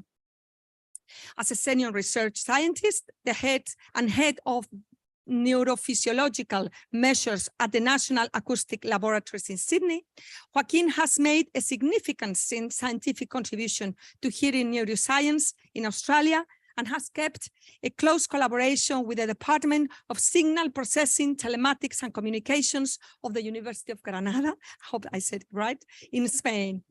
This ongoing collaboration between Australia and Spanish researchers has led to the development of disruptive signal processing methods that are transforming the way that auditory evoked potentials are recorded and analyzed worldwide. Well, just to say that, well, Joaquin is now planning. I was very sad when he told me he's leaving us. He's planning to continue his career at the University of Granada, in his homeland, where he will use his leadership, skills, and knowledge acquired in Australia to increase awareness amongst the general population on healthy hearing habits, and to collaborate with audiology clinics and hospitals to improve the hearing health system in Spain. I said it. And let me finally just, and I will finish with this before performing the bestowment of the decoration, just to acknowledge also human qualities of Joaquin, your empathy and kindness. And I have to say that I had the opportunity, the personal opportunity to experience in this long trip we made together with Pilar. So I don't know, it's like 7 hours together in a car, going to Siding Springs from Newcastle, and it's a trip that I will never forget. It was fun. And well, as I say, Pilar and Joaquin are leaving us, and I think it's next week that you are leaving. That's right. So well, I wish you all the best for this new stage in Granada. I'm sure you're going to enjoy your life there also, like you have enjoyed here in Australia. And I would hope that we will keep in touch. And you have a friend now in Australia, but maybe in 2-3 years time, maybe I will be in Spain or somewhere else. So I hope that we will keep in touch. And now we will proceed with the formal part of this ceremony, which I will read aloud the official title of the decoration, as it is written. So this is the official title.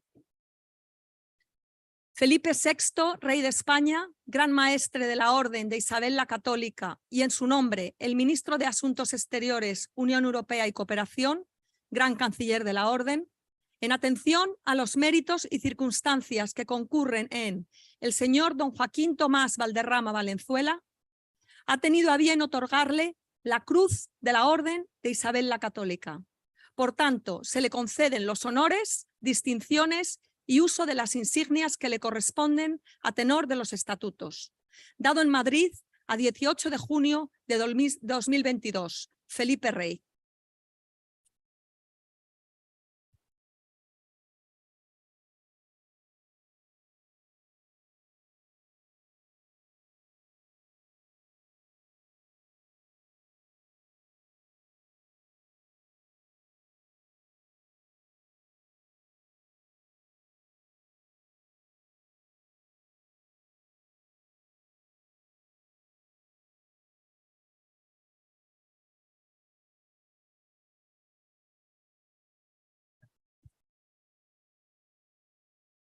Well, Alicia, it's for me a great, I feel extremely privileged for receiving this decoration, and I really feel there is no greater honor. I would like to thank you personally and thank all the Spanish embassy here in Australia for the great support that you are constantly providing to the Spanish researchers working and studying here in Australia. And also because this support has been instrumental for SRAP since the very beginning.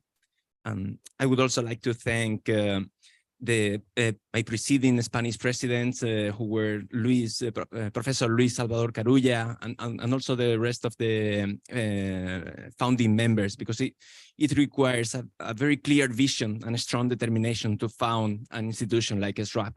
And I would also like to thank Sergio León Zabal for trusting me as vice president during your presidency and for providing me the opportunity to be the president of SRAP. Has been a true privilege. I would also like to thank the National Acoustic Laboratories. That has been the research institute that brought me to Australia. And well, and also for facilitating this collaboration with the University of Granada, because together we have made things that we think we are making a bit of impact. I don't want to forget anyone. I would like to thank, of course, the SRAP board that was with me with my presidency, and in particular the vice presidents that were with me, Dr. Ana Rubio and Dr. Carmen Salvador, for making things possible. We had a vision. You guys made it possible. So thank you. Finally, I would also like to thank my wife, Pilar. I mean, she has been supporting me since we met, and you make my life a dream. Thank you very much.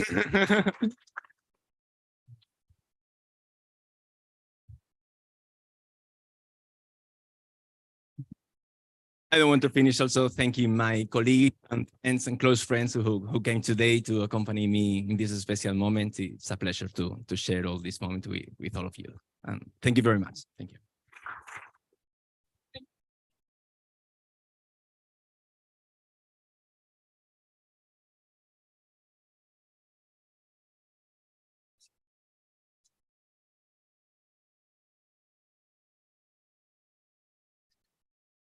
Congratulations, Joaquin.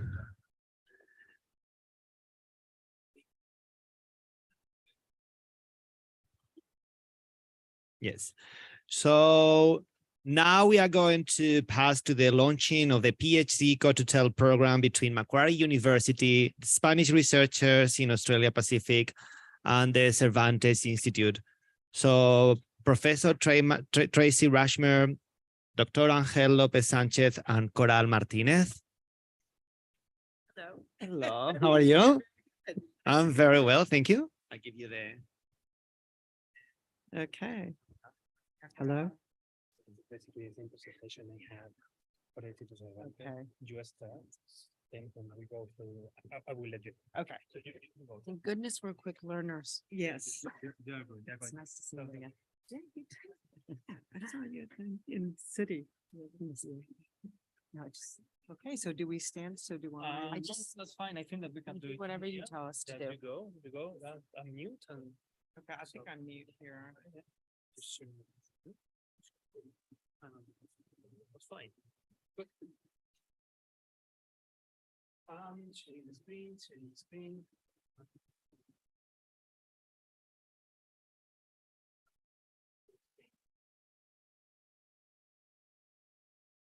There you go. There we go. Yeah, yeah. Well, it's a real pleasure. I've been working with Angel for a while. In fact, I was here in the end of 2021 and also talked a little bit about our PhD program. And I had an opportunity to go in and work with Coral and Angel, and we gave a presentation to a live stream as we are now to many Spanish universities, from my understanding. And yeah, it's a real pleasure. And so from that, we've been able to develop some new programs. So it's very exciting. So is that automatically moving forward? Oh, you're doing that. Doing it for you. Yes, thank you so much. We have not had time to. Yeah, I won't go through it too so We are much. just going as we But go. yeah, we have a very strong Code to Tell program, and you can see it's also related very much to our quality of our programs that we have. I represent science and engineering, and we are in the AAO, as you know, and we've also developed a new, with Angel actually drove the developing of putting in a PhD and master's students into the AAO directly, and also with the MAPS, Mathematics and Physical Sciences School. So we're really moving forward. It's quite exciting. So the CoQ10 program, it's a jointly enrolled at 2 universities, one Macquarie, and then we've been able to develop with 2 universities that's starting right away. And I'm going to let you pronounce those. Not yet. And the candidate is jointly supervised. So this is a very exciting development. So each university in the CoQ10 program has its own, I guess, programs in the way that they train the students. And the student from this program ends up with one tester, but actually goes through 2 different examinations. There's a few little differences that you do, but it's very exciting because the good news is that everybody wins really, because the student gets to be in 2 different countries. The supervisors get to have deep and meaningful relationships with the co-supervisor. And there's probably double the publications. That's also very good. And specifically in this case that we're developing is access to extraordinarily fantastic equipment. And that's something that we can offer our students, which is very, very exciting. And what's driving the excitement around this is actually world-class, quite world-class level equipment that they can do their research. So again, this is just kind of a visioning of it. We are one of the top universities in the country that do these programs. It's really helped our PhD completions. And we're moving into master's exchange too, and hopefully we'll be developing that. Just why do we do it, as I think I already mentioned why we did it. And that's, we do it because it's great. Everybody wins. Institutions benefit from it. And so also we have supervisors that can come also over to Macquarie. So there is that exchange also. And yes, and so one thing that, in fact, I just came from a presentation with India, is that we're doing a lot more work with industry over the past 10 years. It's been highly, it's been seen as highly beneficial to everyone involved to get students engaged in industry. And I think it's in the US, I'm from California and familiar with the Stanford Silicon Valley relationship. That's so incredibly productive, I would say. And we sit here at Macquarie University in Macquarie Park, and we have a lot of places we can go with that. And that's being developed significantly over the past 5 years with national telecoms such as Optus, to Tata, which is a big Indian, huge conglomerate actually. And so there's a lot of movement in that area, particularly in artificial intelligence, certainly in the engineering. So lots going on right now in the industry engagement. And I have to say what's good now is that we have a framework around it. So we actually have funding that's going towards it. We have internships, which is a short-term placement of a student into industry, or we can bring industry professionals and have a project that's co-developed by industry and by the university supervisor for a 3-year program that's co-funded between Macquarie and the industry partners. So we're really moving well on that. So this is some of the CoQ10 procedure. I'm not sure we need to go through all this, but we do look carefully at our students to be sure that they're the right students for the program. Some students don't want to do it. I mean, that happens, but most students are very excited by the potential of moving overseas. This is some of our funding. We do have quite a bit of funding available for this program. So again, we're one of the top in the country that does it. So we're now established. This is with Angel's help, Carl's help, and we're just been really working closely with identifying the HDR programs that we can do in Spain. And we are currently, the agreements have been signed off and are working with, not yet, several of them. So let me give a bit of extra. So no, you're going absolutely great. Just for many people who do not know exactly how the CoQ10 works or what we are also offering in the CoQ10 program, because what we have established, it is the same MQRS program, the Macquarie University Research Excellence Scholarship that Macquarie University have been providing internationally, including it needs to satisfy the English requirement, the stipend while Macquarie, while the student is on Macquarie campus, the tuition fees are paid completely for the 3 years, and the return economic flight, Australia, Spain. The partner university in Spain provides similar scholarship. the stipend while being in the university and the tuition fees that are paid also there. And here it is where SRAP and Instituto Cervantes Sydney come together to provide the funds for the Australian visa and the Australian medical insurance of the student while the student is here in Australia with that estimated value. So what we have been doing have been to establish this program, seeking to get at least these two CoTuTel PhD program for starting in 2023. As I just mentioned, SRAP, Instituto Cervantes will get these funds, and we will have some CoTutels. And let me quickly show you also why I have been involved in that, because particularly I have been supervising, and I still supervising Pablo Corcho Caballero, who is right now in a 2 weeks collaboration in Perth. Unfortunately, he couldn't be here. But it has been a very successful collaboration, and also Gabriel and Mayana Dor that they just completed at the beginning of the year in anthropology, the PhD in anthropology here in Macquarie. And now I pass to you. You have the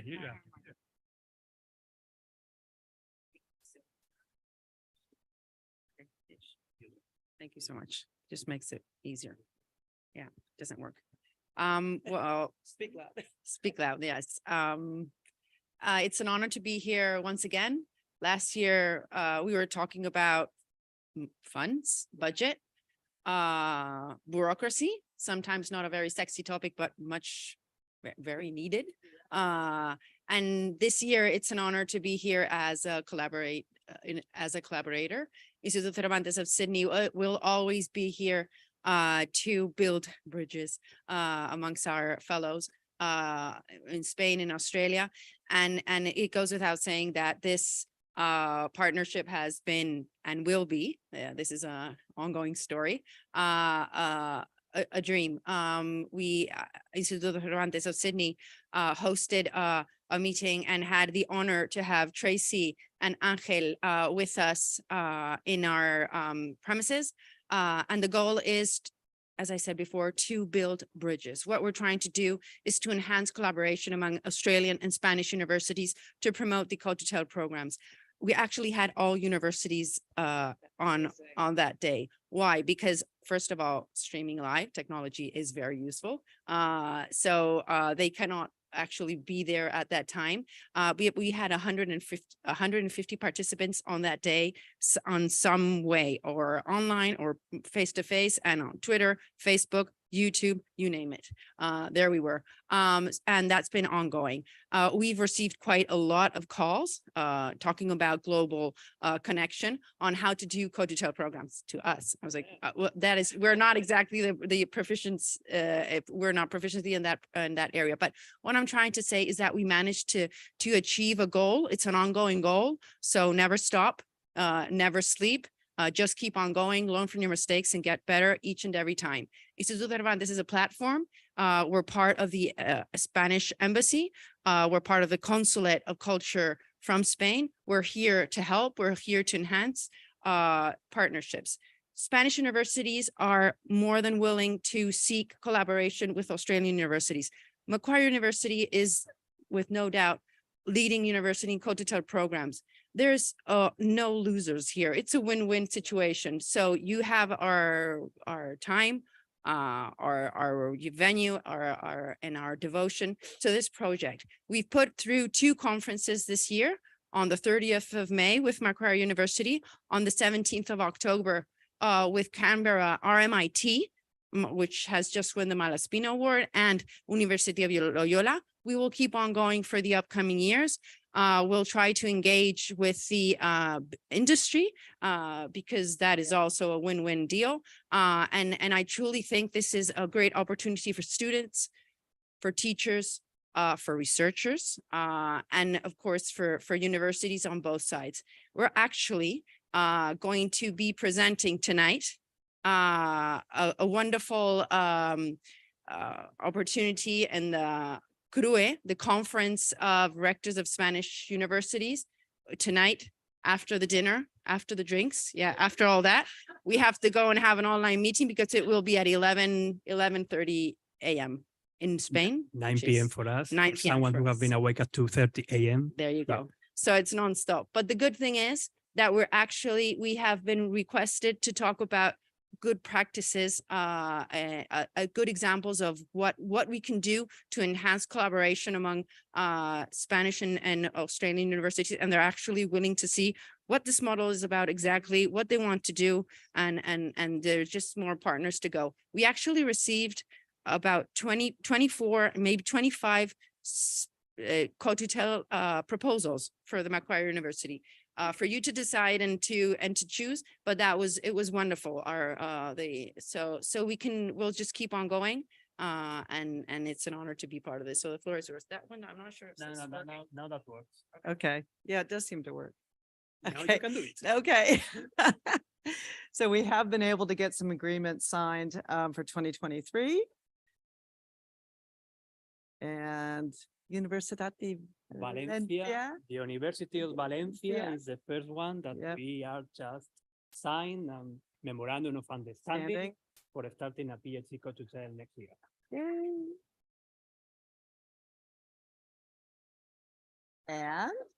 And University The- of La Laguna with the Instituto Astrofísico de Canarias, specifically in astronomy, instrumentation, and Yes. collaboration. Not with me, collaborators, yes. but enhanced through the AAO. That, Yeah, we're very excited by both of the programs and happy to announce it here.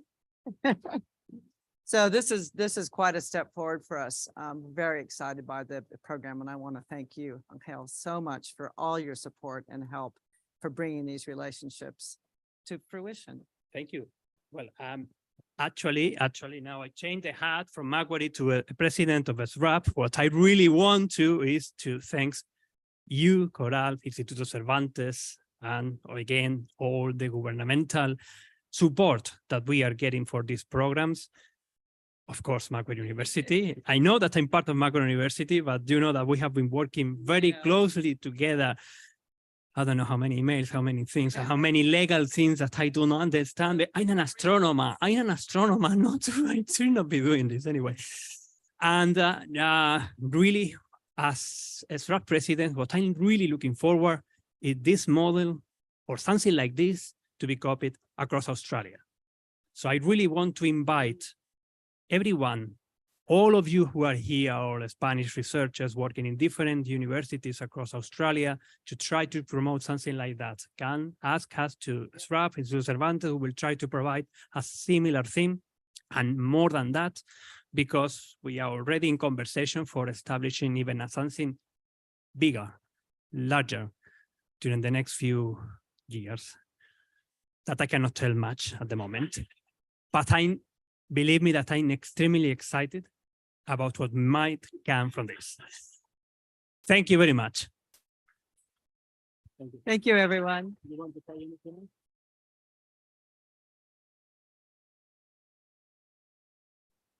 Thank you very much. And yeah, congratulations for this. And thank you for your hard work. So before we conclude today's edition, my colleague, Associate Professor Sergio León Zaval, is going to give us the concluding remarks. Sergio, thank you. Yes, well, I don't know if to be grateful or not for being the last man standing between you and the wines and food outside, but I'll try to keep it short. So basically, I feel proud today. I have to say, I feel proud of this event today. I feel proud of what the SRAP have achieved over the last few years.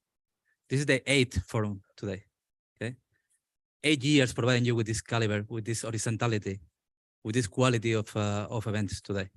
So I think that that's actually an amazing achievement on its own. And the other thing, I would like to summarize what we did today, but I'm not equipped for it, okay? Instead, I'm going to actually ask you one thing. I want you to think to yourself, okay, and try to decide today which speaker, which talk, which part of the forum you have enjoyed the most, okay? And if you, as I do, I cannot even give you a single answer, that means that we're doing something right, okay? So I think that has been an amazing event today. And basically just that, I can just finish by being grateful. Right? I can just finish by being grateful with the sponsors that made this possible. So with the speakers that make an amazing event today. And first and foremost, with the RAP team, there's human beings that make this possible. I mean, the team that we have here working at Don't Stop, the people in the back, everything. I think this is an amazing, amazing thing to all of us are volunteers, as you will know. And I'm extremely proud. This is the only thing I can say. I'm so grateful. And I just can say thank you all for being here. And please enjoy the wine. And see you next year.